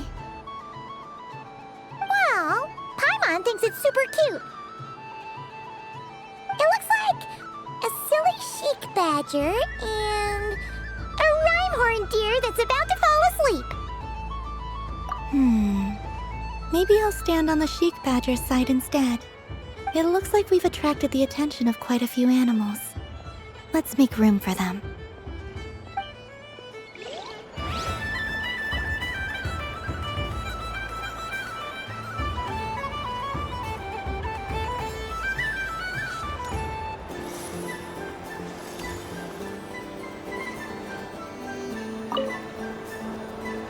If this were any other day, I'm sure it would make for a great photo opportunity. But Moon Prayer Night has rendered my antlers uncomfortably large. Doesn't it look like this rhyme-horned deer has 2 sets of antlers?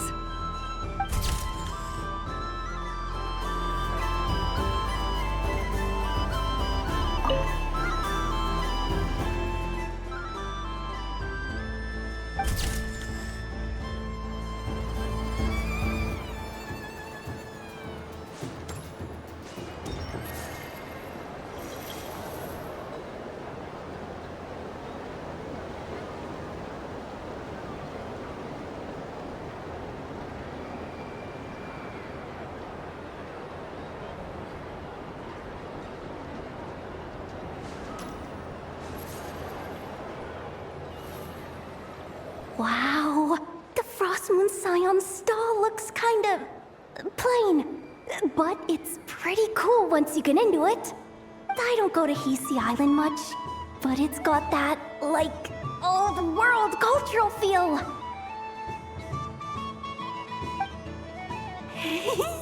And if culture means we get more festivals, I'm all for it! Hello, Yehoda. Columbine? Hello, Moon Goddess? That was too close. I almost gave the game away in front of the staff. Oh, wait, what's the deal with her shoes? They don't make a sound when she walks. I could do with a pair of those. Do you like balloons too? Balloons? Oh, you mean those? What's so fun about balloons? I'm not a kid anymore. They're probably more up Aino's alley. Yes. The animals seem very curious about these strange flying objects. I was drawn here by their voices. I recently learned a fun new game you can play with balloons, so I decided to come and give it a try. A new game?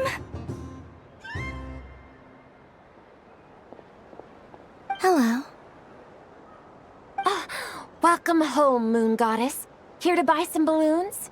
Yes. Could you give me a few that haven't been inflated yet? Are you sure? I guess it's not a problem, but... Yes, please. Thank you. Uninflated balloons? But those are just little rubber pouches. What does she want with those? Would you like to play the balloon game, Yehoda? Huh? Sure. I guess. How do you play it? Wait here a moment.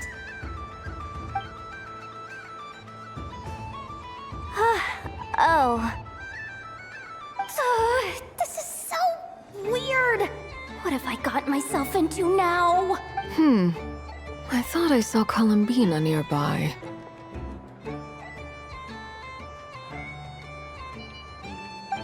Uh-oh! That's the 4th Harbinger! Although she's helped us out quite a bit, she's good people, right? Is she looking for Columbina?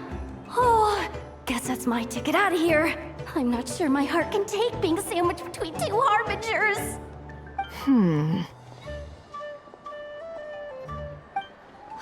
Which stall is she checking out?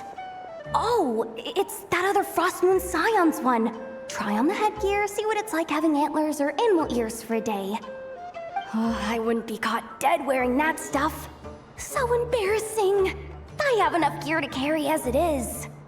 Wait, what? She put it on?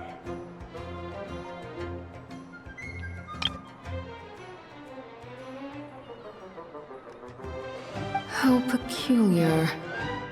This would take some getting used to. I wonder if this is what it's like for Lynette. It really suits you, ma'am. What is this? She was so intimidating a moment ago, but now, dang, she's really rocking those ears. How does she make them look so cool? I suppose I may as well keep them on for now. All part of the festive experience. She's coming this way. How do you do, Miss Yehoda? Oh, jeez. Don't talk to me while wearing that thing. Where am I supposed to look? Oh, hey there. I'm looking for Columbina. Have you seen her? She just... Huh? Wait, is that what she meant by balloon game?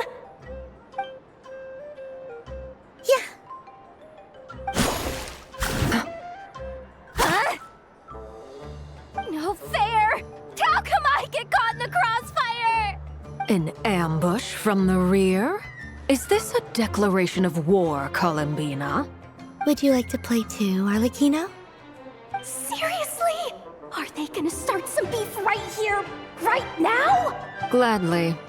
That said, I believe there is another who would like to join. Boss Nev! Thank goodness! You've gotta get me out of here! Things are kicking off big time! Hello there. I'd like 10... no, make that 20 balloons, please. Uninflated. What? Miss Moon Goddess, I hope you're prepared to pay the price for assaulting my employee. Welcome to the game, Never. Just to be clear, let's keep this a fair fight, okay? No strange powers, please and thank you. Naturally. Don't just stand there, Yehoda. Aren't you going to team up with me? Huh? Do I have to? Of course. Don't forget, the Curatorium has a reputation to uphold. I knew something like this was gonna happen.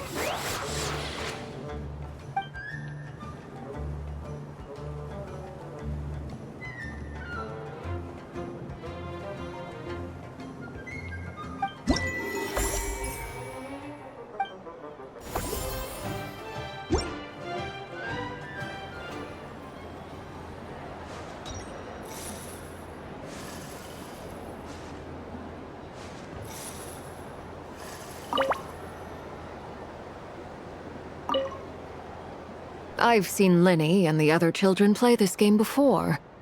It would seem that it's not a bad way to relax, once in a while.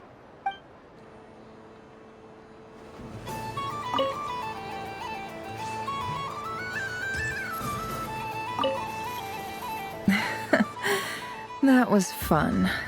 It's a shame Ashru doesn't like playing with water, or I'd have roped him in as well. What's this? Should I give it a try?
I just had a water fight with 2 Fatui Harbingers. Pretty scary, but also surprisingly fun.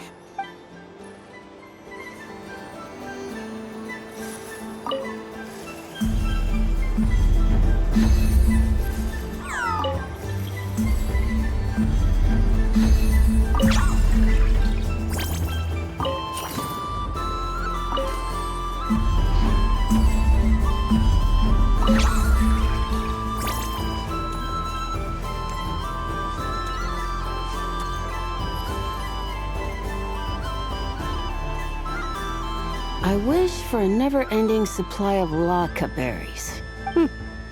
What a humble wish. Probably written by a child.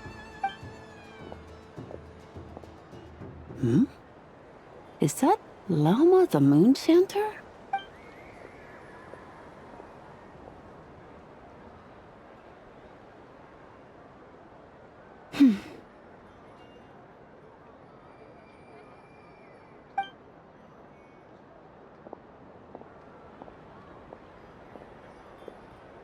I wish that the long plume ibises would stop biting me. Oh dear, poor Lauma. All right, I'll write that one down for you.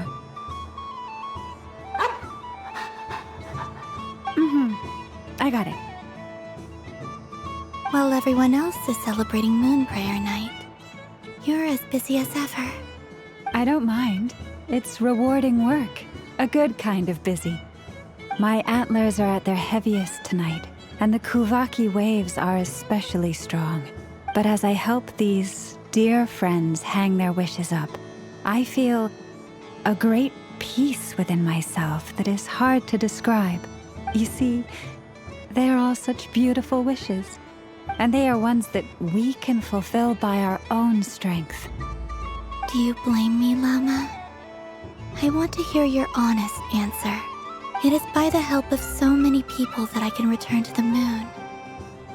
But I feel as though I've hardly done anything in return. You've done plenty, Columbina. I say this in earnest, both as someone who knows your history, and also as a friend who has seen what you've been through. What about as a moon chanter? I feel proud to honor our moon. Thank you for your kind words, Lauma. I feel proud to honor our moon goddess's wish, and I'm sure any moon chanter in history would have felt the same way. But... Since you asked for my honesty, I won't lie to you. My feelings are mixed right now. Besides pride, I also feel, I suppose it's a reluctance to let go. Once you return to the moon, we will be far apart and separated by a false sky. I'm sure those of us left behind will gaze up at that sky, yearning for the moon once in a while, just as you used to do. I will miss you, Lauma. I will miss you all. I hope to stay in touch. I will try and find some way to send messages down from the moon. Perhaps you could use Kuvaki. I've heard Yehoda say that signals can be sent using long and short waves, or strong and weak lights. That sounds a little complicated. What if we forget what the signals mean? We could prepare a codebook beforehand, but... You're right. It wouldn't really suit you. Still, whatever happens, I believe that you will find your own unique way of communicating with us. And now that I think about that, my heart feels lighter. Because you trust in me? Yes. I have faith in you, and in the power of truth. In my experience, the truth tends to be difficult. But that's what makes it stand out from what is false. So I'm confident that your thoughts and your love will shine through the curtain of lies. We will know it when we see it. Thank you. Now, could you help me hang up my wish? Is this? I wish that all who dwell in this moonlit world can find a place to belong. And I wish that I shall one day see my friends again. It's 2 wishes. I hope that's not too greedy of me. Not at all. And I think you speak for us all with the second one.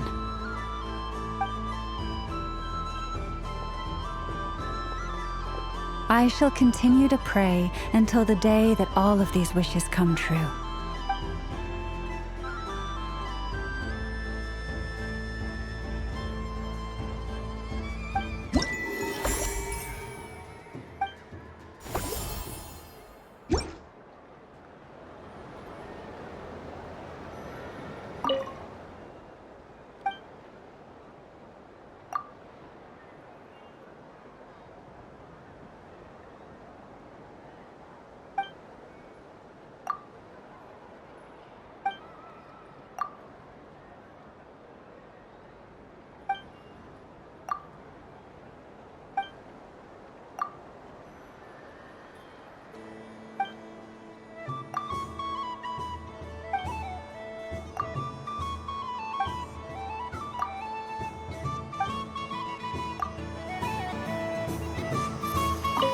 Yes.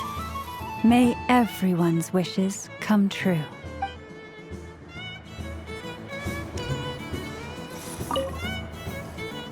Miss Liliki! A kitten's been following you all this time. Oh, so it has. Hello there, little kitty. May the moon light your path. Did Lady Llama send you? Or was there something you needed? You'd like some moon prayer candies? No? I believe it wants that box. The one with the moon prayer candies in it. Oh, I see. Here, kitty. Come on. Here you go. Thank you, Lady Mr. Cantor, did you see that young lady dressed as the moon goddess? When did she leave? Sorry, no, I was looking at... I was watching the... cat. I see. The resemblance was uncanny. She seemed like the true Lady Kutar, the one who guides souls.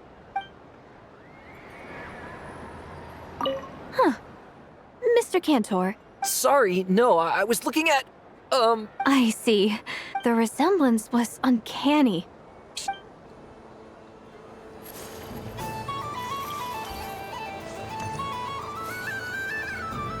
Sunny days! I prefer sunny days. Ah, well, you are as warm as the sun itself, Moon Goddess. Very well. I believe your spirit animal has to be this most adorable chic badger. Wow! Thank you, Mr. Talking Magic Lamp. Have a very happy festival, Moon Goddess. Flint's? That's you, isn't it? It's our little secret, my dear traveler in Paimon. Okay, sure, but why are you here selling sugar sculptures? Everyone celebrates in their own way. After gazing into the abyss and spending time around gravestones all year, what better way to relax than to see sunny smiles on the faces of the living? Besides that, I like to think of myself as a fair judge of character. I dare say matching personalities to confection suits me rather well. That's not what Paimon was talking about. Aren't you afraid that your true identity might be exposed? Should I be? There is all manner of magic in the air this moon prayer night, thanks to the work of the great mages. I see Miss Columbina is hiding in plain sight. Why should I not do the same? Why miss this rare opportunity to enjoy a special evening in my true form? Fair enough. You got a point there. People who don't know you will probably think you're just a talking lantern. Well, now that we see eye to eye, what brings you here? Not a search for your spirit animal, I presume? Ah, well, actually... Here, see for yourself. Oh, this is... How wonderful. A beautiful idea. Yeah, we just met Barca, and he said that having everyone draw their own section was kind of boring. So, he did your bit for you. Ah, Varka. Ever the maverick. I see his artistic skills are truly one of a kind. In that case, I shall paint something on Mr. Albedo's behalf in a short while. What? Why not now? Ahem. Welcome home, Moon Goddess. Phew, that was close. Hello, Flins. She recognized you right away!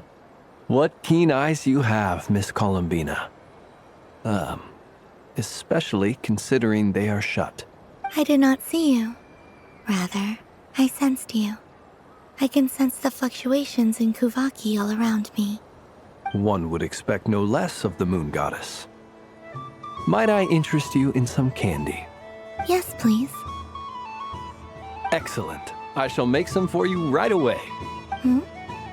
Something the matter, Miss Columbina? What about my spirit animal?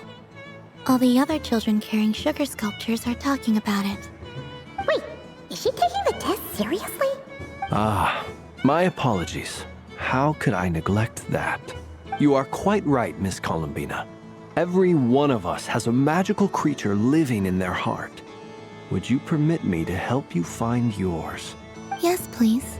Do you prefer the day or the night? Night. Which of the 4 seasons is your favorite? Winter. Think of a perfect day. What is the weather like? Sunny, rainy, or perhaps cloudy? Rainy in the morning, sunny at night. What kind of answer is that? Forests, lakes, and open seas. Which do you prefer of these? I like them all. Imagine you opened your very own shop. What would you sell there? Moonlight, I think. Wow! Paimon would totally shop there. It wouldn't cost anything. You'd just need to visit. Aha! I believe I know what your spirit animal is. Here, for you. Oh, it's a Kohenki! Indeed. A free-spirited being with a deep love for all things here in Nodcry, who selflessly lends her aid to as many people as she can reach. It is the perfect fit for you, Miss Columbina. Thank you. It would be my honor.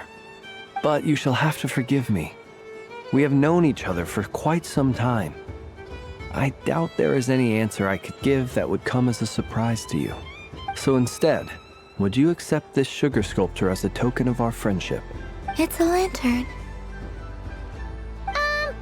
Hey, why don't you two go enjoy your candy over there?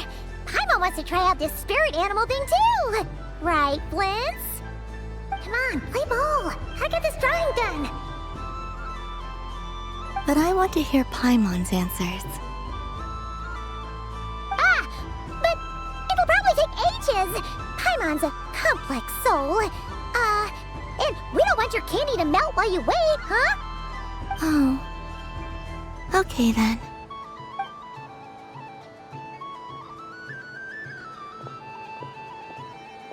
Phew. Nice excuse, Lady Paimon. That was some quick thinking. Yeah, no thanks to you. A little help next time.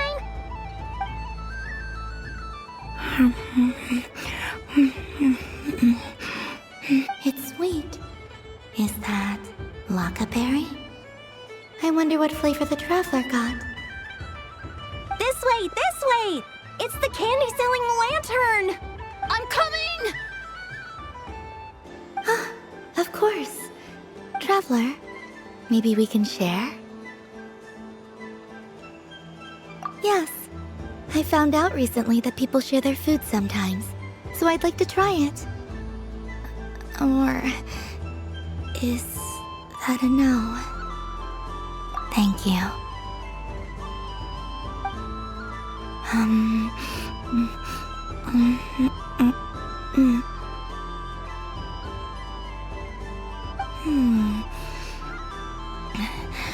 Yours is a little more sour than mine. Here, you try it. Are you sure? Amazing. My sugar sculpture has shrunk, yet my heart is filled with feelings of sweetness. I will remember this feeling. Sure.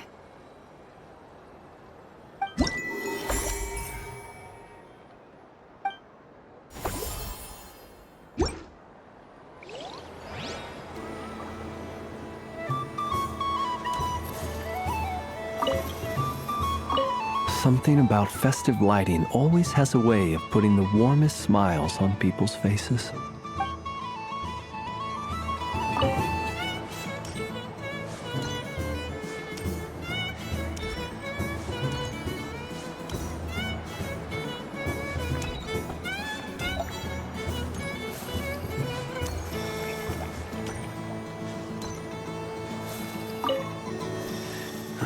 It'd be rude to just leave without saying anything. But at the same time, I don't want to barge into their lively conversation just to announce that I'm leaving. I guess I'll just wait a little longer. Huh? Albedo? This sketch is for you, Grandmaster. Oh, a gift for me. Thanks. Let's see what you've done for me. The North Wind left in the lurch.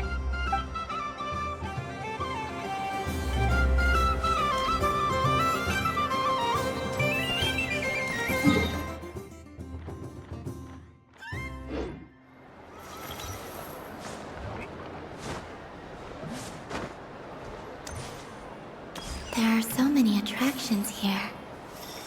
Since I rarely get out, I might as well make the most of it.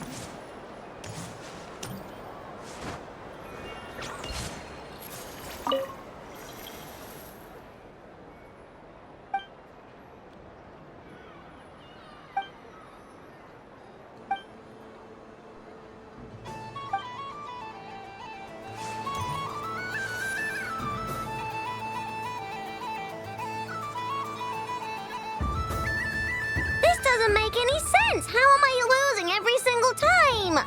Wait, Inefa, you're cheating, aren't you? Yeah, that must be it. I am not cheating, I know. Uh-oh, sounds like Inefa's turning into a big baloney bot. I think it's time for some serious maintenance.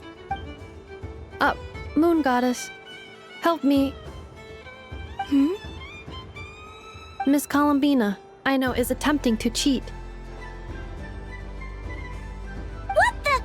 I'm not the cheater. You're the cheater. How dare you throw it back at me?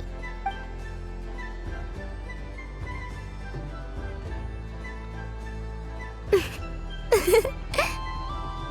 right, fine. Let's all laugh at I know. Just you wait till I get home, because I'm going to make a game bot that can win 100% of the time. Let's see you laugh when I come back and beat your butts. You'll all have your heads covered in stickers when I'm through with you. We came to check everything was okay after all that yelling, but,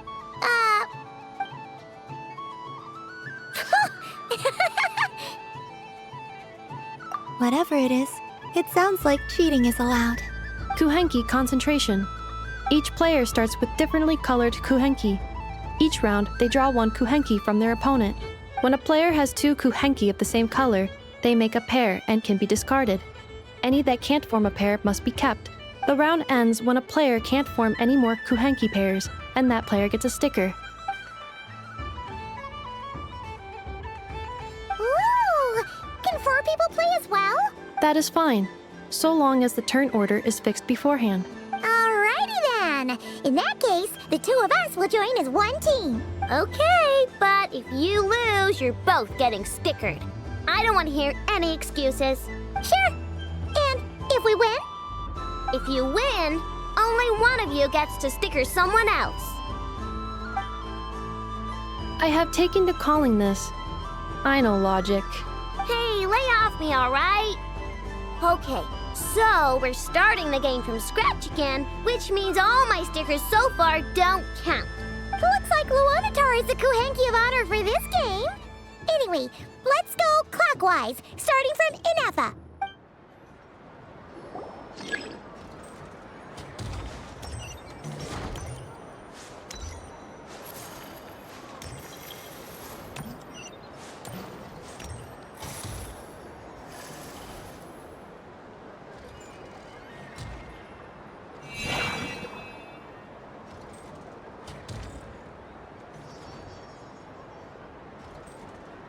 Nice! That's a pair!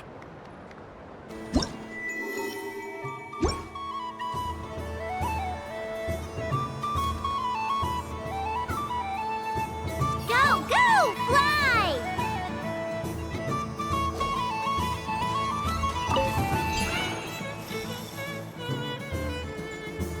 Go on.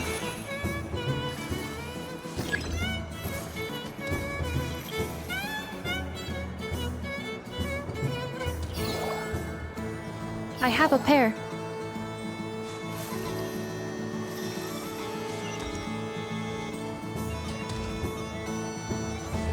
Uh-oh!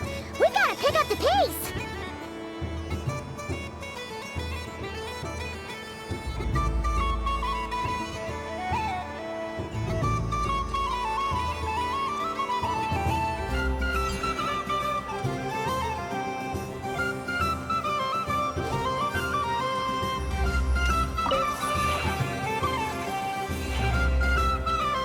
I win.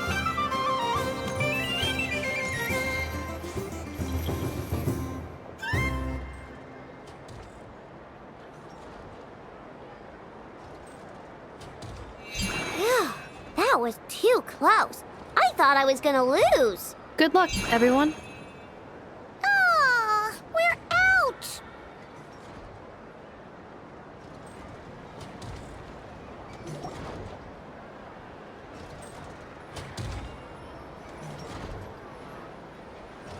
Let me pick a good one. What's it gonna be? You're looking very pleased with yourself there. What happened to being a huge Grumposaurus? I won. Duh.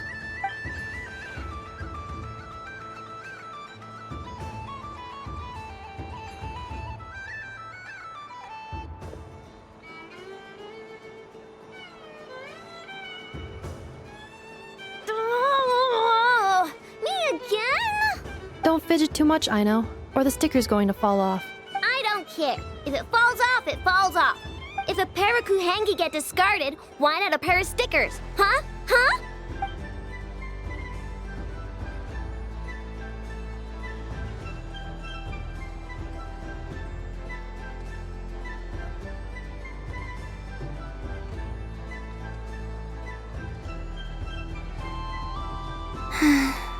I've lost. Sticker, sticker, sticker!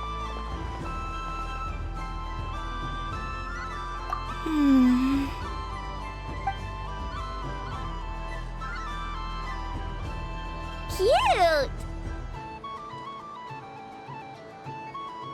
You think so? Shame. I can't see it for myself.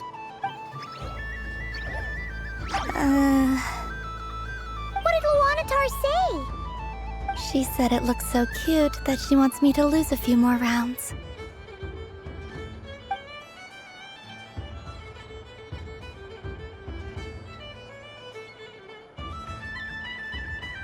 Who put these stickers on Paimon's eyebrows? Ugh, she can barely see! Alright, now, I think we got enough evidence to prove that there's a serious problem here. Yes, I agree as well. The culprit is... Ineffa! Culprit? What did I do? Quit acting dumb, Ineffa! You're not wriggling your way out of this one. I've been watching you. Not only did you remember whose side Luanatar started at, but every time someone drew a Kuhenki, you were logging it and calculating every last possibility. Which Kuhenki pairs were gone, who had what color Kuhenki in their hand, even our facial expressions. You were keeping track of it the entire time. Exactly! What Ino said! Putting aside the fact that running calculations is not against the game rules, do you have any evidence to support your allegations? But that's not against the rules either. So she admits it. She certainly does. Alright, everyone grab a sticker. It's time to get Ineffa back. But... Take that!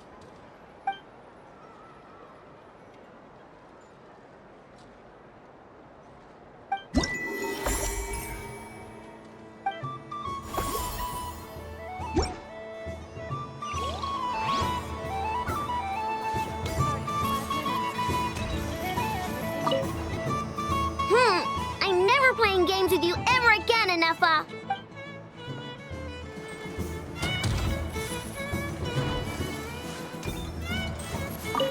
Ino is throwing a tantrum again. I believe it will take 3 crumb-kakes to constitute a suitable peace offering. The robot show will now begin.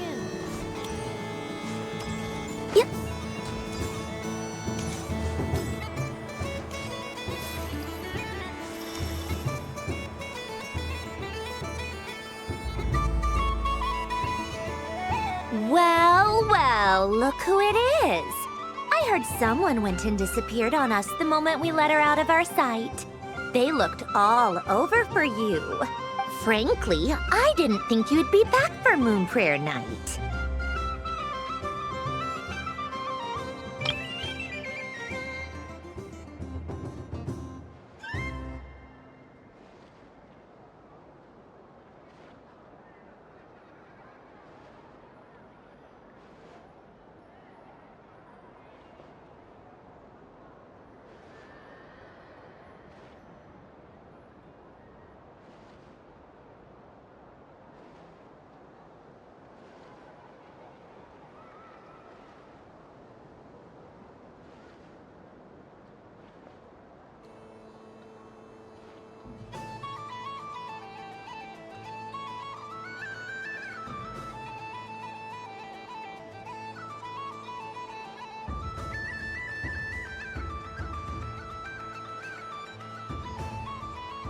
Were you worried about me, Sandrone? You would like that, wouldn't you? Do you even hear what you're saying? It seems to me like you disguised yourself with festive headgear, just so that you could come see me on Moon Prayer Night and make sure I'm okay. You didn't even bring Polonia with you. You? I thought you couldn't see. I cannot. But I sense the confusion of those around us rippling through the Kuvaki currents. Based on what I know about you, let me guess what you're wearing. Is it cat ears? Shut up! I'm only here to protect the Fatui's interest in this territory. Running into you was pure bad luck. Really? But you were the one who asked Arlecchino to help everyone find my name. Columbina! Ugh! Just one more word, and I'll unscrew your vocal cords. It's Columbina hyposelenia now. Tell someone who cares. I've missed you, Sandrone. The whole time I was gone, I was thinking. I hope I get a chance to say some ugly words to you.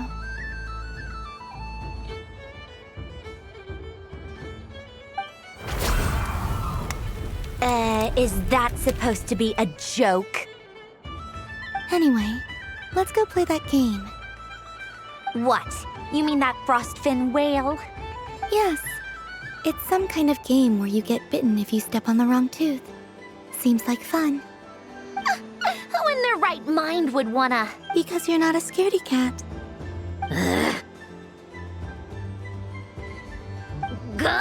Fine! You wanna play? Let's play. Don't complain when I kick your sorry butt. Lovely. You old geezer! I'm gonna beat the pants off you! Just you watch! I almost forgot. Sandrone? What is it now? You'd better not lose, or I'm going to beat your head in. What?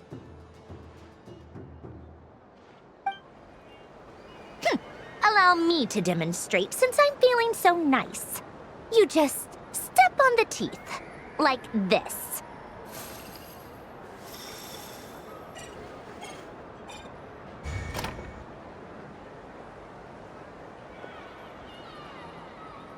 Which should I pick?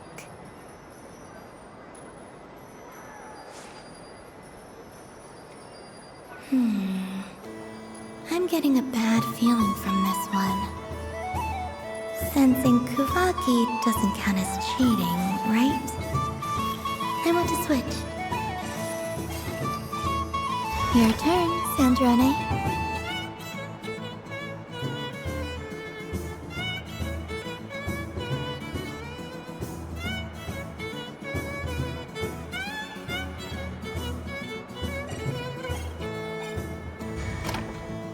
Don't come crying to me if you get bitten.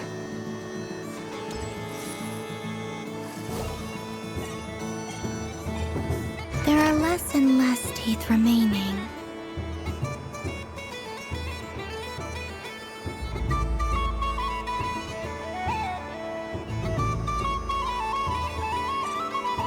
Huh?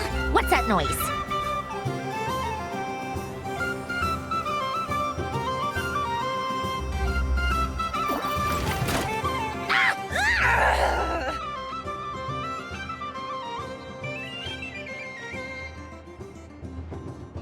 I think you might have picked a bad tooth, Sandrone.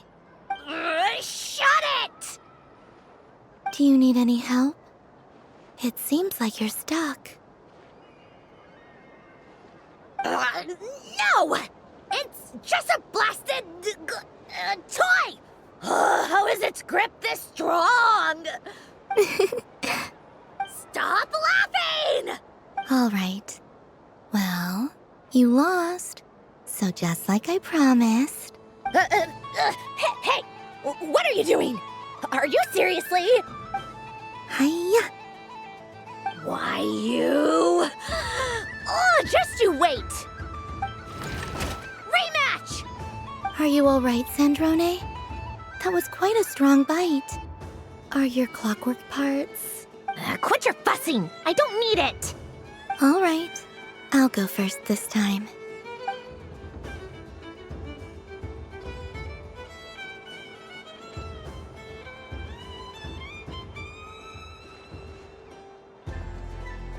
I see it now. She can sense which teeth are rigged. So I just need to avoid the same ones that she does.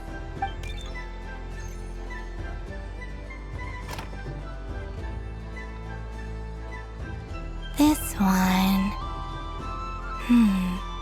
Seems fine. She avoided that one then? Now I've got you. All right, my turn.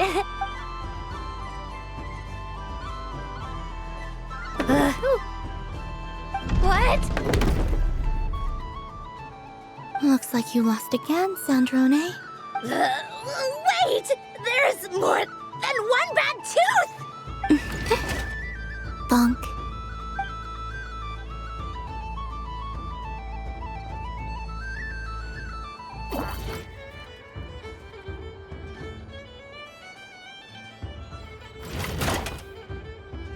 Stupid game! What idiot came up with this?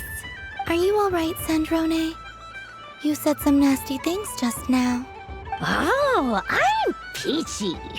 Should I let you bonk me on the head as well? Ah, forget it! Come on, bonk away. It can be your consolation prize for losing so badly. I told you, forget it! Gah, you've always been so annoying. Singing right outside my door, inviting yourself to my tea parties, going AWOL. And now you're off to the moon or something. Of all my days with the Fatui, the times I spent with you, Arlecchino, and Rosaline, they were my favorite. I will not forget them. Just as I shall not forget this moment. We'll always be friends, no matter where we are, right? Who'd want to be your...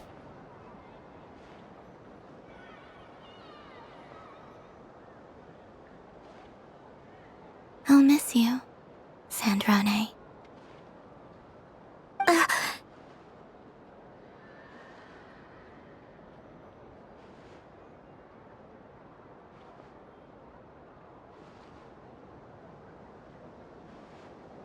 Goodbye, Sandrone.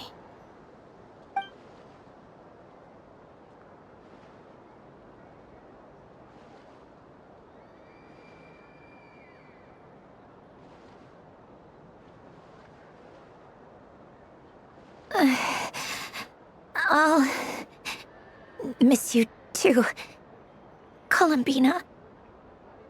Sorry, what was that? Ah! Ah! Yeesh! No need to freak out. What's wrong? We've been looking everywhere for you. What do you want? Oh, nice ears.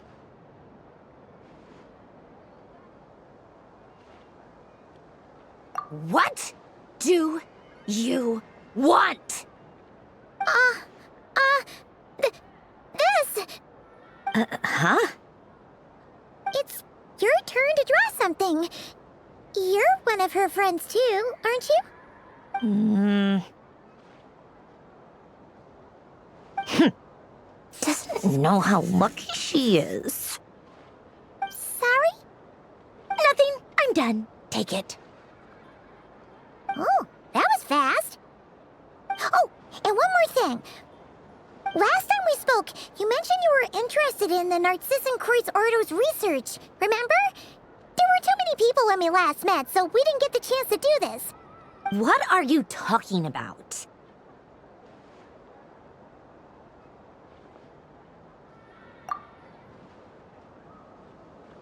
This is... Oh. Alain, Renee, and Marianne. Huh. The Holy Blade. A savior's plaything. It's not about whether I approve or not. These people, they would sacrifice themselves for the sake of the world. Especially Alain Guillotin and Renee. That is something I would never choose to do. Still, I didn't know they had any pictures left from that time. If I'd have thought to bring a camera, I'd have...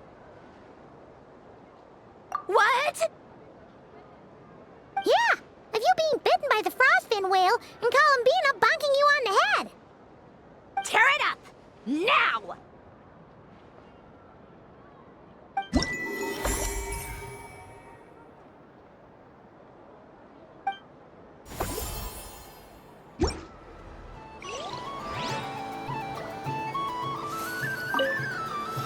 What's there to see on that moon anyway? Let her go up there and cry alone. See if I care.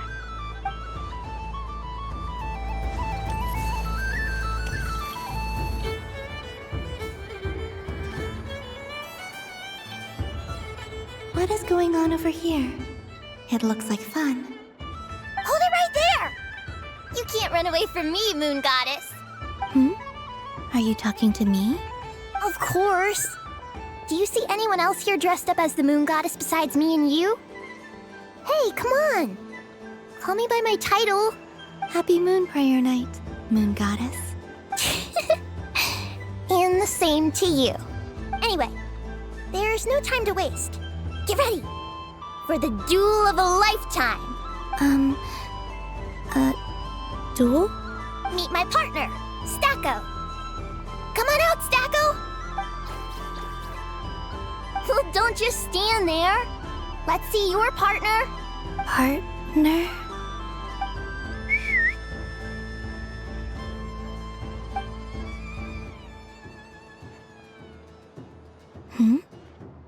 So I need to select a partner and command them in battle. Partner. I need a partner.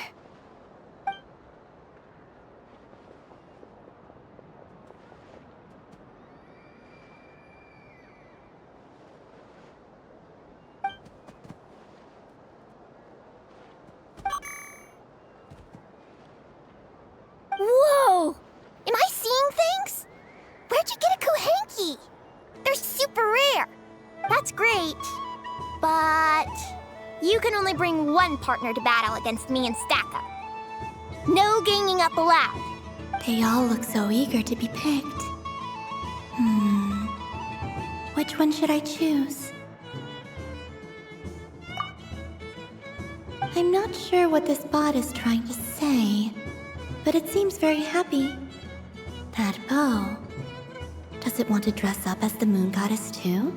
They all look so eager to be picked. This one usually lives in Nasha Town. She likes falling asleep to the sound of striking hammers. And I bet she's quite familiar with rope. They all look so eager to be picked. This deer came to celebrate the festival with the Frost Moon Scions. It wants to help me with its antlers. They are its pride and joy. They all look so eager to be picked.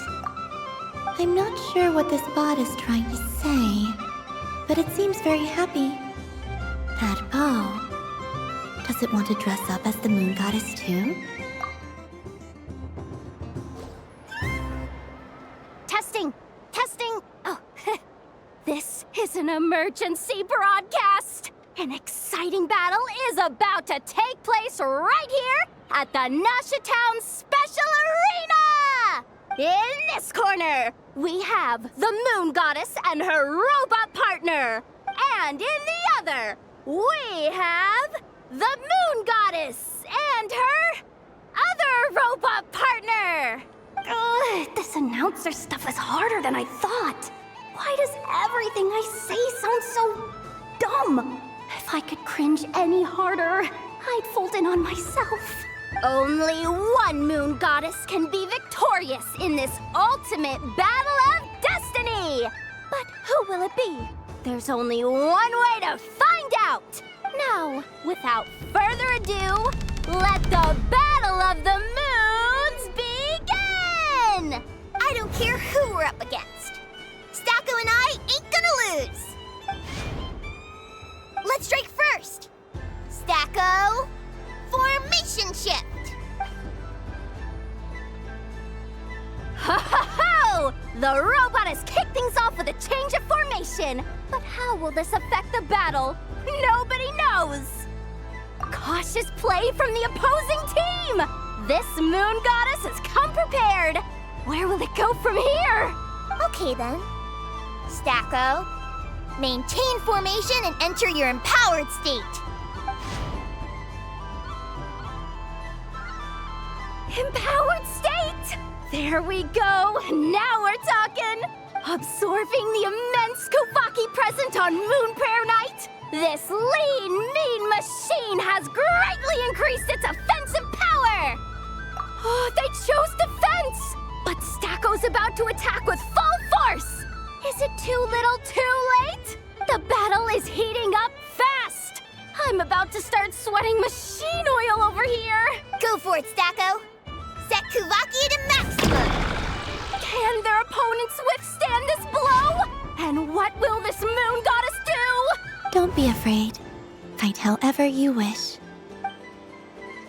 And it's the empowered state! Both robots empowered now! The attack comes in, but oh, attacks repelled! Opposites attract, but likes repel. And now you've seen it in action! What a powerful repulsion! The robot crashes into the wall! Can it keep going? Stacko! Oh, Stacko is down for the count! Our winner is the Moon Goddess! The slightly taller one, I mean. You did your best, Stacko. I'll take you to Ainos for a checkup right away, don't you worry. Well, you beat me fair and square, I guess. Honestly, I underestimated you. Won't make that mistake again. I think my partner deserves most of the credit. Just you wait. When I'm a little bit older, I'm gonna come back a whole lot stronger. Be ready for a rematch.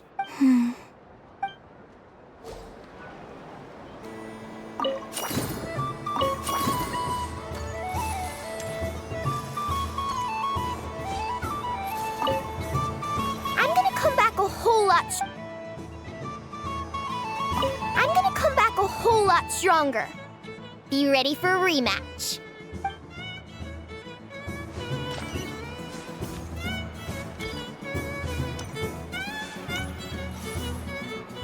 Moon Prayer Candy! Beautiful, tasty Moon Prayer Candy!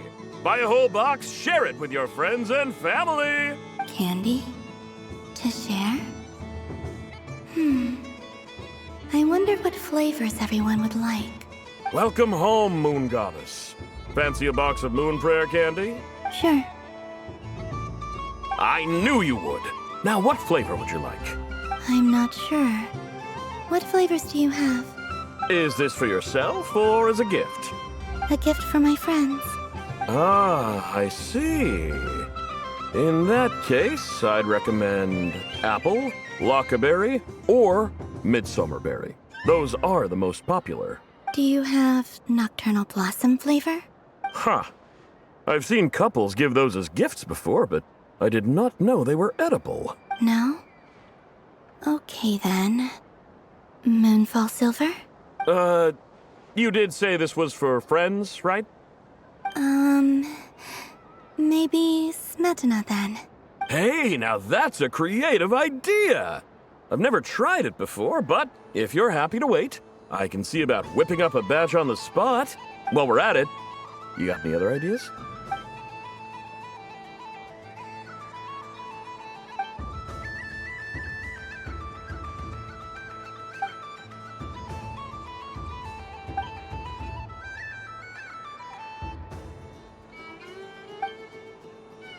Here you go. Every flavor you asked for is in there. Thank you. Haha, I should be the one thanking you! You brought me a whole bunch of new business. It's like a genuine blessing from the moon goddess. I hope you and your friends have a lovely night.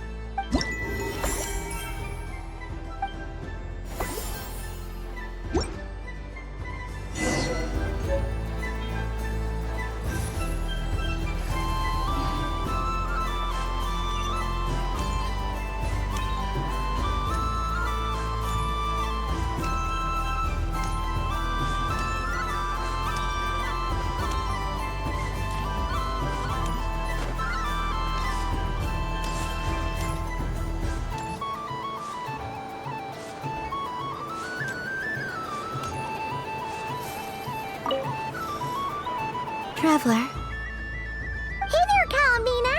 Are you done checking out the festive amusements already? Are you sure you don't want to look around some more? You might not get another opportunity like this for a while. Right now, what I'd like to do is...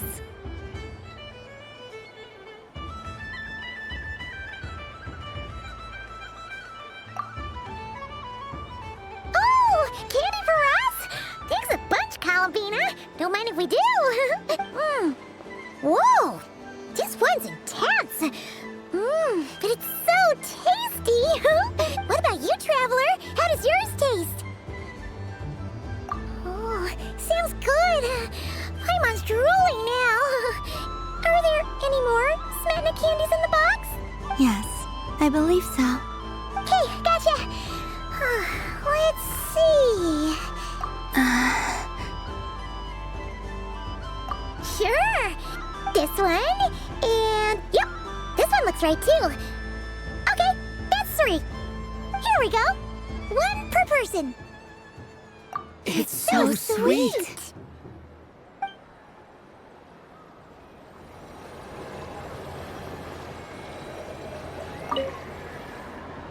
Traveler. Columbina! Finished with the festival already? Really? You're sure you don't want to have a little more fun out there? Final answer.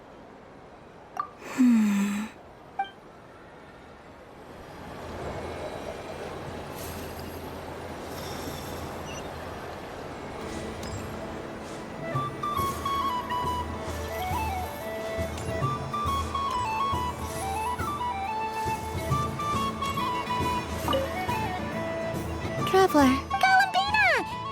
Finished with the festival already? Really? You're sure you don't want to have a little more fun out there? Yes, I am sure.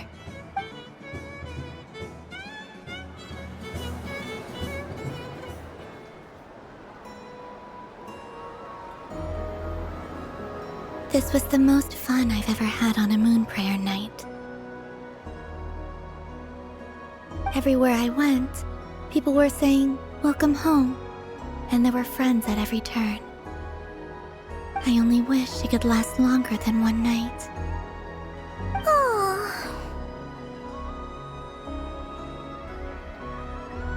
Yes, you're right.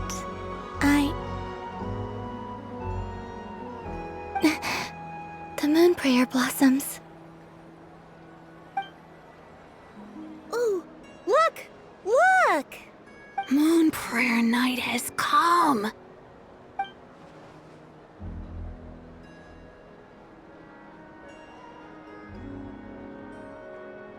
The moon. It's so beautiful. Happy Moon Prayer Night, dear. Happy Moon Prayer Night.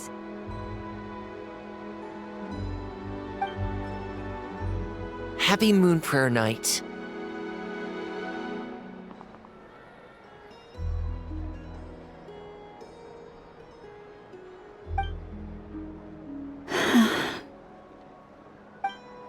Aww. Huh.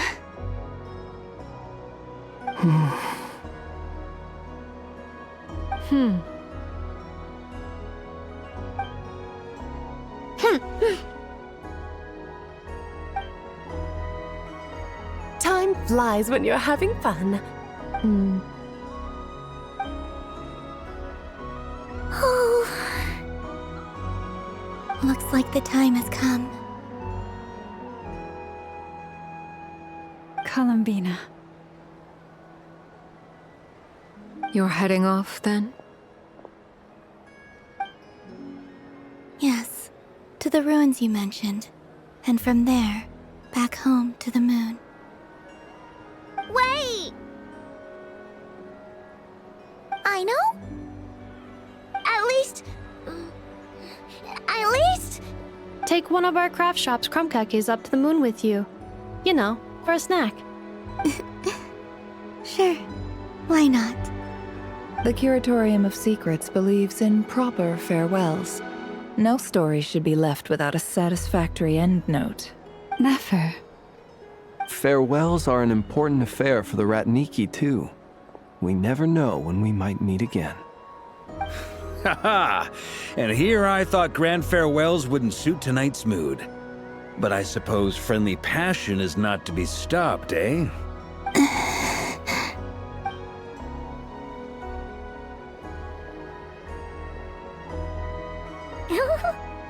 We made a little something for you, Columbina. Ta-da! What is it? A Moon Prayer Night greeting card with drawings by all of your friends.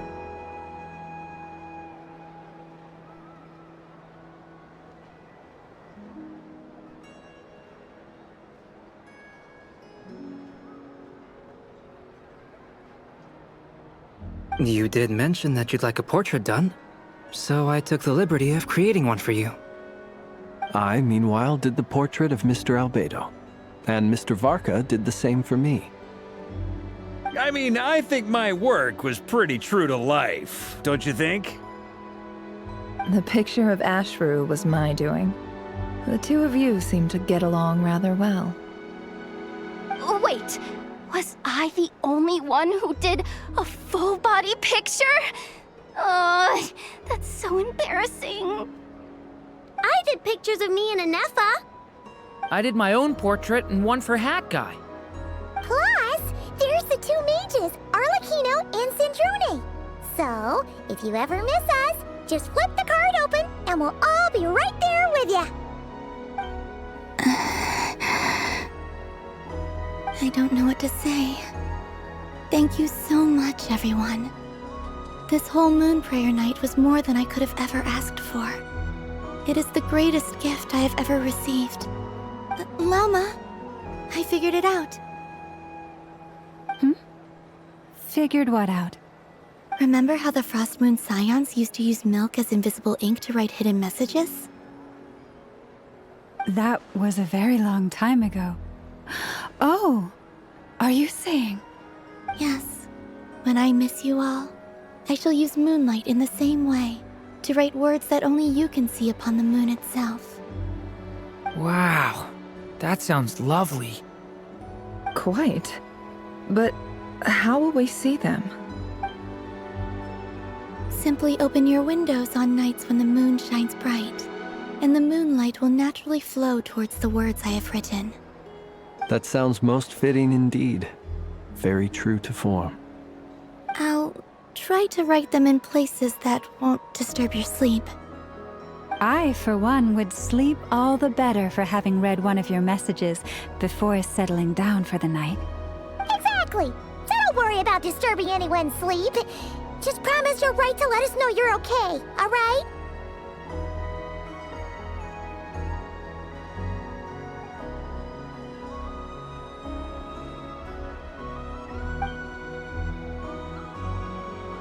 All right. I promise.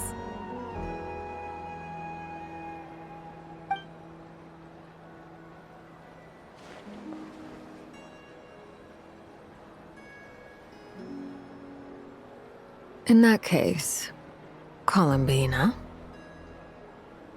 I'm ready.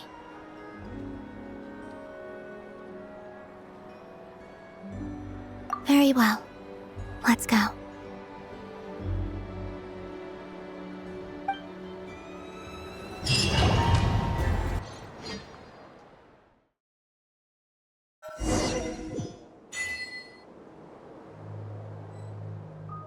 In just a few moments, I will be gone. I still don't know what to expect on the moon. Will I really be able to send messages to my friends?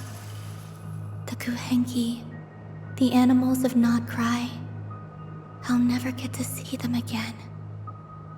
I wonder where I'll be when the next moon prayer night comes.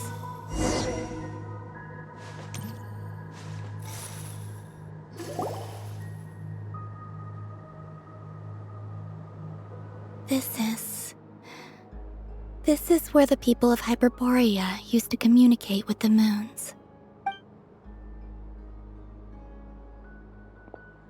Eternal moon, frost moon, iridescent moon. When the power of all three converge, the gate to the moons shall open. Moon marrow preparations are complete. Only the final step remains. I'm sure Nasha Town is livelier than ever at this moment. Yeah, it's a shame you couldn't be there for it, but it's now or never, right? It's fine. I'm more than happy with this. My last piece of luggage. My only piece of luggage.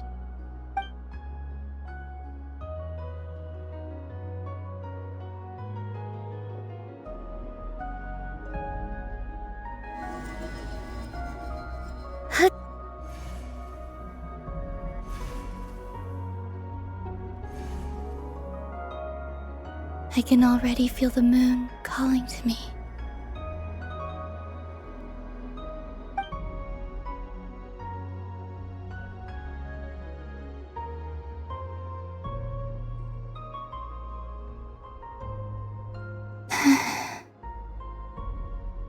Your home lies on the far side of this light, Columbina. From now on, we will at last have a reason to pray to the true moon. Columbina. Yes? I'm listening.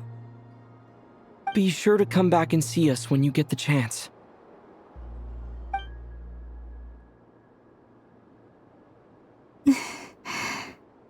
Of course. But if that chance doesn't come, then remember that you have friends on this planet. People who will miss Columbina. Yes, I will. Thank you for everything you've done for me. And remember, come night or day, the moonlight shall always connect us. Well then, farewell, my friends.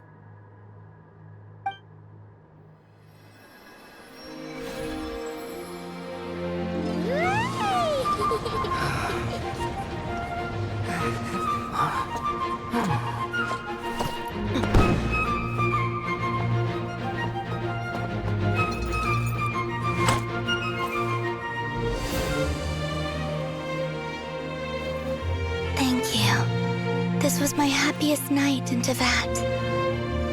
Farewell, Columbina.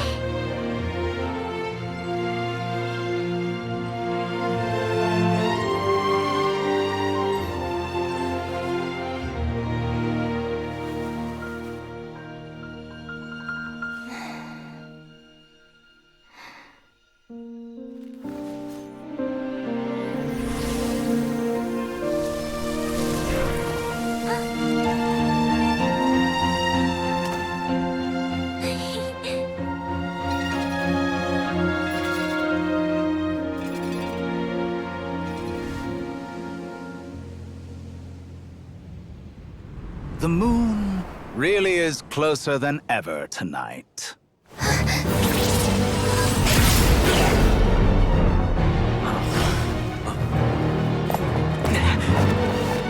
Columbina. All 3 moons in one place. Time for one final experiment. Reason, life, death, time, and space. They all believed I would fail.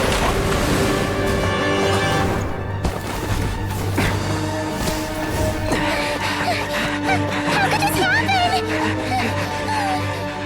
But Tevat's primordial power never did belong to the throne of heaven. And now, they are mine.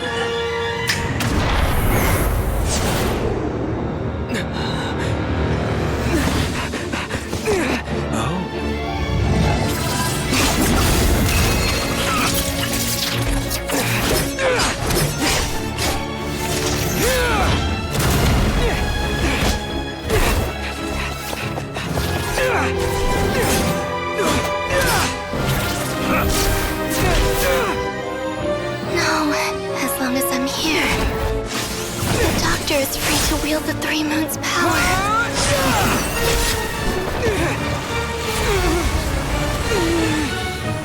It's the only way.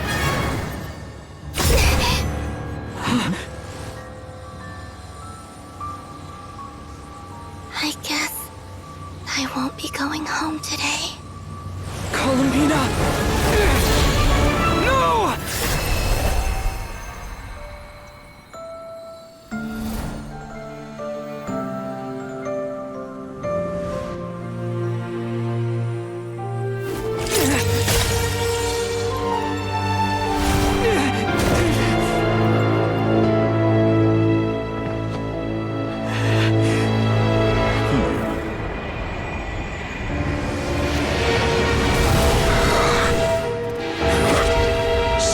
World, do not try to control me!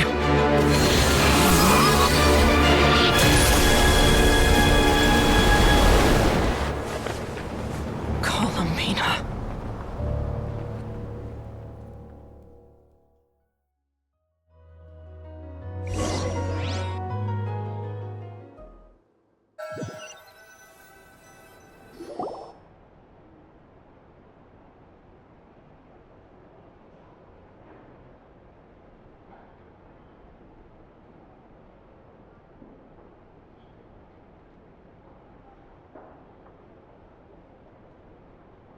Are you all right?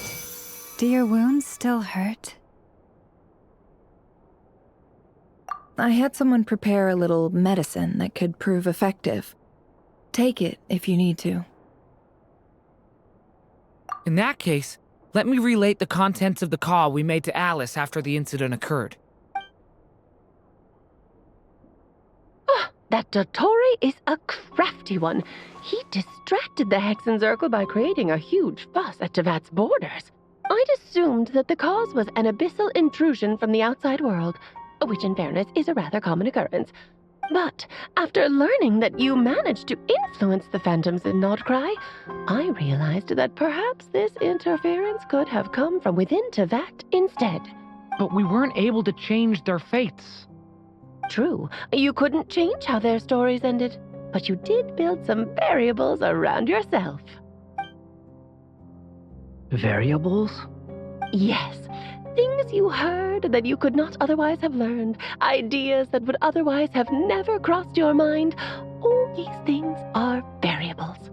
Of course, most variables usually pale into insignificance with the myriad of possibilities floating around.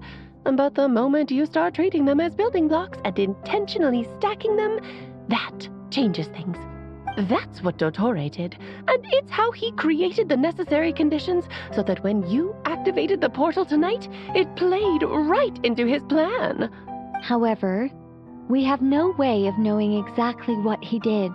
Yeah, we also need to ascertain Columbina's status. And that about sums it up.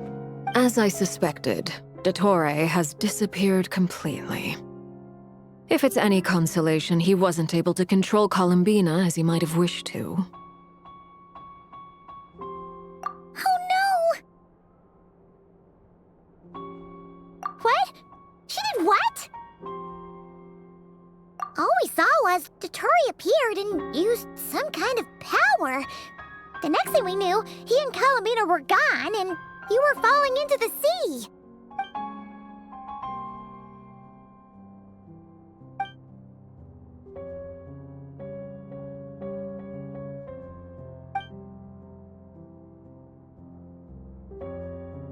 So, Columbina intentionally opened the moon gate and escaped into the same mysterious world as Rerir and Thalindis.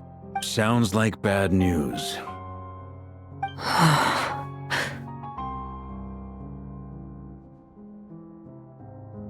Seen in that way, the Trilunar Syzygy and Rerir's emergence, Dottore might have been pulling the strings in both cases. According to Miss Alice, he is attempting to transcend his destiny and finish an experiment that only a god might complete. An utter lunatic. Wait a sec, where's Hat Guy? Seems like he'd want to be here for this. He took off with the Dodo communication device after we spoke to Alice. He said he had a hunch that he wanted to investigate by himself. The look on his face was terrifying. I've never seen him like that before.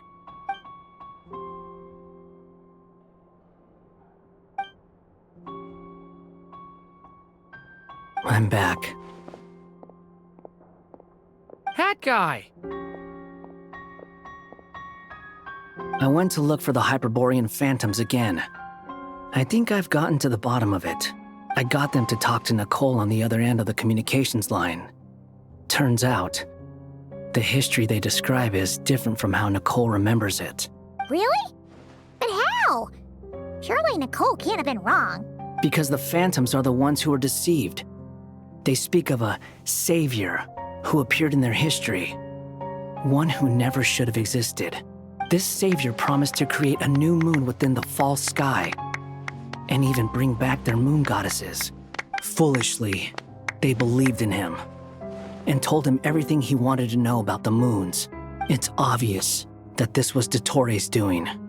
Now you mention it, the first time we entered the Hyperborean ruins, we heard the phantoms discussing their history, and I remember Nicole commenting that something sounded a little strange. But Dottore shouldn't have been able to get in there in the first place. He didn't. Nicole said that this was an anomalous state triggered by disruptions in the causal connections between phantoms from the same era. The variables that Dottore put in place were substantial enough that they even affected phantoms that he never met. So it's not that their memories were unclear. They'd been tampered with. That's exactly the possibility Dottore was trying to manufacture. He turned these variables into knowledge and engineered the situation so all that knowledge would fall into his hands. Then, he harnessed that knowledge on Moon Prayer Night to truly create a false moon. How is that even possible? To be precise, he exploited a weakness in the way the spell works. The spell senses Kuvaki to detect the moon's location.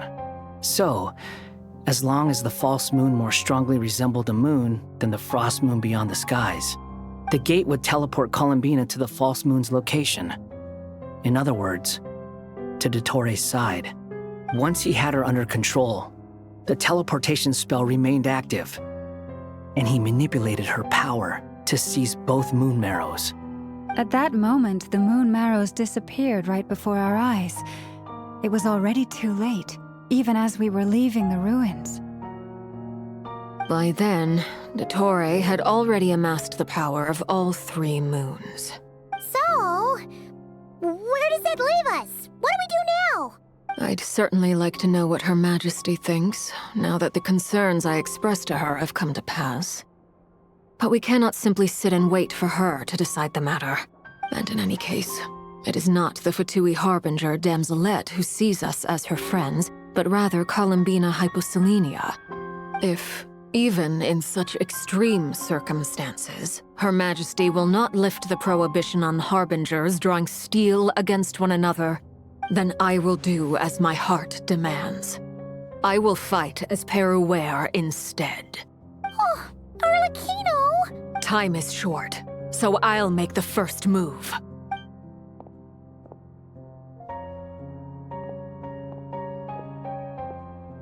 Whew. Even Arlecchino seems to be losing her cool now.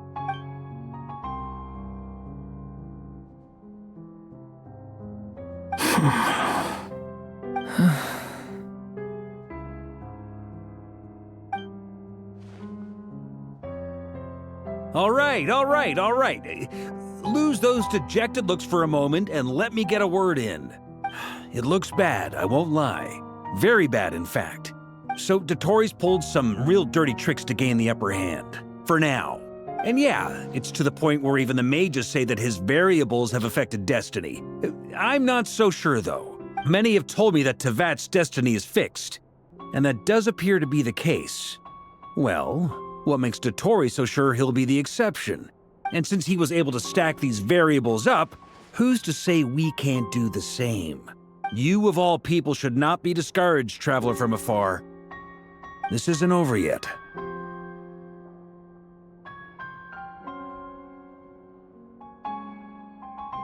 And you're not alone in that. Everyone here does, whether they've spoken thus far or not. But none of us are the type to sit back and wait for the sun to shine again. That's exactly how a knight should roll. If they knock you down, you get back up and get back in it. Don't forget, Honorary Knight, you're a legitimate member of Mondstadt too. Mark is right. This is far from over. Dottore's already way overdue a butt-kicking given his past shenanigans. And after this, he's earned himself a double dose. That's what I'm talking about. How's everyone else feeling? I'll use Kuvaki to investigate Columbina's whereabouts. I am not ready to give up either. Leave the intel gathering to me. Whatever happens within Nodcry's borders, when the Curatorium of Secrets wants to be in the know, we always find a way. Aino and I will do all we can to support you. We will attempt to reverse engineer Dottore's actions and seek a breakthrough that way. Alice and Nicole are busy dealing with an emergency at Tevat's borders, so they can't return just yet. But they're both very angry about this.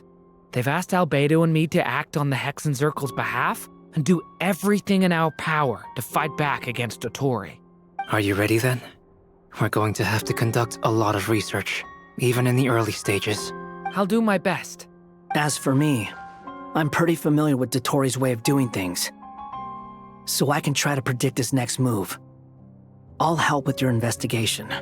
Nice! Looks like we have our basic division of labor. I'll get in touch with Flints and Itlua, get them to have a chat with their Starshiner. It couldn't hurt to bring the Lightkeepers on board as well. At the same time, I'll pass on instructions to the Knights present in Nodcry to assist the Lightkeepers and other organizations in ensuring the safety of those living here. Yeah! We'll show him! That's it then. Good luck, everyone.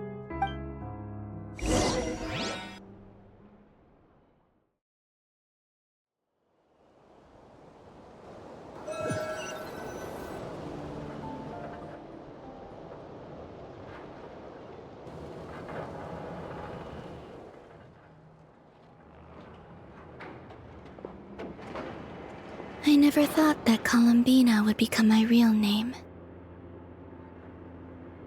It went from being a Fatui code name to something my friends call me. And remember, come night or day, the moonlight shall always connect us.